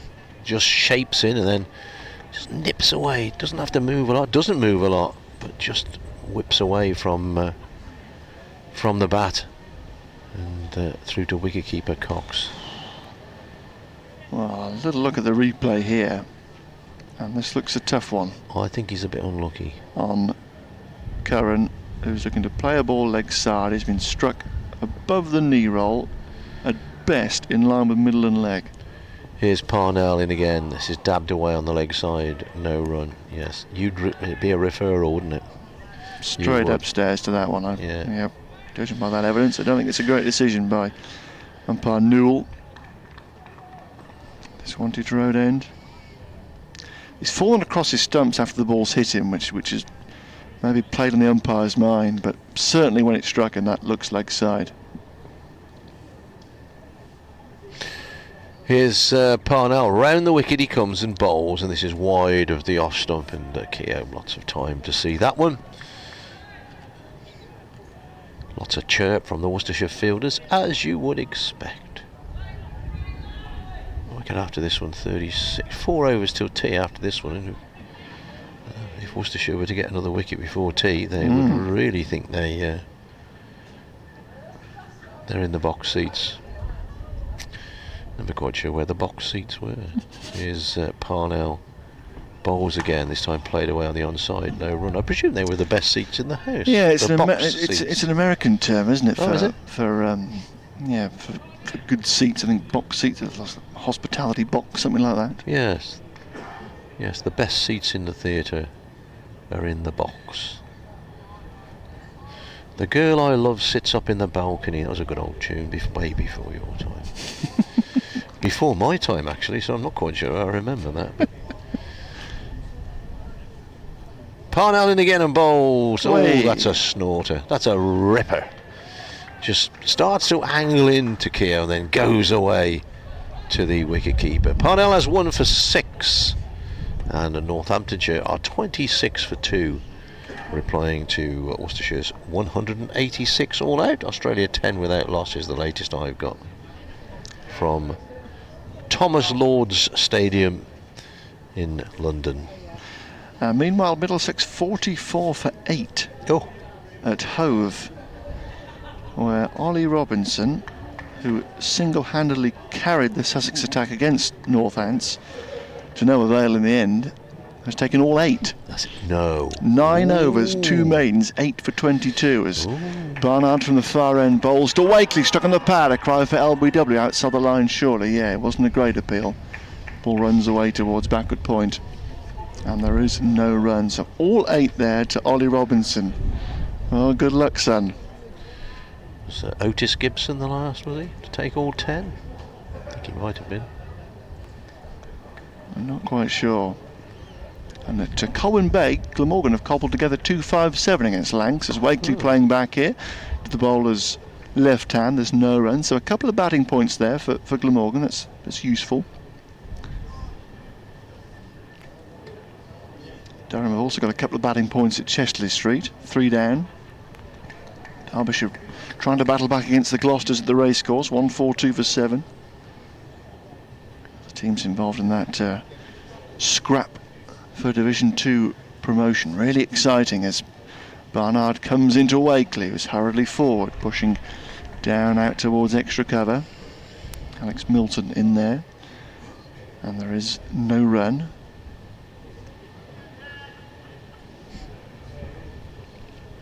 Yeah, Chris Rushworth almost did it against Northants. Yeah, I think he took the first 6 against Worcestershire as well. 4 years ago now, longer than that actually, 2014 it was, as Wakeley forward again, pushing out to extra cover for no run. 26 for 2 here are Northamptonshire. He certainly took 9 for in one of the innings in that game back in 2014. Nobody's ever taken all 10 in an innings for Worcestershire. Barnard in outside the off stump, and Wakeley playing forward is beaten by one that just wobbles away and goes through to Cox. Wakeley comes down the pitch a yard or two to prod away at a good length. 50 for 9 Middlesex. Robinson, oh no, Tom Haynes got a wicket. Oh, Ruined the fun, ruined the fun. Donner and Blitzen. But still, 50 for 9 must be one of Middlesex's lowest scores, certainly for a while, as Wakeley gets a short ball to cut, but he mistimes it. Out to Milton at extra cover, and the over comes to an end. So, 3 more to come until tea time here. 26 for 2 Northants, replying to Worcestershire's 186. And for the moment, the game nicely poised. Yeah, it's a fairly even Steven game of cricket, this one. Still a bit in this pitch, it would seem, with the new ball. But as these two, Keogh and Wakeley, very experienced pair, will know, if they can see the new ball off, they could be in clover. Is Parnell to continue. The anti-penultimate over before tea. And this is pushed away on the offside. Not going to get a run. That's the one before the penultimate. This is T-Eve. T-Eve, yes. Yes. I always know that. It used to be Jimmy Young's recipe. And the anti-penultimate ingredient to the recipe was the third from the last.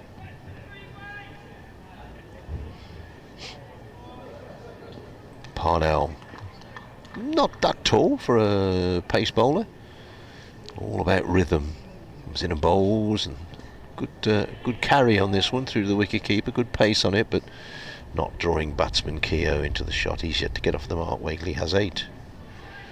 A wicket in the test match. David Warner has gone to the bowling of Jofra Archer, who celebrates as if he's won the Euro lottery.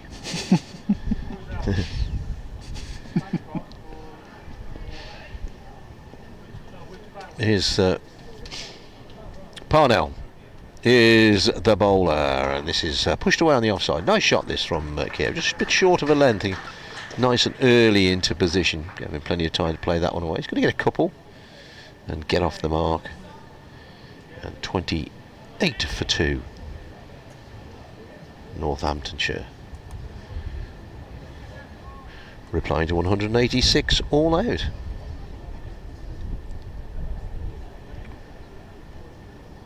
Those flags at the far end of the ground and those on top of the groundsman sort have not had any rest throughout the day.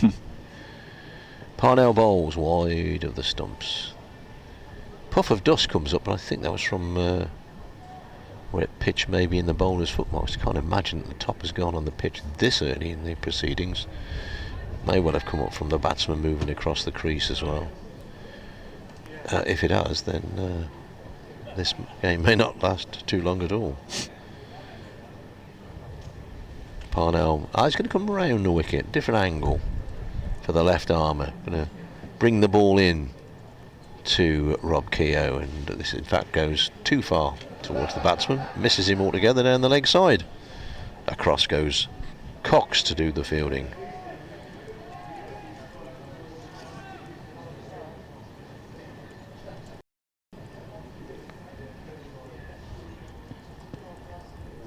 Total remains on 28 for 2.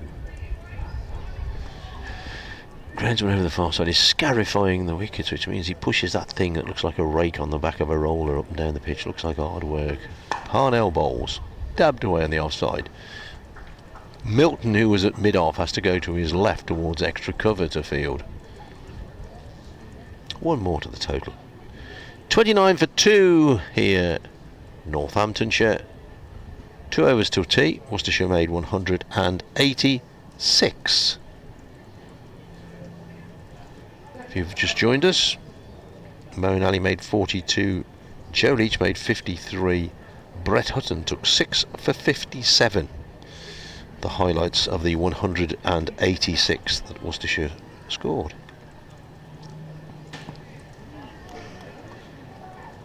Barnard to continue. The penultimate over before tea. Could just do with a cup of tea, actually. It's that time of day.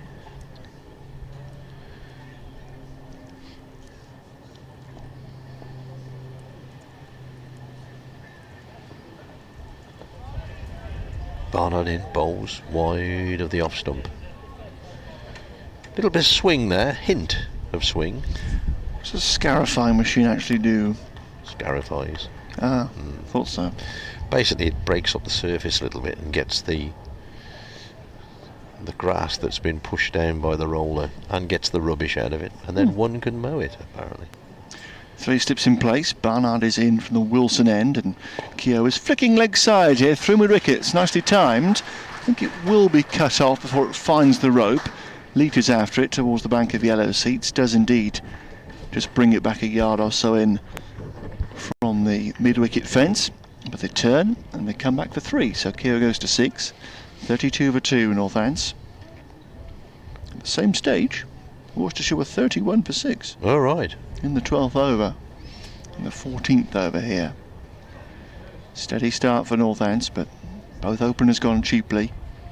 Curran unluckily so, with what appears to be a marginal LBW call, as Barnard is into Wakeley, and he too is whipping leg side, and will probably get 3 also out towards the bank of the yellow seats. A chase away again for Leach, and they turn, and this time come back for a more scampered third, but do get home comfortably. So Wakeley goes into double figures. He goes to 11, and Northants are 35 for 2.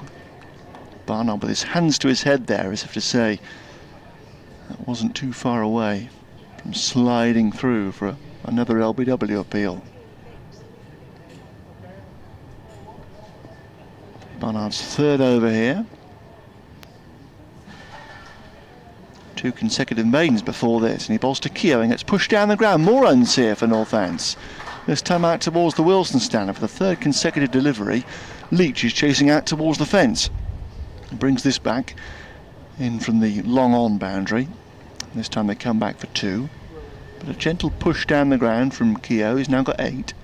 37 for 2 Northamptonshire. On a bright and breezy day in East Northampton, just outside the town centre. Slightly different postcode here, NN2, as Barnard moves in again past umpire Mike Burns, and Keogh is back and pushing away towards cover, and there's no run as far as Haynes in there, just coming to his left hand side. No run again.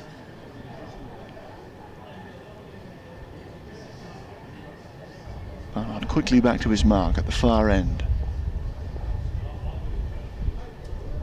Little turn and moves in again, past the umpire he goes, and an edge, but it's past 3rd slip, and a 3rd man for 4 runs. Genuine nick from Keogh, but it was down and away past 3rd slip, past the dive of Callum Ferguson. Wasn't a chance, wasn't quite deliberately played though, and he picks up 4 runs, and Keogh goes quickly here to 12 not out, and Northants to 41 for 2 on the stroke of tea. Indeed. One more over before we trot off to a fine tray of cakes and a mug of hot steaming tea. We may get the latter. The former, unlikely. Not that it matters much, because it's that time of the season when we have to stop eating cake and biscuits. Here's Parnell, and he comes and bowls. Good ball. Just fading into the pads, and actually hits the pads of Wakeley and disappears into the leg side. Oh, somebody's just next door in the committee room said, "Could you get you a cup of tea?" I put my hand up and volunteered for that.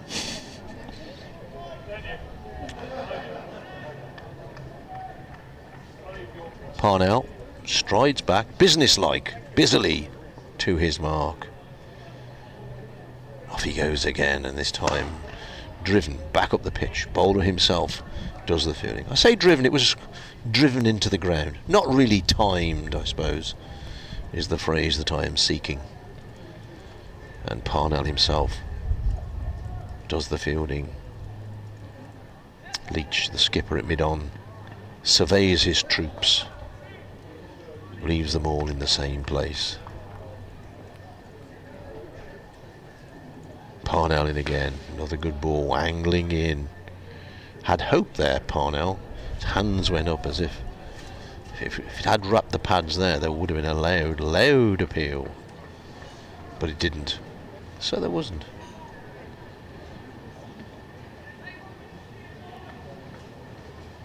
.41 for 2. 3 balls till the tea interval. That's in reply to 186 all out, of course. Parnell bowls forward. A lot depends, I think, on these two in this Northamptonshire innings. Keogh and Wakeley, been around for a long time, very experienced batsmen. Still to come, Pretorius, Rossington, Proctor, Zaib, Hutton, Buck and Sanderson. A gentleman approached me at lunchtime and said one of the teams, because apparently they weren't read out at the start, so I thought maybe they were, and the gentleman missed it. And this next ball, once again, good ball, bang on that middle and off stump, angling it in, fullish length, just looking for some movement. Parnell. This is the tee ball, the very one that will take us to our tinkling teacups.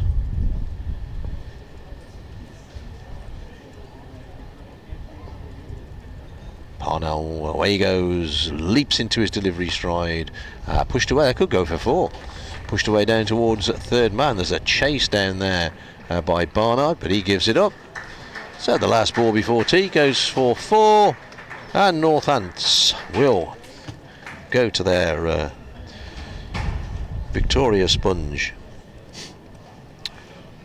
And Tetley's finest. I do hope not. 45 for 2. What?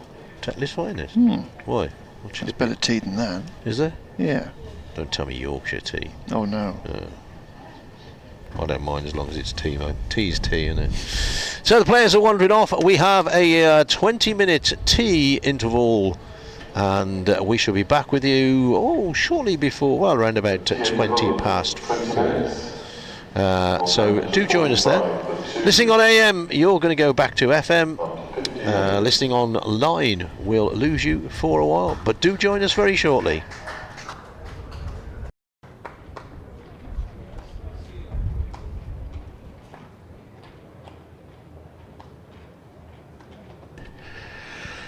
Well, welcome back to Wantage Road, to Northampton, for the final session on day 1 of the Specsavers County Championship match between Worcestershire and Northamptonshire. I should say Northamptonshire first, shouldn't I, being the home side. Northamptonshire against Worcestershire.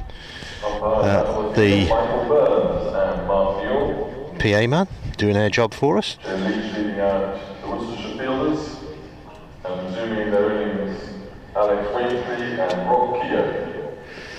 There we are. Thanks, PA man. And resuming Northamptonshire on 45 for 2, replying to Worcestershire's 186 all out. Keogh on 12, Wakeley on 15. As the players make their way back towards the middle.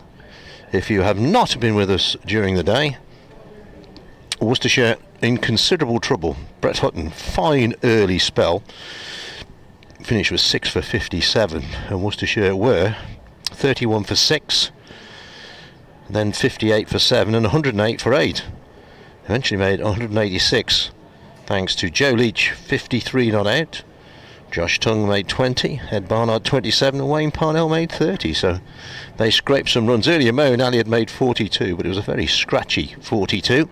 And then in the Northamptonshire reply, Newton was bowled by Tong for 2 and Curran LBW to Parnell for 10, which brings us to where we are. Australia in the test match at 36 for 2, but Marnus Labuschagne has also been felled by a Jofra Archer delivery, so while that looks as if it might end in a draw, you never know. Here, Ed Barnard opening up from the Wilson end, and there being no third man, the last ball before tea went for 4, and the first ball after tea has gone for 4. Just opening the face, Keogh, and running that down to third man. Total goes to 49 for 2. Simple game. Can't be difficult. I'm Dave Bradley, by the way. Didn't introduce myself, did I? Sat next to me is Alex Winter. Good afternoon, all. Is it afternoon or when does evening start? At 6 o'clock. Is it? Oh, okay. Here's the next ball from Barnard, which brings Keogh forward, playing down the line of the ball. No run. He has 16. Wakeley has 15. Is that official, is it? Evening begins at 6 o'clock. Yeah. Oh, okay. Morning ends at 12 o'clock, doesn't it? Oh, yeah, I'm alright with that. 12 noon. I didn't know there was an official evening start. Oh, yeah.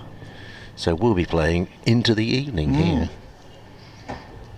Here's Barnard's next ball. Oh, he's a little dibble at that one. A little bit of bounce in it. And Keogh followed it. Cox takes. Knew it was a poor one. Keogh straight down the wicket. Oh, the wind's been with us all day, but suddenly the odd gust starts to throw air bits of paper all over the place. Next ball from Barnard. Once again, good pace on it, but this time starting a little wider, and Keogh was able to see it in plenty of time and allow it to bounce through to Ben Cox, the wicketkeeper. Middlesex all out yet? Let's have a quick check. They are, yeah. Done for 71, I think it was. Oh, right. Tim Murtagh managed to smash 20 at the end. Good old Murtagh. 8 wickets for Ollie Robinson. Here's the next ball from Barnard. Played out to mid-on. Leach, the Worcestershire skipper, does the fielding. The floodlight pylons and the banks of light on top of them start to spread across the ground as we approach, where are we? Mid-August, I suppose we are. August bank holiday next weekend. As much blue sky as we've seen all day. Barnard's next ball is dabbed away to third man, 4 runs. It's that simple, dear dear. Worcestershire, well, they've conceded 8 runs post tea, when if they'd have had a third man they would have conceded 6 runs post tea. Well, we've gone on for long enough about the lack of third men in county cricket, but there we are. That campaign, that horse has bolted. Josh Tongue is going to open up from the Pavilion end. He started up from the Wilson end originally, but he's going to have a trundle with the breeze almost behind him. Although there's a lot left. It appears from up here as if it's really windy down there. But once again, at tea time, I had a stroll down to the bottom of the steps, and it's a darn sight warmer.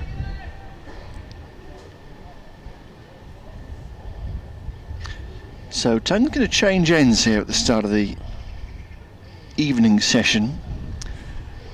Bowled from the top end to begin with. 4 overs, 1 for 10. Got rid of Rob Newton, who dragged him into his stumps. Newton made just 2.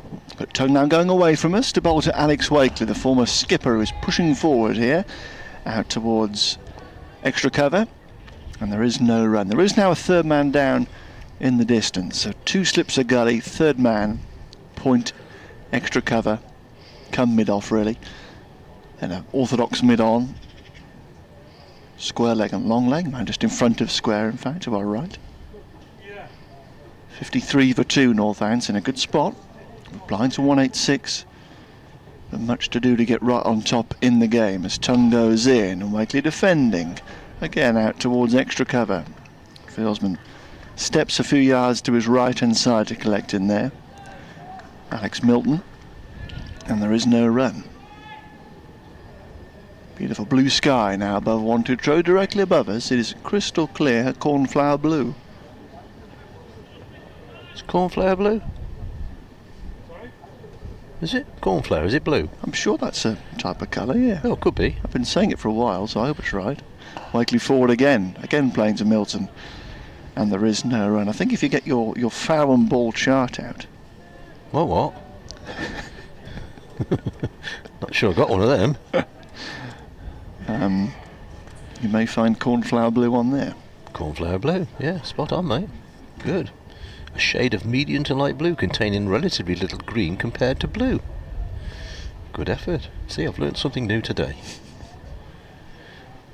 Up goes Tongue past the umpire, and Wakeley is driving out through the covers. Pleasantly played. Just be a couple of runs. No, just one in fact.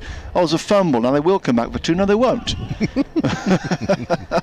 It's just a single in the end. Keogh was keen for the initial 2. The Wakeley wasn't. So Keogh had retreated back into his ground at the far end. Then came the misfield. So Wakeley set off with the chance of a second run potentially available again, but Keogh wasn't looking, so they took just the 1 run. It takes Wakeley to 16 and Northants to 54 for 2. And Tongue now into Keogh. Pair of right-handers, both in slipovers here for Northants. And Keogh is forward, pushing down the ground, gets it past Milton here. This time I think it will be 2. Leach is running back from mid-on to collect, and they do indeed come back for the second run. Probably the sharpest pair of runners that Northants have available, this pair, Keogh and Wakeley, both very good athletes. And they like batting together, this pair. Which they will have done quite a bit of, haven't they? Yeah, absolutely. Shared some profitable stands in certainly T20 cricket down the years as well, as Tongue goes in again, and this is pushed away to the gully by Keogh. Little nudge on the bounce to the fieldsman's right. Ferguson goes across to collect, and the over comes to an end. 30 to come tonight. 56 for 2 Northamptonshire. They trail by 130 runs. If you weren't with us earlier on, Worcestershire won the toss, chose to bat first, but bowled out for 186, and that was a good effort when they were 108 for 8 just after lunch. Runs down the order for Parnell with 30, and Leach with 53 not out. A tremendous effort. Elsewhere around the country, at Canterbury, Kent 41 for 3 against Essex. Late start to that one. At the Oval, they also started late there, where Hampshire 142 for 4 against Surrey. I'm going to sneeze. So Barnard from the far end comes into us, bowls right arm over, brings Wakeley forward, pushing back up towards the bowler, and there is no run. Bless you, sir. My first prediction I've got right today. Warwickshire playing Somerset at Edgbaston. Warwickshire 219 for 2. Yorkshire, good recovery. They were in real trouble early on. They're now 199 for 7 at Scarborough against Nottinghamshire. Nice to be there on a sunny day. Nice to be in Northampton on a sunny day. Ed Barnard is the bowler, and this ball leaps a little bit and is played down by Wakeley into the onside. Takes his bottom hand away as he plays it. Durham going well against Leicestershire at Chester Street. Durham 257 for 3.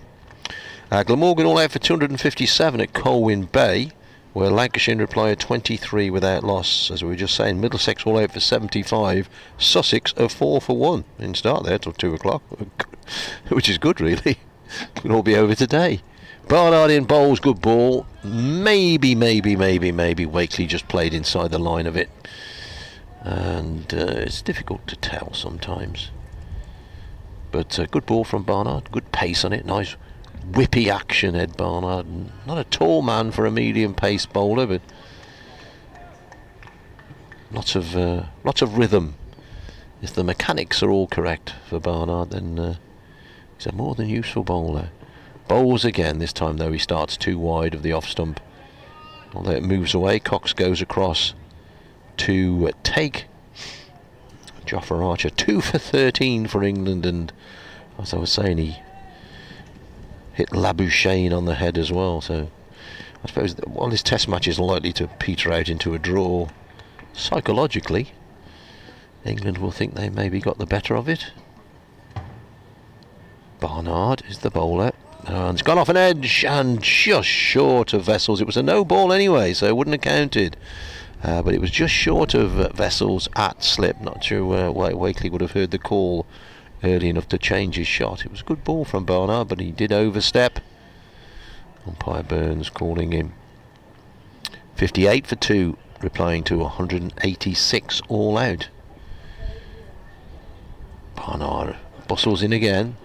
Good ball, good line, good length. Forward comes Wakeley, plays the ball up the pitch. There's a couple just gone out of our sight, strolling round the boundary, hand in hand. Clearly not married. Very romantic. Here's Barnard. And this time, he's gone away off the edge again. There's a third man down there. Can he cut it off? Indeed he can. I think it might be Milton who's down there. And at the end of Barnard's over, where he found the edge of the bat a couple of times, but also bowled a no ball. In fact, it was Ferguson who was the fielder down at third man, just slightly out of my view. 59 for 2 is the Northamptonshire total. That's in reply to Worcestershire's 186 all out. Alex Wakeley has 17. Rob Keogh has 22. Barnard no wicket for 23 off 5 overs. Josh Tongue to continue. He has 1 for 13 off 5 overs. The breeze continues to blow here in Northampton.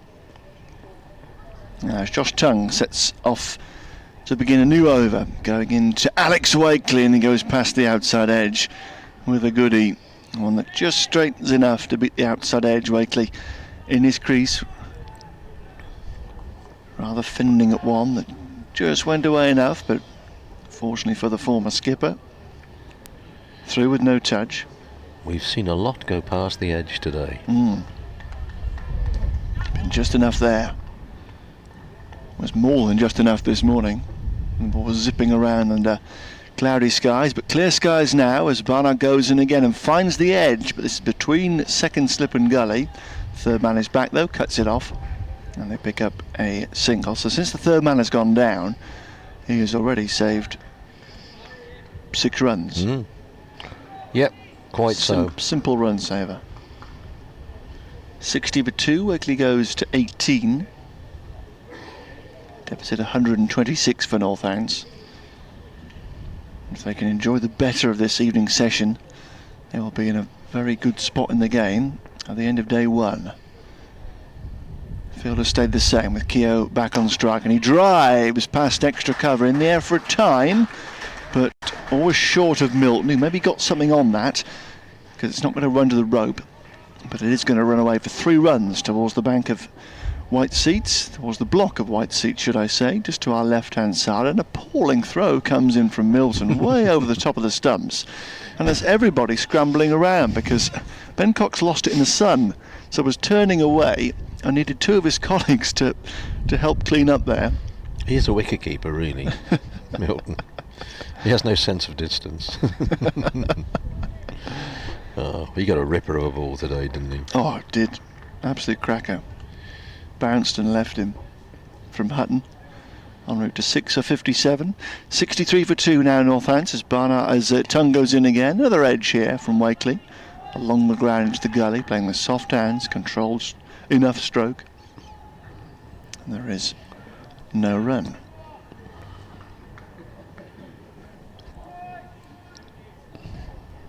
Members to our right settling in after the tea interval, beverages in hand, some of them. None too many in the committee balcony. 4 members occupying the chairs directly to our right as Tongue goes up again, full of length outside the off stump. A wee tempter for Wakeley, but he lets it go through. Still be eating their scones, weren't they, in the committee room? They're very well looked after in there. Ian Peck is doing his duties today, keeping the committee room entertained. And free of pigeons. And free of pigeons, indeed. Done a very good job.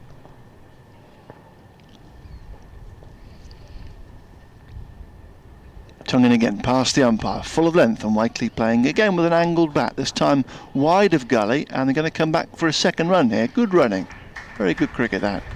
Recognised that the ball was well wide of third man, and to run around to his right-hand side in the distance.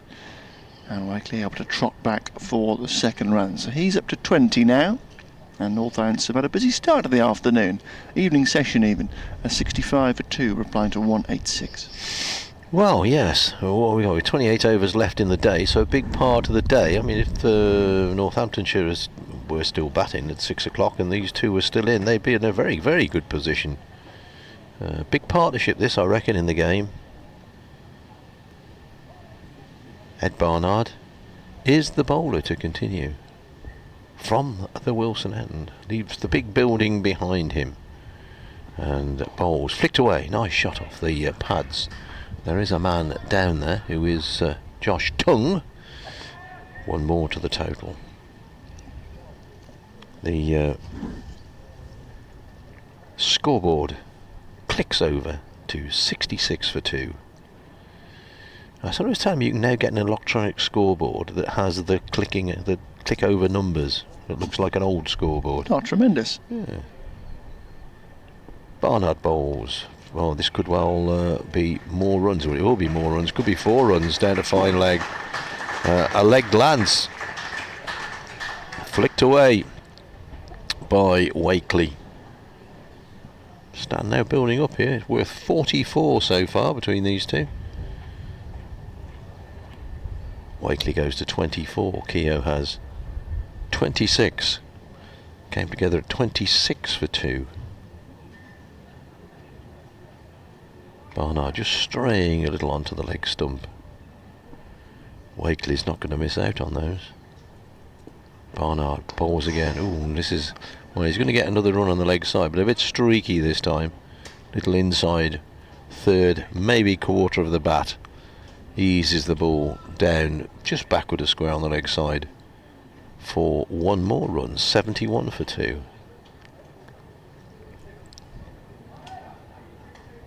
Just 2 slips here for Worcestershire. Ball still relatively new. This is only the 20th over with it. Barnard bowls, and once again coming forward. This time a more solid shot. Probably meant it to go on the leg side. Gets a single. 72 for 2.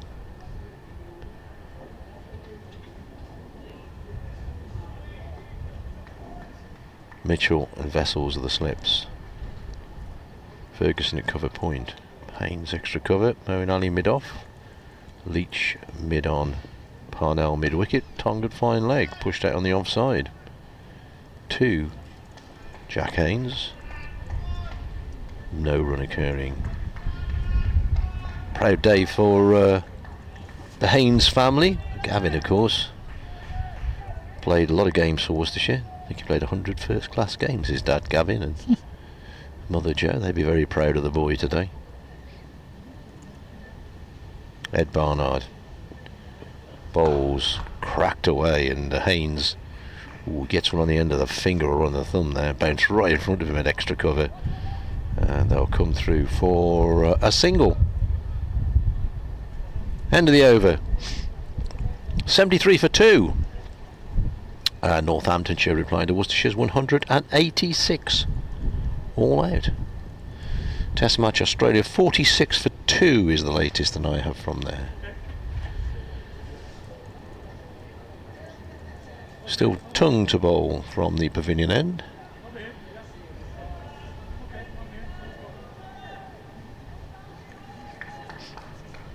It still remains quite breezy, doesn't it? All day, those flags have Yeah. not rested upon the poles since 10:30 this morning. Here is Tongue going in past the umpire, and forward is Wakeley, pushing out just in front of point. Fielder is quickly across to his right-hand side to collect in there, and there is no run. 2 slips and Gully. We didn't see a lot in the Worcestershire innings. Northants generally had 3 or 4 catches orthodox and quite close together, didn't we? But Worcestershire going for a split cordon here with the extra catcher in a wider position. 3rd man down in the distance as Tongue goes in again, and Wakeley lets one go that comes back and bounces probably over middle and off.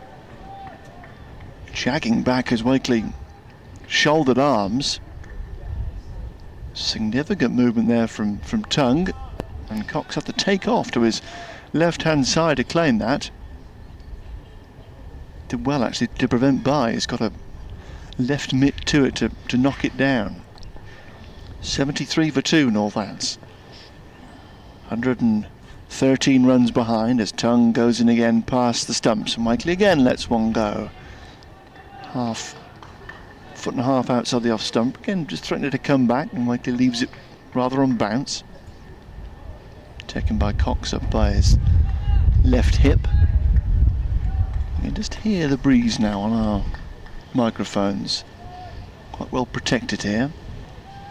If you're on the other side of the ground today, I can imagine it's a little uncomfortable in this breeze, which appears to just be picking up now as Tongue goes in again, full of length, and Wakeley blocking in front of point. They took 2 strides in pursuit of a quick single, but realised it wasn't available. Goes quickly to his right-hand side was Barnard at point. Crossing good time to collect in there. Yeah, get out the breeze in the sunshine today, you're all right. But if you're at the top of a stand somewhere, Yeah. you wouldn't want to be at Old Trafford on top of that huge stand that they built there. No, indeed. Blow you away up there. Or the open double-decker at Edgbaston as Barnard bowls wide, and it's cut away for 4 by Wakeley. Tongue, I beg your pardon, bowling wide, and the stroke past Barnard at point, out towards the covered stand to our left-hand side. Poor delivery, really dragged down wide of the off stump and cracked away to the boundary. So Wakeley goes to 30, 77 for 2. Good stand, this. Yeah, it's been 51 they put on. a profitable afternoon. Yeah, that boundary raising the half-century stand for the 3rd wicket. Northants in a good spot in the game, but still a long way behind as Tongue bowls again, and Wakeley pushes just wide of mid-off, and they dash through for a single. Warmly appreciated by a smattering of spectators in the ground. I've seen healthier championship attendances on a Sunday. Other things to keep them away. 78 for 2 at the end of the over. Live cricket brought to you by the BBC from Wantage Road in Northampton. I believe that the commentary that we're giving is slightly out of sync with the pictures that you are seeing. Not much we can do at this end, but we'll... Coming on to bowl at the Wilson end, Moeen Ali. Unless we delay our commentary by 1 ball, which is unlikely. As you probably heard, the centaurial voices of the PA man saying that Moeen Ali is going to have a bowl. He's coming on from the Wilson end. Pads rather, are being strapped on by Vessels, who's going to go in at short leg. So let's see if he can get any turn out of it. The first spin of the day. Vessels at short leg, Mitchell at slip, no other close fielders as such. Just rubs his hand in the soil. The bowler's footmarks, Moeen Ali, and comes in and bowls. And this first ball is smashed into the shin pads of Vessels at short leg by Wakeley. Got across and whipped it away, but found the lower leg of the short leg. Moeen in again, this time cautiously forward. Here's Wakeley, pushes away on the offside. Moeen already back and ready to go. And this time giving it plenty of air. Pushed away on the onside. Vessels from a short leg. Jogs a short distance to pick the ball up. Already on his way, Moeen. And this time pushed out on the offside. Used his feet to get to that one. Did Wakeley. Went down a long way. Plenty of bat on it. One more, he gets 32. 79 for 2. Just 107 runs behind now. Worcestershire having made 186. Moeen Ali's next delivery is just dabbed away. Gets it past Vessels. Bounced wide and short of. They've come back for a second run here. They're going to have to be quick. They are quick. That's good running between these two. Because the ball only just about trickled off the square, but Josh Tongue had a long way to come from fine leg. 2 more to the total. It goes to 81 for 2.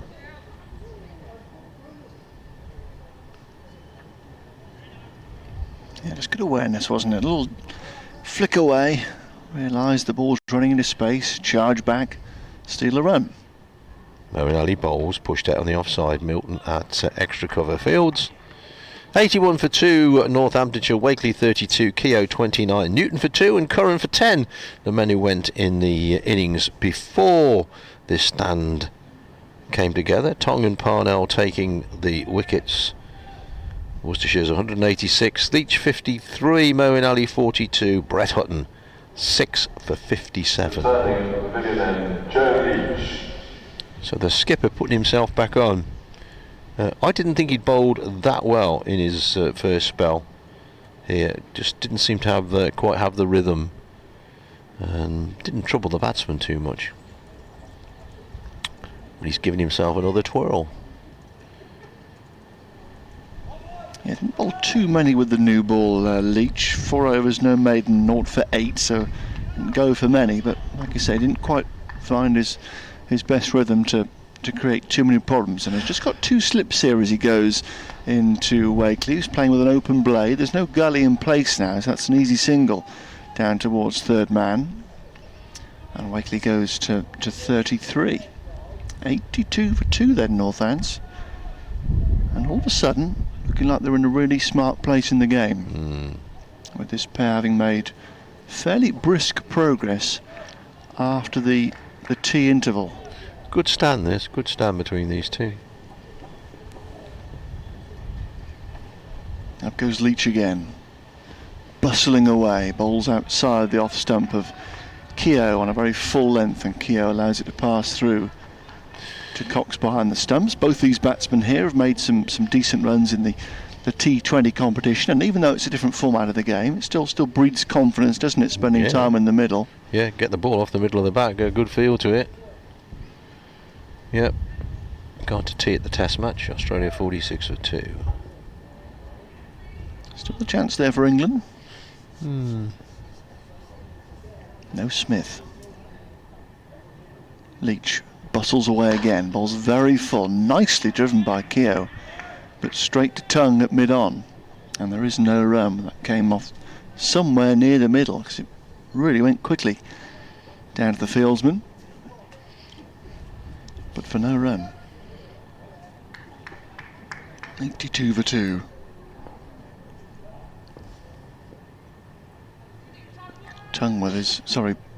Leach with his rapidly receding hairline goes in again, fairly wide on the crease, and Keogh is driving very pleasantly out through the covers.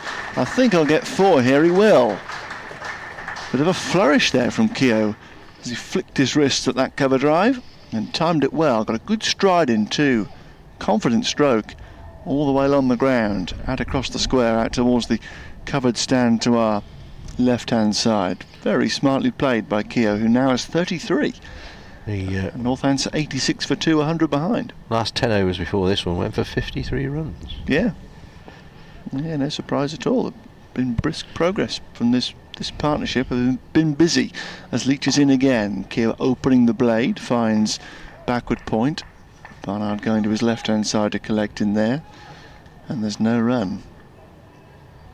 So Worcestershire would have been hoping to try and return serve with the new ball, but into the 23rd over, and Northampton's beginning to get on top, but still a long way behind, and plenty of time for Worcestershire to get right back into things before the close tonight, with 24 overs to come after this. Last ball of Leach's first back into the attack, and Keogh across the off stump, defends down to Tongue at mid-on, and there is no run. So this partnership continues to just nudge Northampton a bit closer. 86 for 2, 100 behind, but settling very nicely indeed, with this pair, Wakeley and Keogh, both on 33 here. After Curran went for 10, a marginal LBW call, judging by the replays we've seen and opinions in the press box too. And Newton, first of all, he dragged Tongue into his stumps for 2. But from 26 for 2, a very smart reply by this partnership. See, Shannon Gabriel has joined Gloucestershire for the last 3 championship games of the season. He could be a very useful addition to their attack.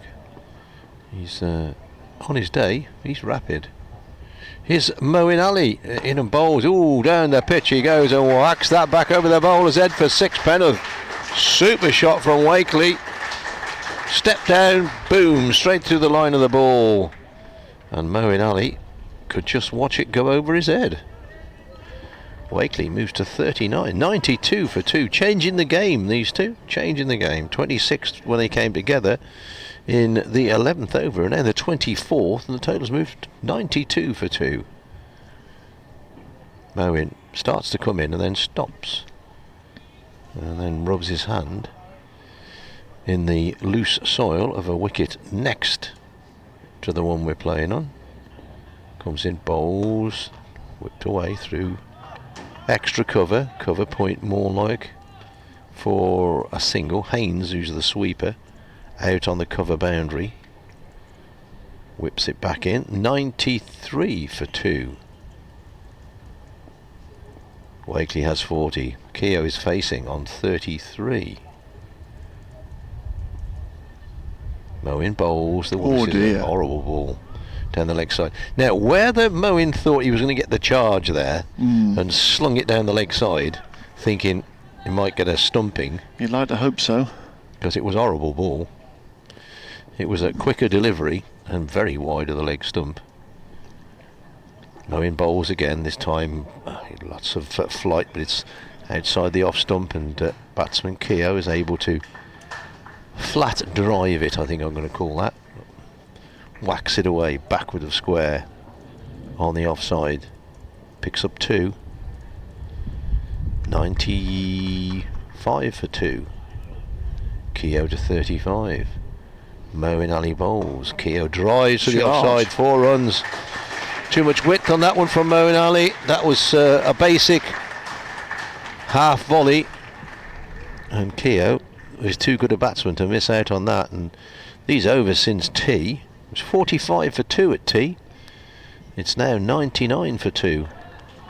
So what's that? 54 runs have been added since tea in 8 overs. Yeah. These two, as I say, changing the face of the day. Moeen in again. Better delivery, tighter line. Not giving the batsman room, play back up the pitch. Moeen Ali's 2 overs have gone for 16 runs.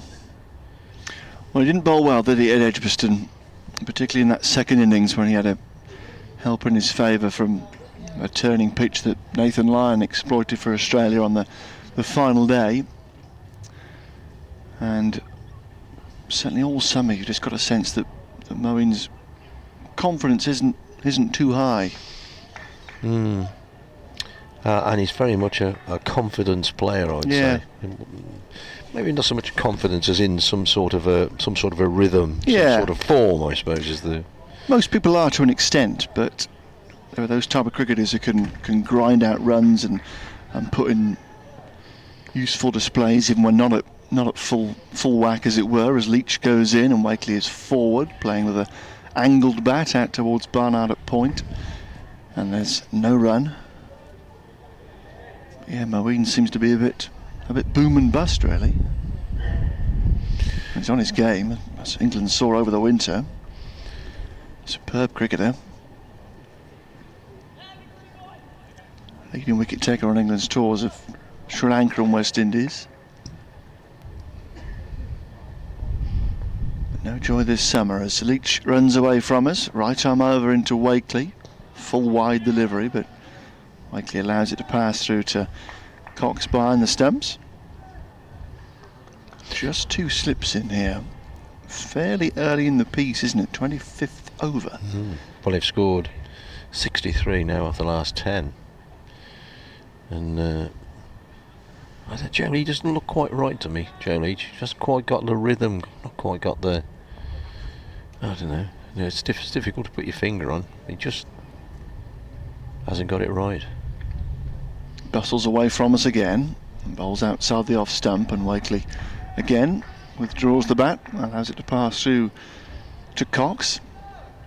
I suppose Worcestershire have been on the road a wee bit, haven't they? They were up to Durham. They were back on, I assume, very late on well, the early hours of Friday morning, would it have been? They were Derby Tuesday, Durham Thursday, and then back, so they wouldn't have practiced Friday. So I think they had a bit of practice here yesterday, a bit of red ball practice. Leach past the umpire again, and Wakeley lets another one go, this time a little bit tighter, but still wide enough for Wakeley to allow it to pass through to Cox behind the stumps. So if it was back from Durham, did they go back to Worcester? Yeah. So back to Worcester early, very early Friday morning, wasn't it? 3, 4 o'clock Friday morning. In the wee hours, yeah. Yeah. And then a bit of as relaxing a day as possible. Gather your things together on the coach down here. Was it Saturday morning and practice Saturday afternoon? Yep. Leach once more, Wakeley forward, pressing out to extra cover, and there is no run. So in that regard, maybe having the home fixture in this round is a bit better, because you can just I guess yourselves at home. But people will say, "Oh, that's part and parcel of the game."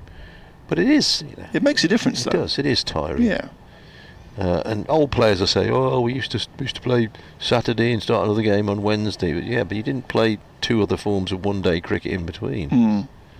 It was far less intense as it is nowadays as well. As Wakeley lets another one go outside the off stump, and the over comes to an end. A tardy set from Leach there. 99 for 2. Northamptonshire applying to 186. Particularly the white ball form, very intense nowadays, not like the old Sunday League stuff where you could only come in off a shortened run. Well, that was all very friendly and polite, wasn't it?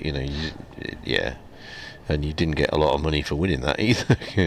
it was I often think when people compare all sports, so and so was a better boxer than so and so. But you can't compare it, because it's a different time, different era. Cricket's a different game now to what it was certainly 20 years ago. 99 for 2. Moeen Ali to continue from the Wilson end. Bowls, and this is pushed away outside the off stump for a single. Brings the 100 up for Northamptonshire. Haynes Fields 100 for 2, chasing Worcestershire's 186 all out. Now Moeen should be getting a bit of drift here, because the wind is coming towards him but slightly across, so he should be able to get it to dip a little bit, one would have thought. Bowls again, just pushed away outside the off stump. Milton Fields, but they're through for a single. The batsmen have not been troubled at all. Okay, you could say he's only bowled 14 balls, but not one of those has turned or bounced or both. Moeen in again, pushed away through the extra cover area again. Once more Haynes is the fielder. He's the sweeper out on the boundary.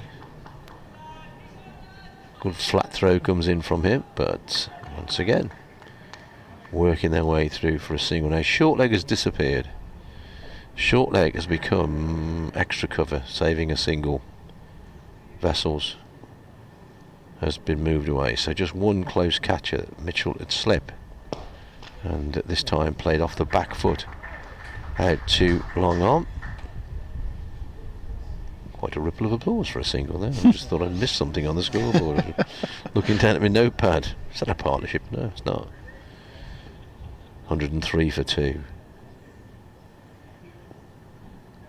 Moeen starts to come in and then decides something's not right and tries again. Better ball from him this time, not giving the batsman any width. Played with any spin that's there by Keogh to mid-wicket. Moeen bowls again. Once again, good line and length this time. Forward comes Keogh. Plays out on the offside. He's got 41. Wakeley has 42. 103 for 2. Northamptonshire having been 26 for 2 at one time. He's got to try and settle in, Moeen, and see if he can just land 6 balls in the same spot. That was the greatest criticism of his efforts, certainly at Edgbaston last week, that he was just way too inconsistent. Couldn't just come in, float 6 balls up in a reasonable area and see what happened. So Leach to continue, third of a new spell from the Wantage Road end. Goes into Wakeley, and Wakeley is pushing at one outside the off stump and missing. It was a poor shot. Length delivery. Flat-footed. Was flat-footed. He was just looking to ease one away down to third man. It was a bit of it was a one-day shot really. Length delivery in that channel that you can let go in this form of the game. Did so 3 times in the previous over. Australia 47 for 3. They are indeed. Jack Leach with his first wicket. Worcestershire striving for a breakthrough here as Leach goes in again, and this time Wakeley does let it go outside the off stump. It was a touch fuller, and Wakeley able to rock forward to this, a bit more comfortable playing that. Shouldering arms. Goes through to Cox behind the stumps. 103 for 2 Northants. 20 overs to come in the day after this. And Worcestershire need a response. Otherwise, they're going to be behind the game when we come back tomorrow morning as Leach goes in again, very full, and Wakeley drives down the ground. That'll be 4 runs. Lovely piece of timing. It was a poor ball really, it was a half volley, and Wakeley has just merrily punched it up back past the bowler, directly beneath us for his 5th boundary, and Wakeley is now at a 46, and Northants go to 107 for 2, replying to 186. Sorry, as you were saying, if these two were still in at close of play, then Northamptonshire would be in front and in a very good position. Well, as the pitch flattened out, or Worcestershire just not bowling as well as Northamptonshire did. Leach goes in again, wide of the off stump, and Wakeley allows it to pass through to Cox. Bit of both. I think that just that zip maybe this morning has just gone a wee bit. It's maybe a bit of moisture first thing that I'm sure Worcestershire would have looked at the pitch and gone, well, there's always going to be something there first thing when a pitch has been under cover for a while, as it has been with the rain that was around the last few days. But they couldn't get through that morning's cricket, and even though they came back quite well this afternoon, they were building from a very low base. Leach is in and Wakeley forward, pushing to extra cover, and there is no run.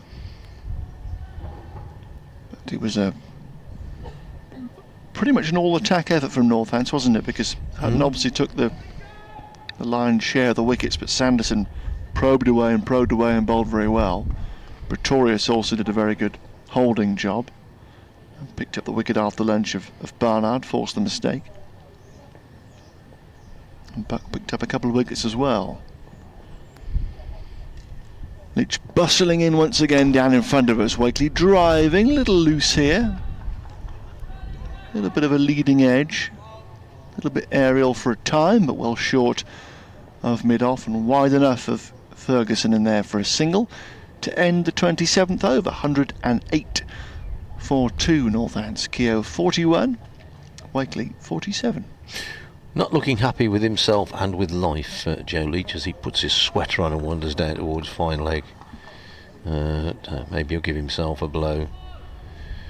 They bowled 3 overs in this spell. Yeah, he's just not looked to be at the races today. Barnard and Parnell to bowl, not bowled since tea. Is Moeen Ali. Forward, defensively, comes at Wakeley. 3 away from a very good 50, Alex Wakeley. Mitchell, the lone close catcher at slip.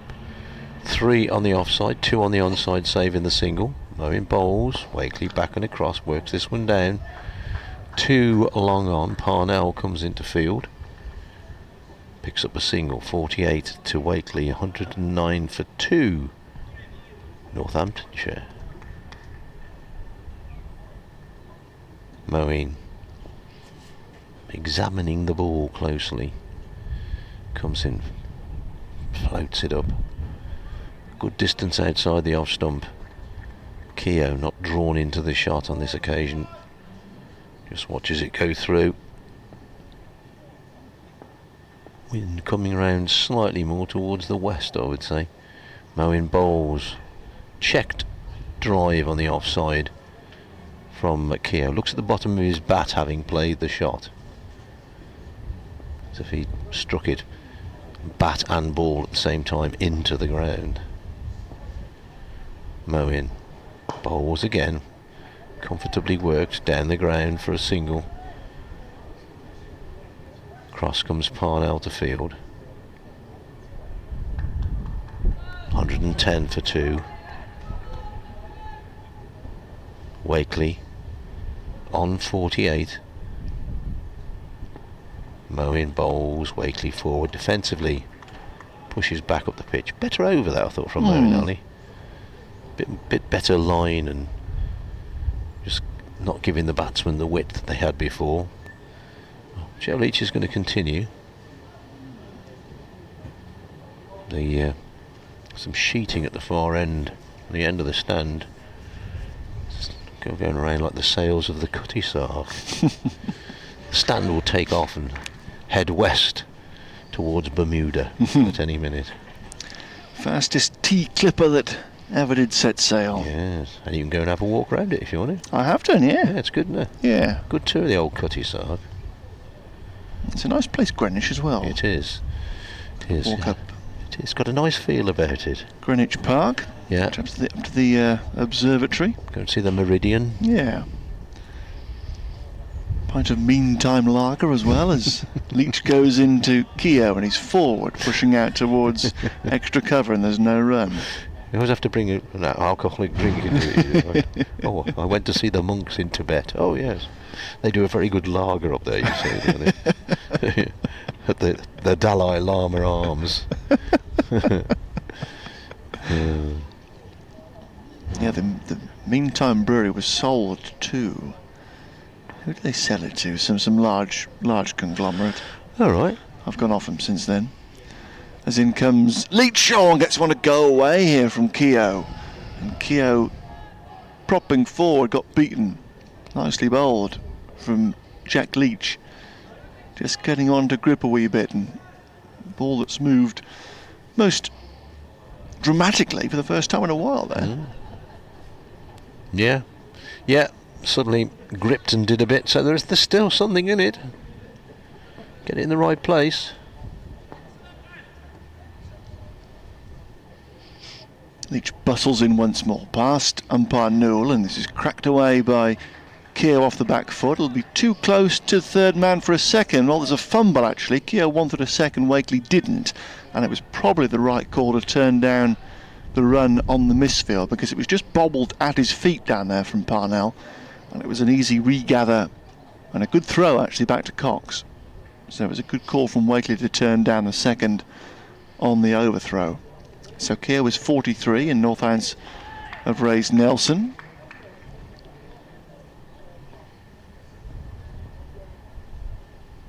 Leach turns and realises that Mitchell isn't quite back to his mark at second slip. He's got his hands on his knees now, Mitchell, as Leach goes in and brings Wakeley forward, pushing back up towards the bowler for no run.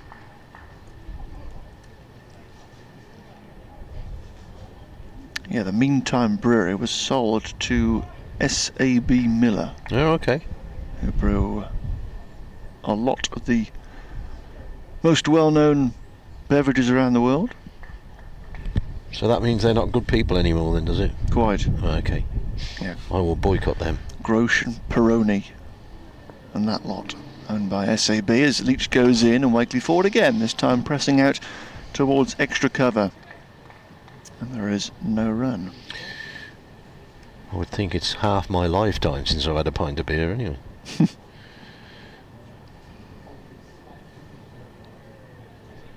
Yet another subject that I have no knowledge of. Or very little knowledge of. Only that it's quite expensive to buy. If one is drinking Diet Coca-Cola or something like that. Everybody else is on pints of lager. Leach to complete the over. Wakeley carefully back and across, steering one into the covers. And the over comes to an end. So much better here from Leach.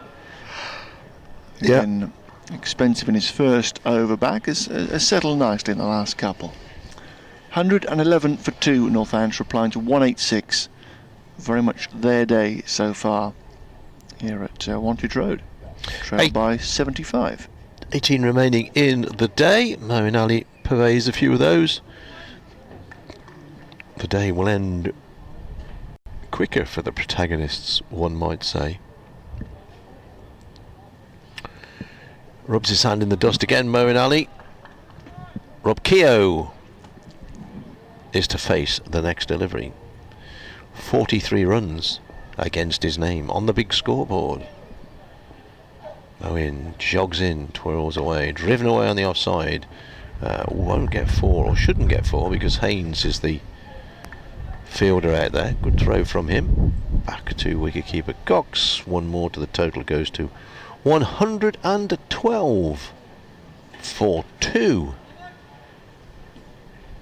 He's Wakeley. He's on 48. Moeen bowls. Back and across he goes. Plays the ball back up the pitch. Moeen Ali does his own fielding. Crowd have stayed with it today. Not too many gone yet. There's one gentleman just picked up his bag and decided he's going to catch the I don't know, 5:30 train. Flicked away on the leg side. Thrown back in by Barnard. No run. Or maybe the 5:30 bus to Kettering. I was going to say he wouldn't be catching the 5:30 train from here. No, well, there's a bus goes So good. on the outside of the ground. It's Good half-hour walk. he'd catch that one. Here's Moeen in again, outside the off stump. Maybe he has to get home for Antiques Roadshow. Even a Sunday service. Is there such a thing as a Sunday service? Maybe he's off to church. Maybe he's going to the church with a spire and a tower. You never know. Moeen in bowls. Much better this from Moeen Ali. He's got his line right now. And he's floating it in. He's probably using that breeze just to make it wobble a bit. I say probably, it's difficult to tell because the batsman is shielding the last part of the trajectory of the ball away from us. Slightly quicker delivery this time and outside the off stump. End of Moeen Ali's over. He's bowled 5 overs for 23. And consider, I think his first 3 went for 21. And his last 2 overs have been far more frugal. Wakeley's been on 48 for a while. Keogh on 44, 112 for 2 Northamptonshire. Leach, the Worcestershire skipper, is to continue. Gets a pat on the back from Callum Ferguson. And a word of advice from Josh Tung, who knows far more about the game than Joe Leach. So 4 overs in his first spell, 4 overs in his second spell for Leach. And now a 5th as away he goes into Keogh. And Keogh is driving smartly, just wide enough of mid-off for a single. Ferguson in there. Quickly to his left-hand side to ensure it's no more than 1 run. Takes Keogh to 45, 113 for 2. And brings Wakeley back onto strike on 48. as you say, Brad, he has appeared to be on 48 here for a wee while. Wakeley. At least Worcestershire have stemmed the run flow for a while. Leach in and Wakeley forward, playing out towards point, and there is no run. Just settled in here as Leach to this line on and around the off stump, forcing Wakeley to play out into the covers.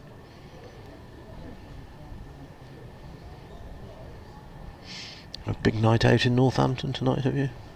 Me? Yeah. Oh no. Oh. You're driving home? Okay, so you thought you were going to point out some hot spots for me to go to. Yeah. Few nice spots. Yeah. Oh, yeah. You know, I was saying the other day to someone. Leaching Cox up to the stumps here. Wakeley on the back foot, pushing merrily down the ground. Good save from Tongue. It was nicely timed from Wakeley. A back foot punch to the left of mid-on, but Tongue slid out to his left and made a good save and keeps Wakeley waiting for this half century. In fact, it was just remember, it was my good lady wife. We had a couple of days last weekend. I said, "Oh, let's just go away. Let's just book somewhere on the off chance." And I said, "Oh, let's get to Northamptonshire." Really? She said, "It's lovely, lovely countryside, Northamptonshire. Beautiful." Leach in again, and Wakeley is driving but won't get a run. Bobbles away off the edge of a used wicket to Ferguson at mid-off, and there's no run. It's Middle England, isn't it? It is, yeah. Well, I think most places around the UK and the countryside is very beautiful, isn't it? Yeah. Yeah, but people get this perception of East Midlands, but it's not. It's some cracking countryside. Oh, very much so, yeah. Beautiful villages dotted around. Leach in again. Wakeley on the back foot, pressing only as far as extra cover. We ended up in mid-Wales and it rained. Oh my word. Let's take the dogs for a walk up the Elam Valley, up over the dams. Couldn't see the dams. Disappeared in the rain and the mist. But it was alright, we had good fun. Went to Aberystwyth, which is... Sunny Aberystwyth. It's a bit faded these days. But we found the police station in Hinterland. I'll explain more.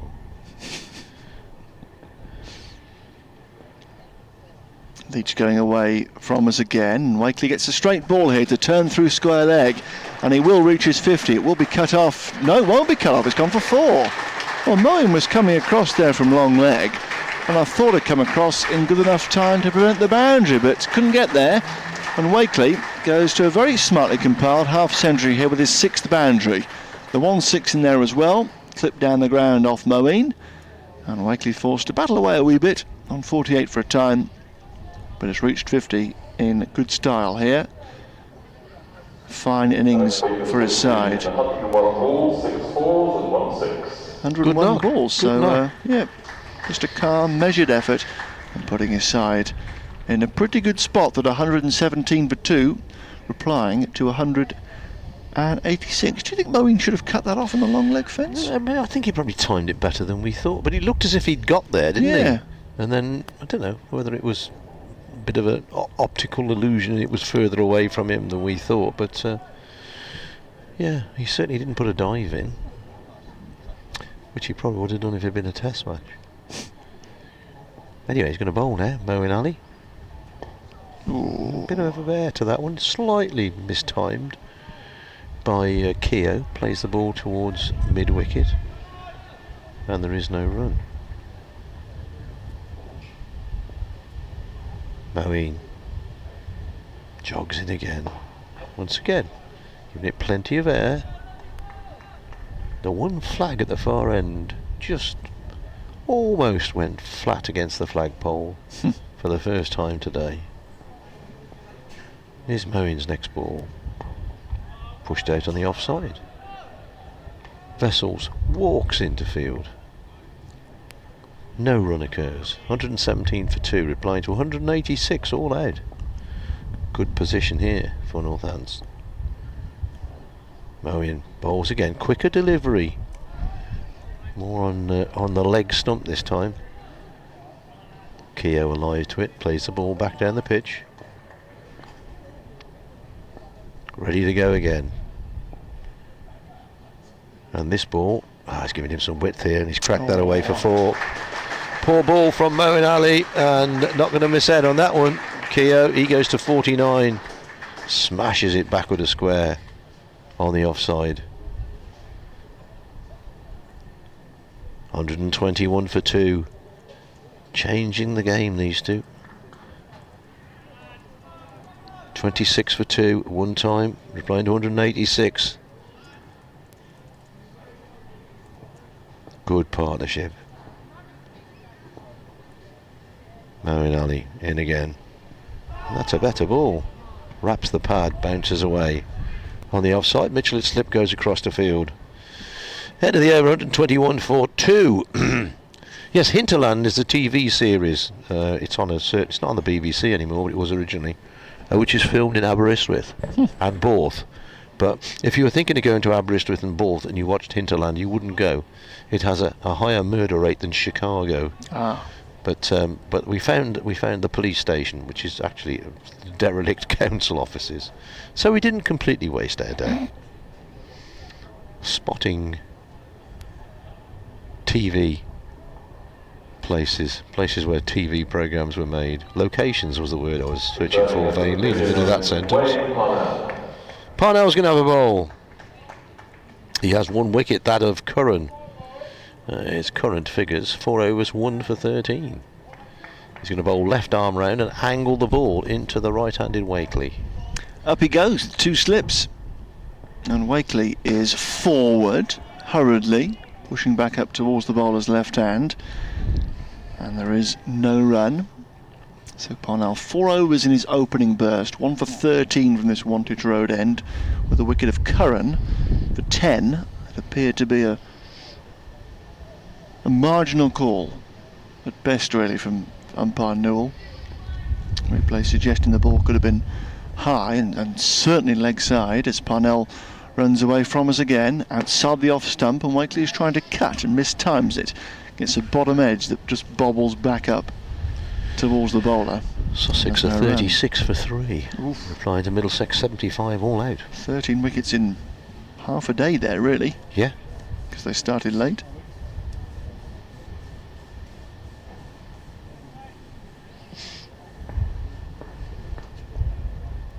Parnell down beneath us. Turns and runs away round the wicket. Wide of the off stump. Full of a good length. Bit of a tempter for Wakeley. He stays well inside the line. Withdraws the hands and it's through to Cox. I know the pitch may have flattened out a bit, but I don't think the Worcestershire attack have bowled as well as the Northants attack did, because Sanderson and Hutton bowled really well at the start, and then Pretorius came in and bowled tight, didn't he? Yeah. And Buck as well. And I don't think the Worcestershire have done that as well as Northamptonshire did it. They haven't kept the pressure on. Parnell once more, and Wakeley again able to let one go just outside the off stump. 121 for 2 Northants.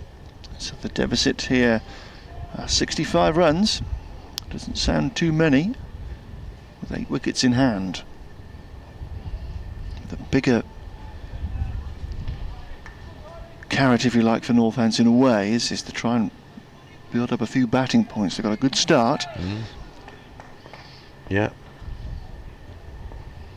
Can they go on and put up a commanding first innings total as Wakeley plays with the outer half of the bat here towards third man, runs the first one hard, but a single it'll only be, down to Tongue in the distance, running away from the bank of yellow seats down towards the county pub. Wakeley goes to 53, 122 for 2. Yes, in a division that's going to be very tight, those bonus points Absolutely make all the difference. Yeah, because Northants have only won 2 games this year, but they're ahead of teams who have won more matches than them so far.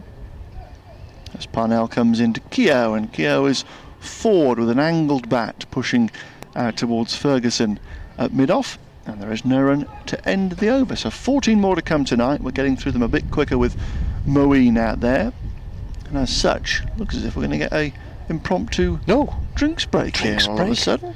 Goodness me, what, at 5:30? Come on, lads, there's things to do, you know, promises to keep and miles to go before we sleep. We're going to hit the high spots of Northampton, tonight.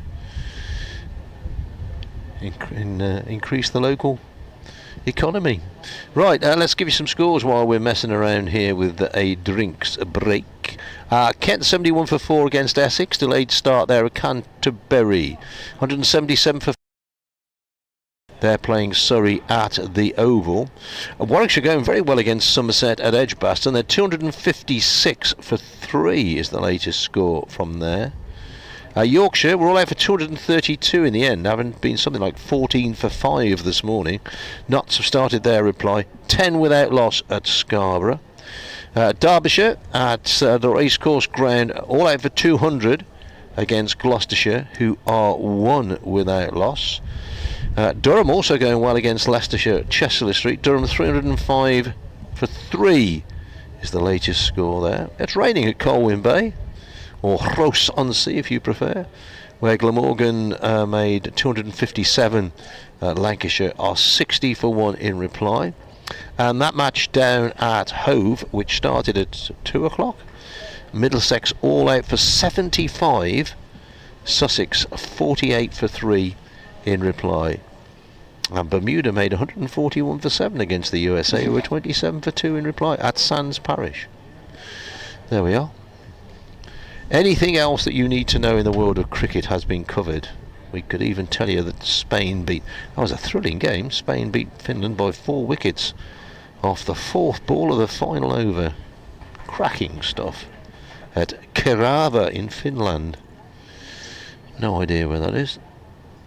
Oh, there's some Women's Super League games today, and Loughborough Lightning have won by 6 wickets, and Western Storm have won by 5 wickets. Western Storm are going really well. Yeah. I think they're top of the group. They may not have lost so far, Western Storm. The Vipers won by 89 runs.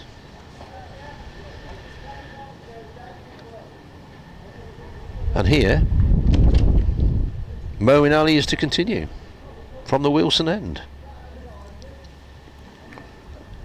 Jogs in, bowls, pushed away on the offside.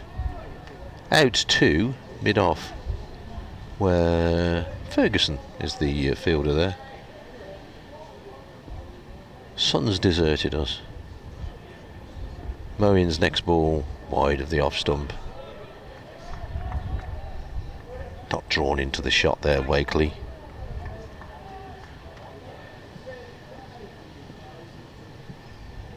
Moeen, once again, wind ruffling his shirt and his trousers. Bowls again this time.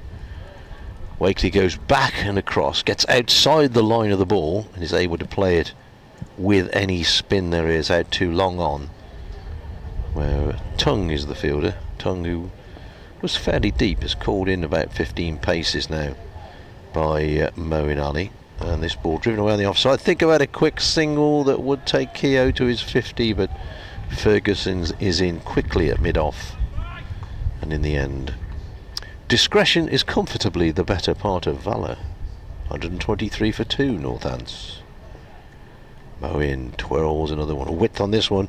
He's got this one away, and it's a good stop by Milton at cover point.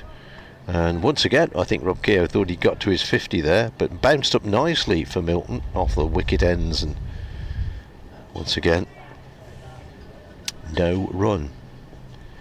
But I think that ball's rather there for the taking. Moeen this time bowls a quicker delivery on leg stump, turned away, and this will be very good half century for Rob Keogh. He and Alex Wakeley really turning this game, or this day even, in Northants direction. Raises his bat all around the ground. I like to see that. Too often batsmen wave their bat to the pavilion and nowhere else, but all around the ground. 124 for 2. Keogh has 50. Wakeley has 54. Yeah, very smart innings from Keogh. Yes. 60 balls with 6 balls. That's decent, isn't it? 60 balls. Good time as well, yeah. Yeah, very impressive. And the stand now worth 98 between Keogh and Wakeley. 13 overs at the count today.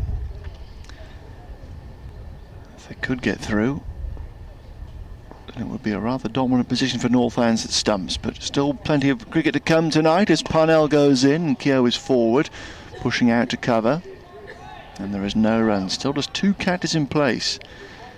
On defensive reasonably early, but you can understand why. This partnership moving Northants ever closer to Worcestershire's 186. Still third man long leg, mid-wicket, mid-on, mid-off. The cover man quite square, also a backward point as Parnell goes in again, left arm round, and Keogh is driving a full ball to that quite square cover man. And again there is no run. But so much time left in the game. Northants the luxury of a good position so far.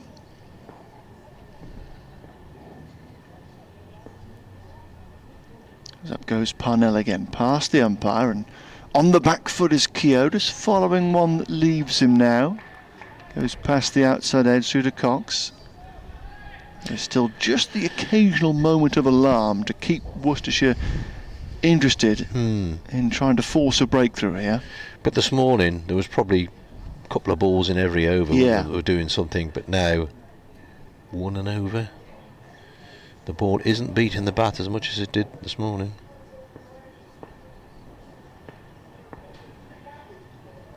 Parnell again. In he goes, and Keogh on the back foot here, chopping it down towards point, and there is no run. So Northants having taken 10 wickets in 46.3 overs. Need to take 10 more in the game to win, but so much time left. They've managed to get themselves ahead of the game early with their performance earlier on. And already they'll be thinking, from this position, they probably should go on and win. But a lot to do still as Parnell is in once more and Keogh is driving off an outside edge but along the ground down towards third man towards the edge of the Wilson stand, and they get a single. Takes Keogh on to 51, 125 for 2. Missed a lot of cricket last year, Keogh did, with a finger injury. Was up with me in the commentary box for quite a lot of the summer, particularly the T20 campaign. We had 150 in the opening away game of the season down at Glamorgan. He's had a few 40 since then. As Wakeley here pushes a straighter ball to mid-wicket for no run, and the over comes to an end. 125 for 2, Northamptonshire replying to 186. But has passed 50 only once since then. 74 in the second innings here against Lancashire. So his third 50 of the season, like Alex Wakeley here this afternoon. Just look at the career averages of these two. Keogh averages 29, Wakeley 31. I would have thought their averages would have been higher than that. Every time I've seen them play, I've been impressed. Yeah, I think most people would get that impression that they look competent players, but I have to say mediocre records, those career averages, really.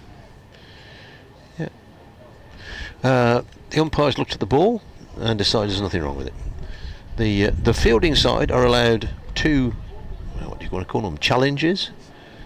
Twice in an innings they can show the ball to the umpire and say it ain't round, and the umpire can say get on with it, and that's it. Moeen Ali is bowling. The ball is pushed down the pitch very gently here by Keogh. These two 1 run away from a century partnership, which will be greeted with great enthusiasm, trust me, around the ground. Moeen bowls, pushed away on the offside. No run. Bowling much tighter, much better line though. When he first came on, it was pretty much going all over the place. Bowls again, forward once again. Cautious. Wicketkeeper Cox races from behind the stumps. Picks it up and throws it back to the bowler. One of his pad straps, I think, has come undone. Moeen bowls again. Once again, just not giving the batsman any width. which is exactly what he was doing in that early spell. I have to go out and tell Ben Cox to do his pad strap up. Ben, do your pad strap up. Cox bowls. Moeen bowls. And the ball pushed out on the offside. Cox again chases it enthusiastically, but this time Vessels picks up. Could be a maiden over here from Moeen. Keogh waits again. Moeen bowls. He's giving it some width this time, so he won't get a maiden over. It's going down towards third man. Milton is on the chase. He will cut it off. Come back for 2-century partnership between Rob Keogh and Alex Wakeley. Well batted. Been a good effort. So 11 overs left in the day. Let's say they could get, I don't know, 3.5 an over. No, let's say 4 an over, because that's easy to work out. That'd be 44. Take them to the 170s. Generally it slows down for the last 3 or 4 overs if you've got a couple of batsmen in, because they are playing for tomorrow. How are we looking weather-wise tomorrow? I thought it was a good forecast for 4 days here, actually. There was a break in the really bad weather that's been around last week or so. It's been one low-pressure front after another, really. But, where are we? A bit of a break coming up, which is good news. So 1-2-7 for 7, and Parnell to continue. Goes into Wakeley, who's driving off the toe of the bat. Down towards mid-off. And there is no run. Met Office Northampton. Tomorrow, a bit of rain possibility around about 12 o'clock. 50% chance of rain about 12 o'clock, and then the rest of the day we're all right. Maybe a wee interruption. Yeah. It's only a forecast. As Parnell goes in again, past the umpire, back of length, and Wakeley is punching. Good save at cover. That was an awkward bouncing ball there for Alex Milton to collect to his left-hand side, but made the save well enough. There was no run. Well, the BBC forecast has it clear all day. Does it? Yeah. You can't trust the BBC. Never believe anything here on there, mate. They don't use the Met Office now, do they? They don't know. They use the New Zealand-based Meteor Group, as Wakeley lets one go outside the off stump, which is curious. Well, probably cheaper. 1-2-7 for 7. Sunshine has disappeared for a while. I must admit, I do enjoy the shipping forecast. Oh, I never listen to it nowadays, because it's all on digital radio. German isn't it? Bite still follows Dogger and Fisher. Indeed. You're pleased to know. I love it. Parnell goes in again. Tight line, brings Wakeley forward, playing out to cover, and there is no run. Yeah, I listen to the cricket on 198 deliberately, so that 3 minutes there. We leave Trent Bridge for the fishing report. Forecast at 0900 hours, issued by the Meteorological Office. I don't know what it means. Oh, absolutely no idea. It's to do with pressure and wind speed, isn't it? Yeah, I mean, a low in South Witsera. What's that all about? But it is good. You have to guess the next one as well. Parnell past umpire Newell again, and Wakeley in his crease, defending here. Around an on-off stump line, plays to cover, and there's no run. 1-2-7 for 2. There's a very good book a bloke wrote about the shipping forecast. He went to North Witsera and South Witsera, which I think are just patches of ocean, but obviously some of them. Thames is obviously an area. White Portland Bill and all that sort of thing. Dover Portland White, that's it.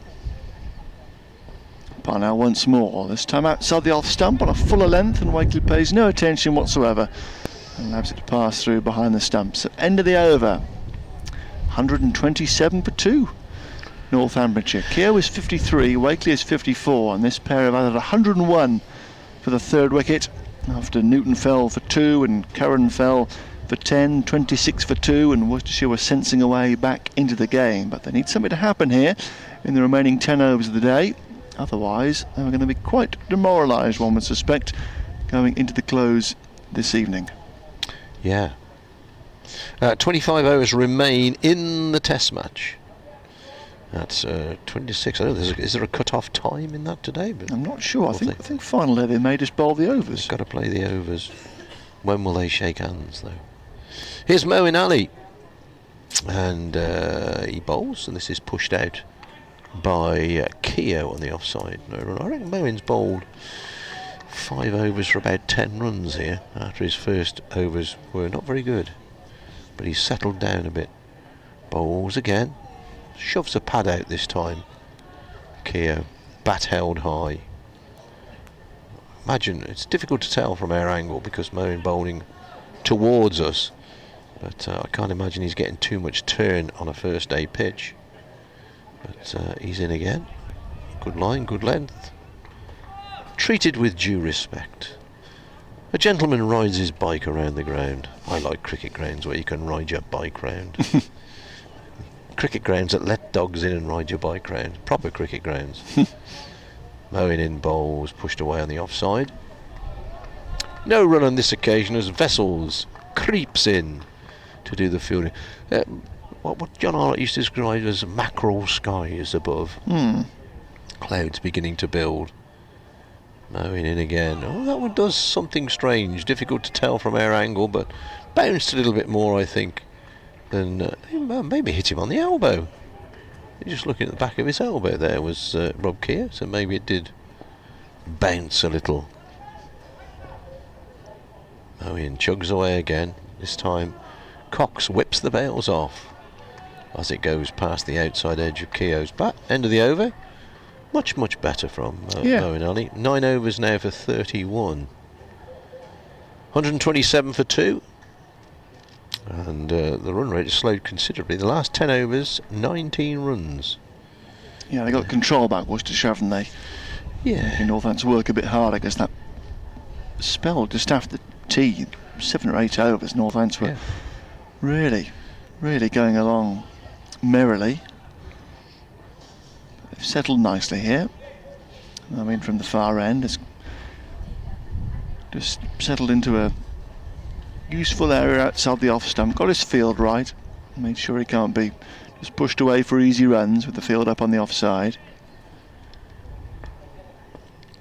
Parnell to continue into his 8th over of the day, and Wakeley pushing down the ground. A diving save from Leach at mid-on to his left.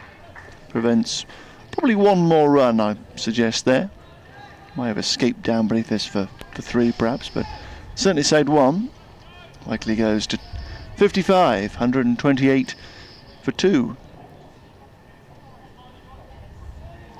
So Northampton in arrears here by 57 runs.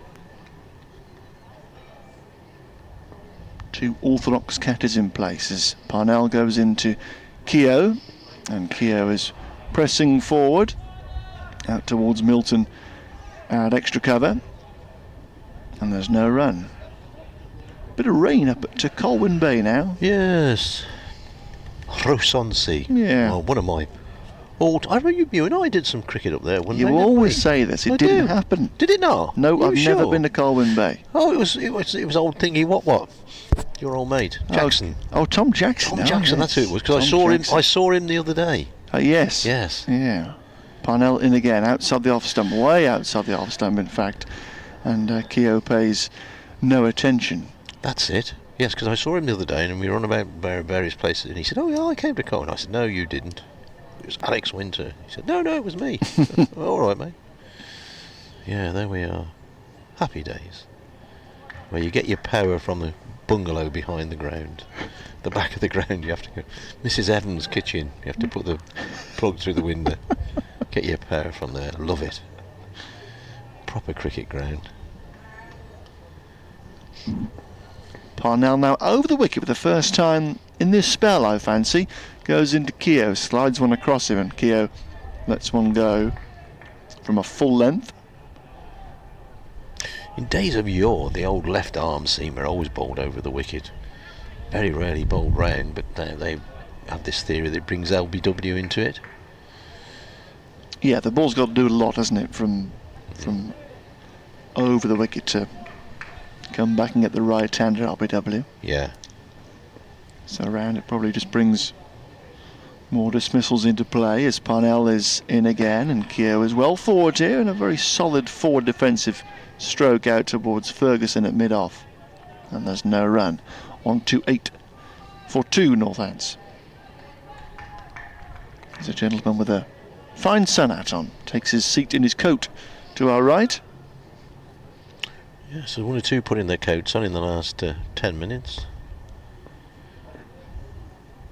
Up goes Parnell once more, past umpire Newell, and Keogh trying to get forward, this time playing down towards Leach at mid-on, and the over comes to an end. So another one ticks by, and now this pair will be looking towards the close with 8 overs to come until stumps. 1-2-8 for 2. Northants trailing by 58 runs, and in a very, very good spot in the game, having bowled Worcestershire out for just 186 earlier on today. The damage could have been worse without Jack Leach down the order, who made an unbeaten 53.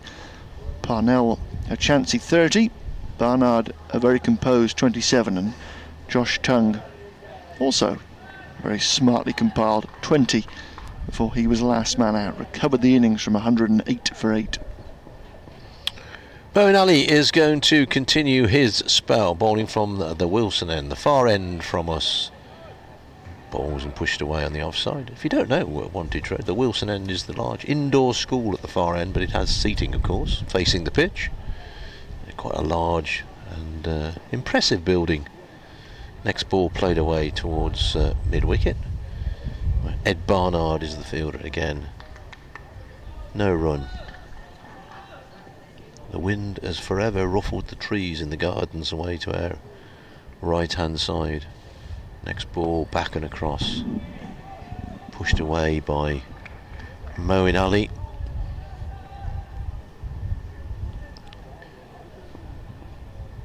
Moeen ready to go. 128 for 2. Bowls again. Floats it up. Pushed away. Milton at backward point fields.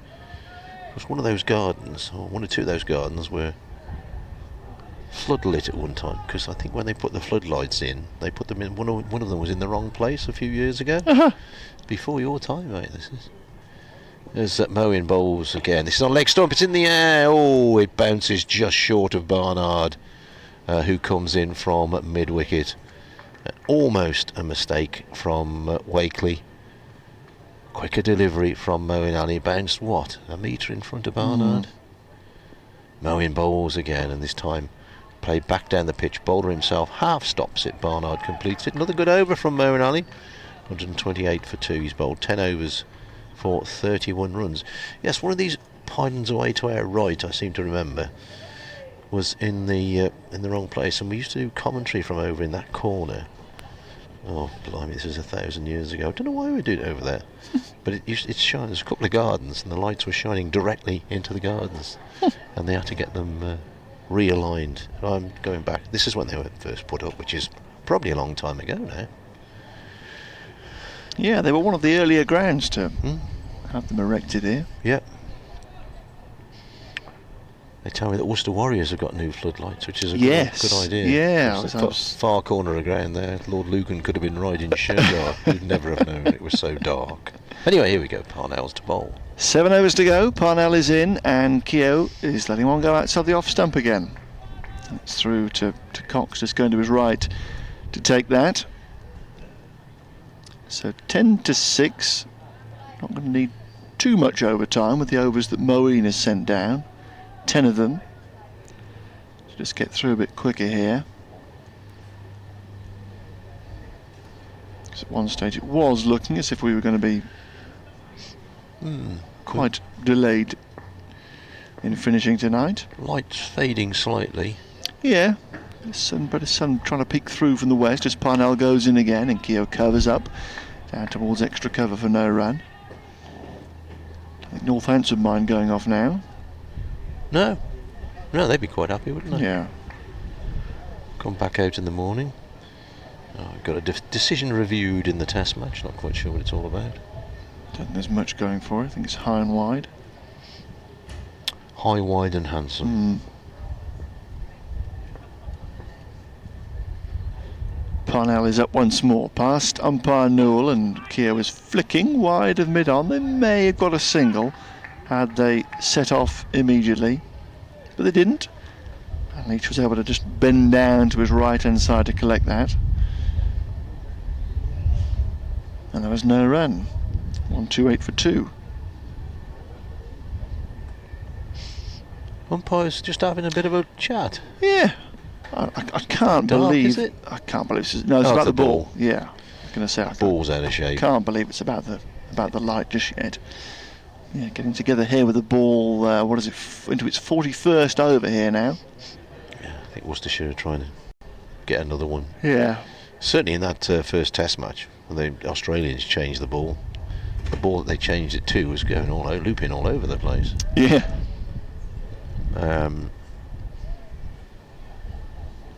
Anyway, the umpires are explaining to the batsman what's going on. So the umpires agree that the ball is out of shape, so in no great rush. They will walk very, very slowly. Somebody pick the box up and take it out for them, which leads to one or two people picking their bags up and saying, oh, okay, if you're going to mess around like that, we're going to go home. So at 128 for 2 in the 41st over, the ball going to be changed here. Wakeley on 55, Keogh on 53. And Worcestershire will hope. A different ball. Yeah. Or something. Scientists would tell you it's complete nonsense, wouldn't they? That different cricket balls don't swing differently and all that. But they do. So, never mind you scientists. We all know that they do exactly that. Anyway, the nice Mr. Ross Dewar, fitness, whatever he is at New Road, formerly of this parish, has taken the box of balls out, and they've decided, fairly quickly to be honest, that we're going to have a different ball. Joe Leach inspecting this one. Blimey, is that door gone again? It must be off its hinges by now, that door. Shut that door. Larry Grayson, he came from Nuneaton, you know, before your time.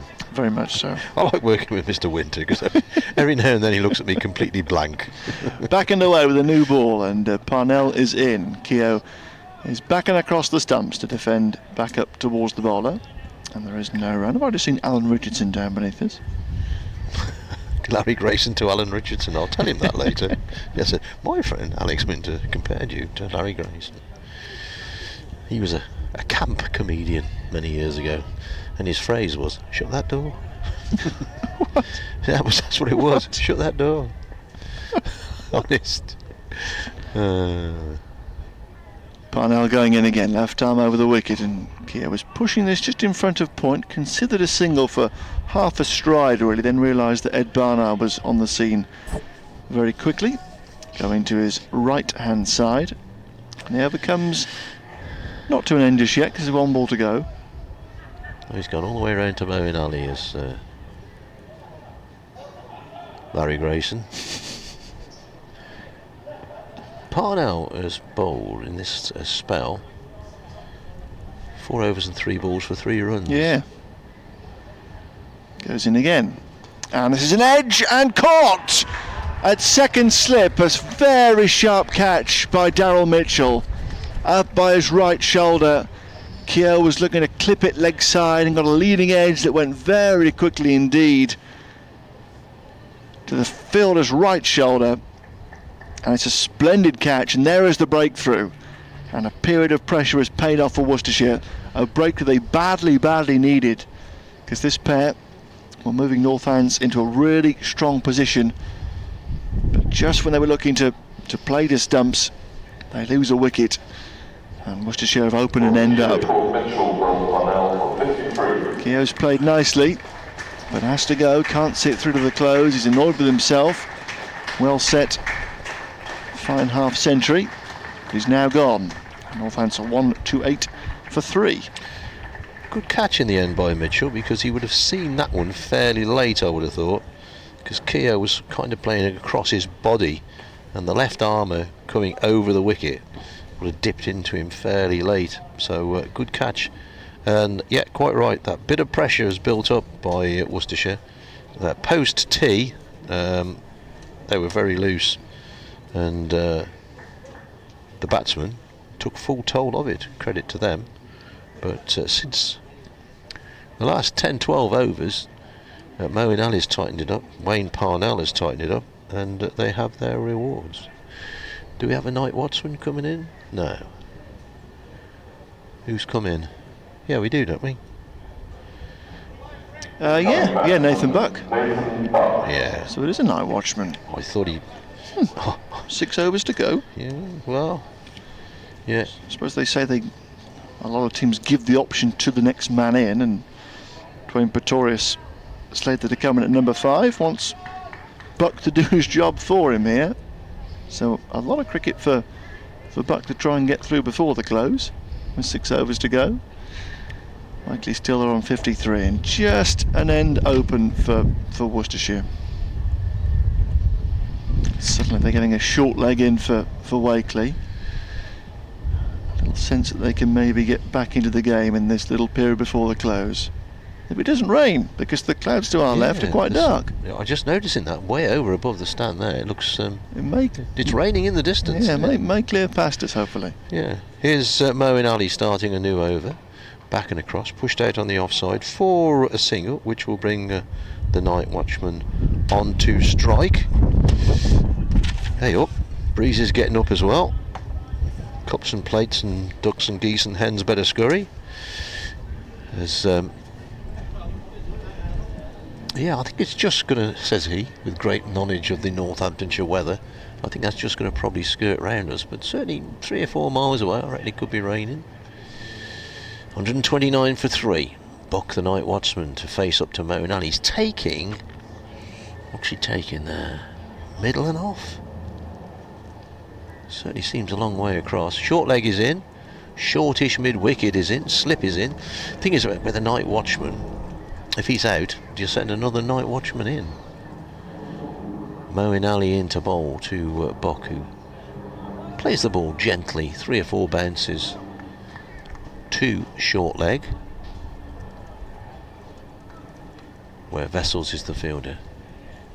No run. Moeen in again. Bit of wit this time, and cracked away to backward point, where Milton gets down to get behind the ball. Make sure there's no run. 129 for 3, replying to 186 all out. Moeen 4-5 paces, bowls well wide of the off stump. Buck lets it go through. Well, another wicket tonight for Worcestershire, be it the night watchman. They would like it to be Alex Wakeley, of course. Doesn't even up the day, but makes it a little more even, if that makes sense. All inside edge from Nathan Buck. Not sure he knew too much about that one. It goes down to fine leg, but he's off the mark with a single, and the total goes to 130 for 3. Wakeley to face, and Worcestershire leaving those fielders in. Yeah, why not? Yeah. Can't imagine they're going to play too many shots at this time of night. Yeah, it's been a really good last half an hour or so, really. Moeen bowls forward, pushed away on the offside. And the Moeen Ali is over. And at the end of it, Northamptonshire are 130 for 3, replying to Worcestershire's 186 all out. That built around 53 not out from Joe Leach. Moeen Ali made 42, Parnell 30, Barnard 27, Tong 20, Hutton 6 for 57 for Northamptonshire. In the Northampton innings, Newton went for 2, Curran for 10, and Keogh's just gone for 53. 2 wickets for Parnell and 1 for Josh Tong. And Parnell it will be to continue. So a stand of 102 there for the 3rd wicket. Excellent work between Wakeley and Keogh, occupying 30.5 overs. So a good period either side of tee to put Northampton right on top here. But Parnell with 3 slips now, over the wicket to Buck, and Buck in his crease here is pushing out to extra cover, and there's no run. Still got a 3rd man down towards the county tavern, and Point is wide extra cover fieldsman, a mid-on And just in front of square on the leg side, and then long leg out towards the bank of white seats on the far side of the ground. Not too many spectators down there now.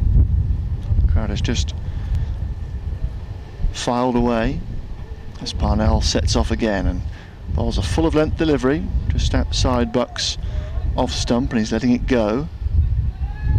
Cox taking it just outside his right hip. Definitely a bit of rain in the distance, but going away from us all the time, that. And it's nice and sunny again. Yeah. Have to put the shades back on here.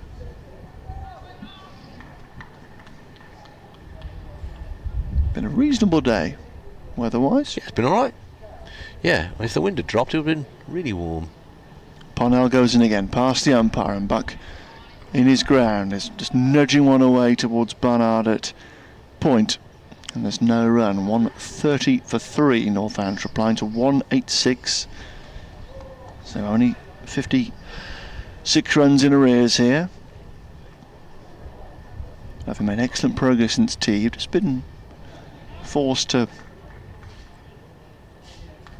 camp in for a bit here. Parnell and Moeen going very well. It's Parnell once more here from the Wantage Road end. Brings Buck forward this time. Pushing away to Milton at extra cover. Just takes 2 strides to his left hand side. Bends down to collect, and his slip over down there, Alex Milton. Golden duck for he earlier on. 3 golden ducks in the Worcestershire innings. Haynes and Cox were the other first ballers. As Parnell comes round the wicket, changing the angle to Buck, who's playing a little away from his body, and to Barnard at point again for no run. Jason Roy has just dropped a sitter at second slip. Oh, tish, tosh and tash. Could be a costly miss with time ticking away for Oh, England there at Lord's. an absolute doodle, isn't it? Blimey, you're not going to get many easier ones than that. Straight in, straight out. Never had that at all. Parnell to complete the over. And Buck, gets one that comes back and beats his inside edge. Not too far away at all, and Parnell hangs his head and looks towards the setting sun to our left-hand side as the over comes to an end. Frustration for Parnell, but he has at least broken this 3rd wicket stand. Northampton with 4 overs to go, 130 for 3, Buck on 1 and Wakeley on 56. And we have 4 remaining? Yeah. That's what the scoreboard says. Moeen Ali, who has bowled 11 overs for 33 runs, and I think he bowled his first 3 overs for 21 runs. So he's bowled 8 overs for 12 runs, I reckon. I could be drastically wrong. Moeen bowls. Pushed out on the offside. The bowler jogs across to do his own fielding. Wakeley goes for a little walk towards square leg, then comes back and settles himself down again. Oh, that's a quicker and a wider delivery from Moeen Ali. Wakeley not drawn into the shot earlier in the day. He might have had a little go at that one, but he's aware of how many overs, how many deliveries are left on this first day. Moeen bowls again, this time better ball, bringing the batsman into the game. Plays it back down the pitch. Not really beating the bat on a regular occasion here, Moeen Ali, but bowling a line and a length that he's not giving away too many runs. Twirls away again. This time Wakeley goes back, gets it past Barnard at short mid-wicket. Going to pick up a single.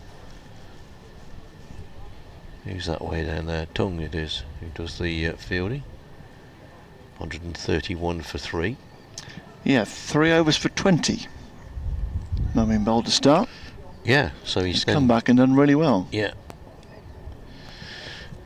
He's ready to go again. And this time Buck comes forward. I think there was a little inside edge onto the pad, although it didn't go up in the air. It bobbled out back up the pitch, as it were. 131 for 3, trailing by 55 here. Buck stretches forward, pushed out on the offside. Wakeley's thinking there might have been a single there, but Nathan Buck says no. In reality, he's the night watchman. He should be taking a single to face the next over. That's his job. So we have reached the anti-penultimate over of the day. 3 left. And Wayne Parnell, who's bowled a very good spell, is being replaced. Parnell's spell, 6 overs, 1 wicket for 3 runs.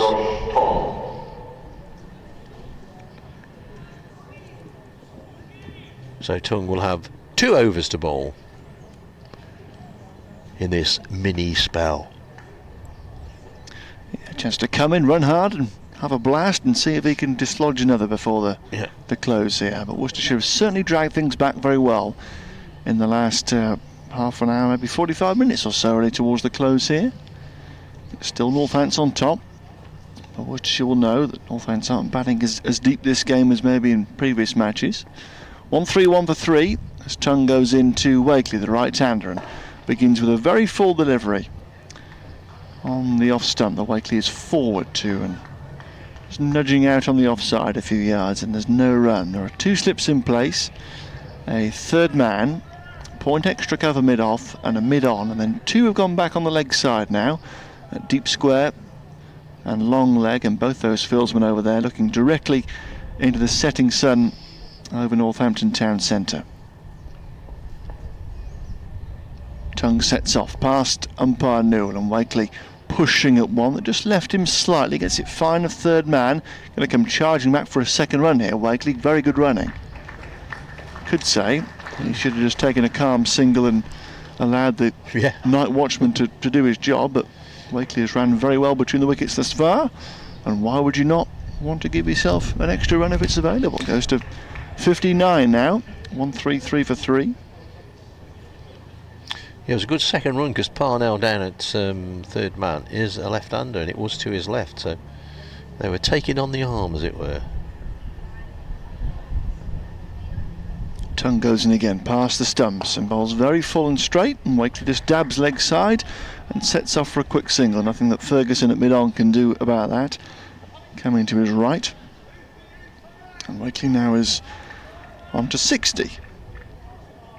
1-3-4 for 3. And now for Buck, the square leg comes up to save the single, and third slip goes back in. Ferguson going back into the cordon there, and Leach coming across from mid-off to mid-on. Tung to Buck. Down the leg side it goes here. Back of a length, and Buck pays no attention. Waste of a delivery really, and Cox goes to his left-hand side to claim it. As the sun just darts behind a cloud once again to our left.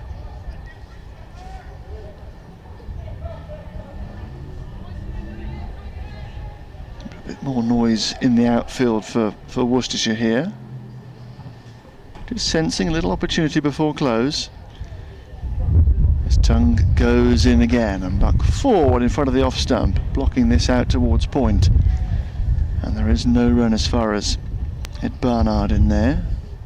Deep square is now going to drop back for the last ball of the over, as the breeze just picks up again. It's become a bit more westerly as the day has gone on. It was started off as a genuine southwesterly really, but it's just turned round to more of a direct westerly breeze as the day has progressed. Tung is in again, and Buck forward to keep it out just in front of point, and survives the over. So 2 more to come in the day's play, and so far it's been a real good one for Northants, having bowled Worcestershire out for just 186. They would have wanted to make that a bit lower at 108 for 8, but still Worcestershire having won the toss. I think Northants, if you'd have given them 186, they'd have snapped your hand off. 10:30 this morning when they lost the toss, they'd have been happy with that. Yeah. Moeen Ali to bowl the penultimate over of the day. And he's going to be bowling to Alex Wakeley. There's the door. That can't be left on its hinges, that door. Must have been shattered by now. Moeen jogs in and bowls.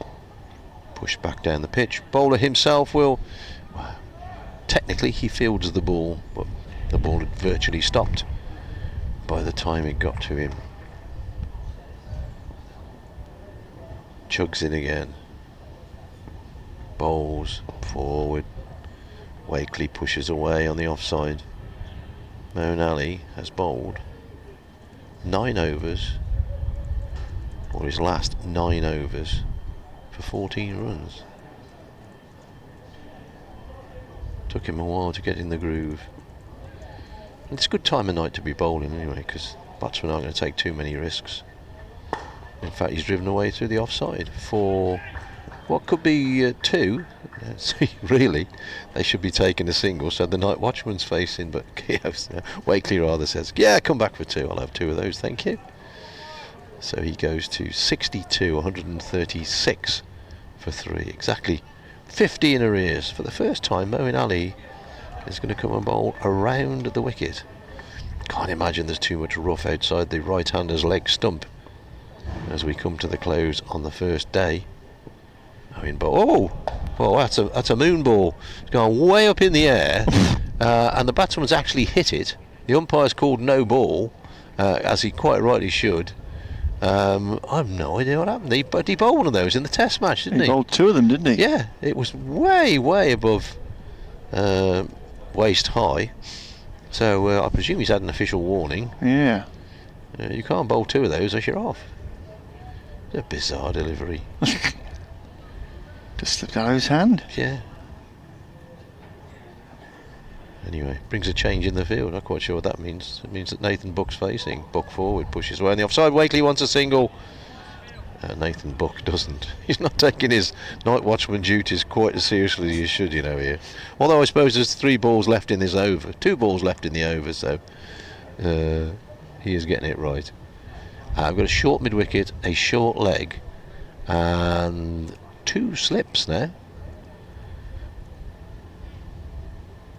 Moeen in bowls. Oh, big appeal here, not out. Probably outside the line, I would have thought. Difficult to tell from here because the batsman is shielding the ball from us. Moeen to bowl his last ball of the day. Jogs in bowls, off an inside edge. Oh, they're going for the single, which they should, because that will leave Nathan Buck to face the last over. End of Moeen Ali's over. He has bowled 13 overs, no wicket for 39. 139, 140 for 3. Northamptonshire. Wakeley 63, Buck on 2. Not to 41 without loss at the close. Reply to Yorkshire's 232 all out. They're going back on at Colwyn Bay, where they've been off for some rain. Lancashire 64 for 1 in that one. 23 without loss. It must be 23 for 1 because Brace is out there at Gloucestershire against Derbyshire, who made 200. Close of play at Scarborough. Notts 41 without loss, replying to Yorkshire's 232. Did I give you that one? Anyway, I did. You've had it twice. So last over of the day, and Tongue is into Buck, and Buck is pushing down towards mid-on for no run. There are 2 slips in place and a gully, then point, mid-off, mid-on, long leg, and 2 extra catches have come in here at short leg and leg slip. So a bit more pressure on Buck to try and see out the day, but he's done his job already, hasn't he? Because yes, if the wicket were to go down now, we'd go off for the day. Buck would have got his side through to tomorrow as Tongue goes in, and he keeps us out coming half forward, inside edge via the pad. Just bobbles up a few yards out towards extra cover. Milton is there, and there's no run. Yeah, a couple of quick wickets there for Derbyshire actually at the racecourse now, so trying to battle back. Close eyes on the games at Derby and Colwyn Bay this week, the two sides closest to Northamptonshire above them in the table, as Chung goes in again. Oh, bowls the bumper and hits Buck. Hit him on the head. He was ducking one that he couldn't get out of the way of in time. It perhaps didn't get up as he would have liked, and has worn one on the back of the head here. Immediately takes off his helmet. Everybody gathers round to check if he's okay. The physio is immediately called for, and he will get a checking over here to see if he's okay. Now, Luke Wood was struck a reasonably similar blow on the head at the back end of a day's play here earlier in the season, and actually left the game as a concussion substitute. And Buck here will have to go through all the protocols. Yeah. First person to make sure he was okay was Josh Tongue, who carried on with his run through and got there before anybody else. But he's on his feet, Nathan Buck. We have to change helmet, don't we? I believe if your helmet's been hit, you have to get under the helmet. Now the sensible thing here would be to go off. Yes, if the umpires had the, it's not their discretion, but they could go off and say, okay, lads, we'll come back in the morning, bowl these 3 balls, and then bowl the other 96 in the day. But I'm sure they're not allowed to do that. So Barry Gudgeon, the Northampton physio, is out there checking Buck over. He's having a drink. It was a well-directed bumper. He ducked and he turned his head, crucially. Adam Finch, the Worcestershire 12th man, is bringing drinks out for the players. There's 3 balls left in the day, fellas. He's probably justifying his existence. I can see that. Oh dear. Test match Australia 111 for 3, so that's fizzling out into the draw as we suspected, but a lot of drama. If you paid to go today, sell out at Lord's today. Was it really? Yeah, sell out on the last day of a test match. Brilliant. And it was sold out. It wasn't as if there were tickets available today. Oh, right. So sold out before the last day. Good effort. The Ashes topping up the coffers of the ECB and indeed the MCC. Leach in, bowls, forward comes head, pushes away on the offside. Leach? No run. Leach, yeah. Oh, Jack. Sorry, Jack Leach. It is Leach, sorry. Yeah, come on, not that bad. Oh, we are going off. Are we going off for the day? As I say, that would be the sensible thing. I think we are going off for the day here. Yeah, why Wakeley not? is walking off with Buck. Well, I suppose it's the last over. Yeah, so if a wicket went down and we go off. And yes, the bells are coming off. Yeah. So there we are.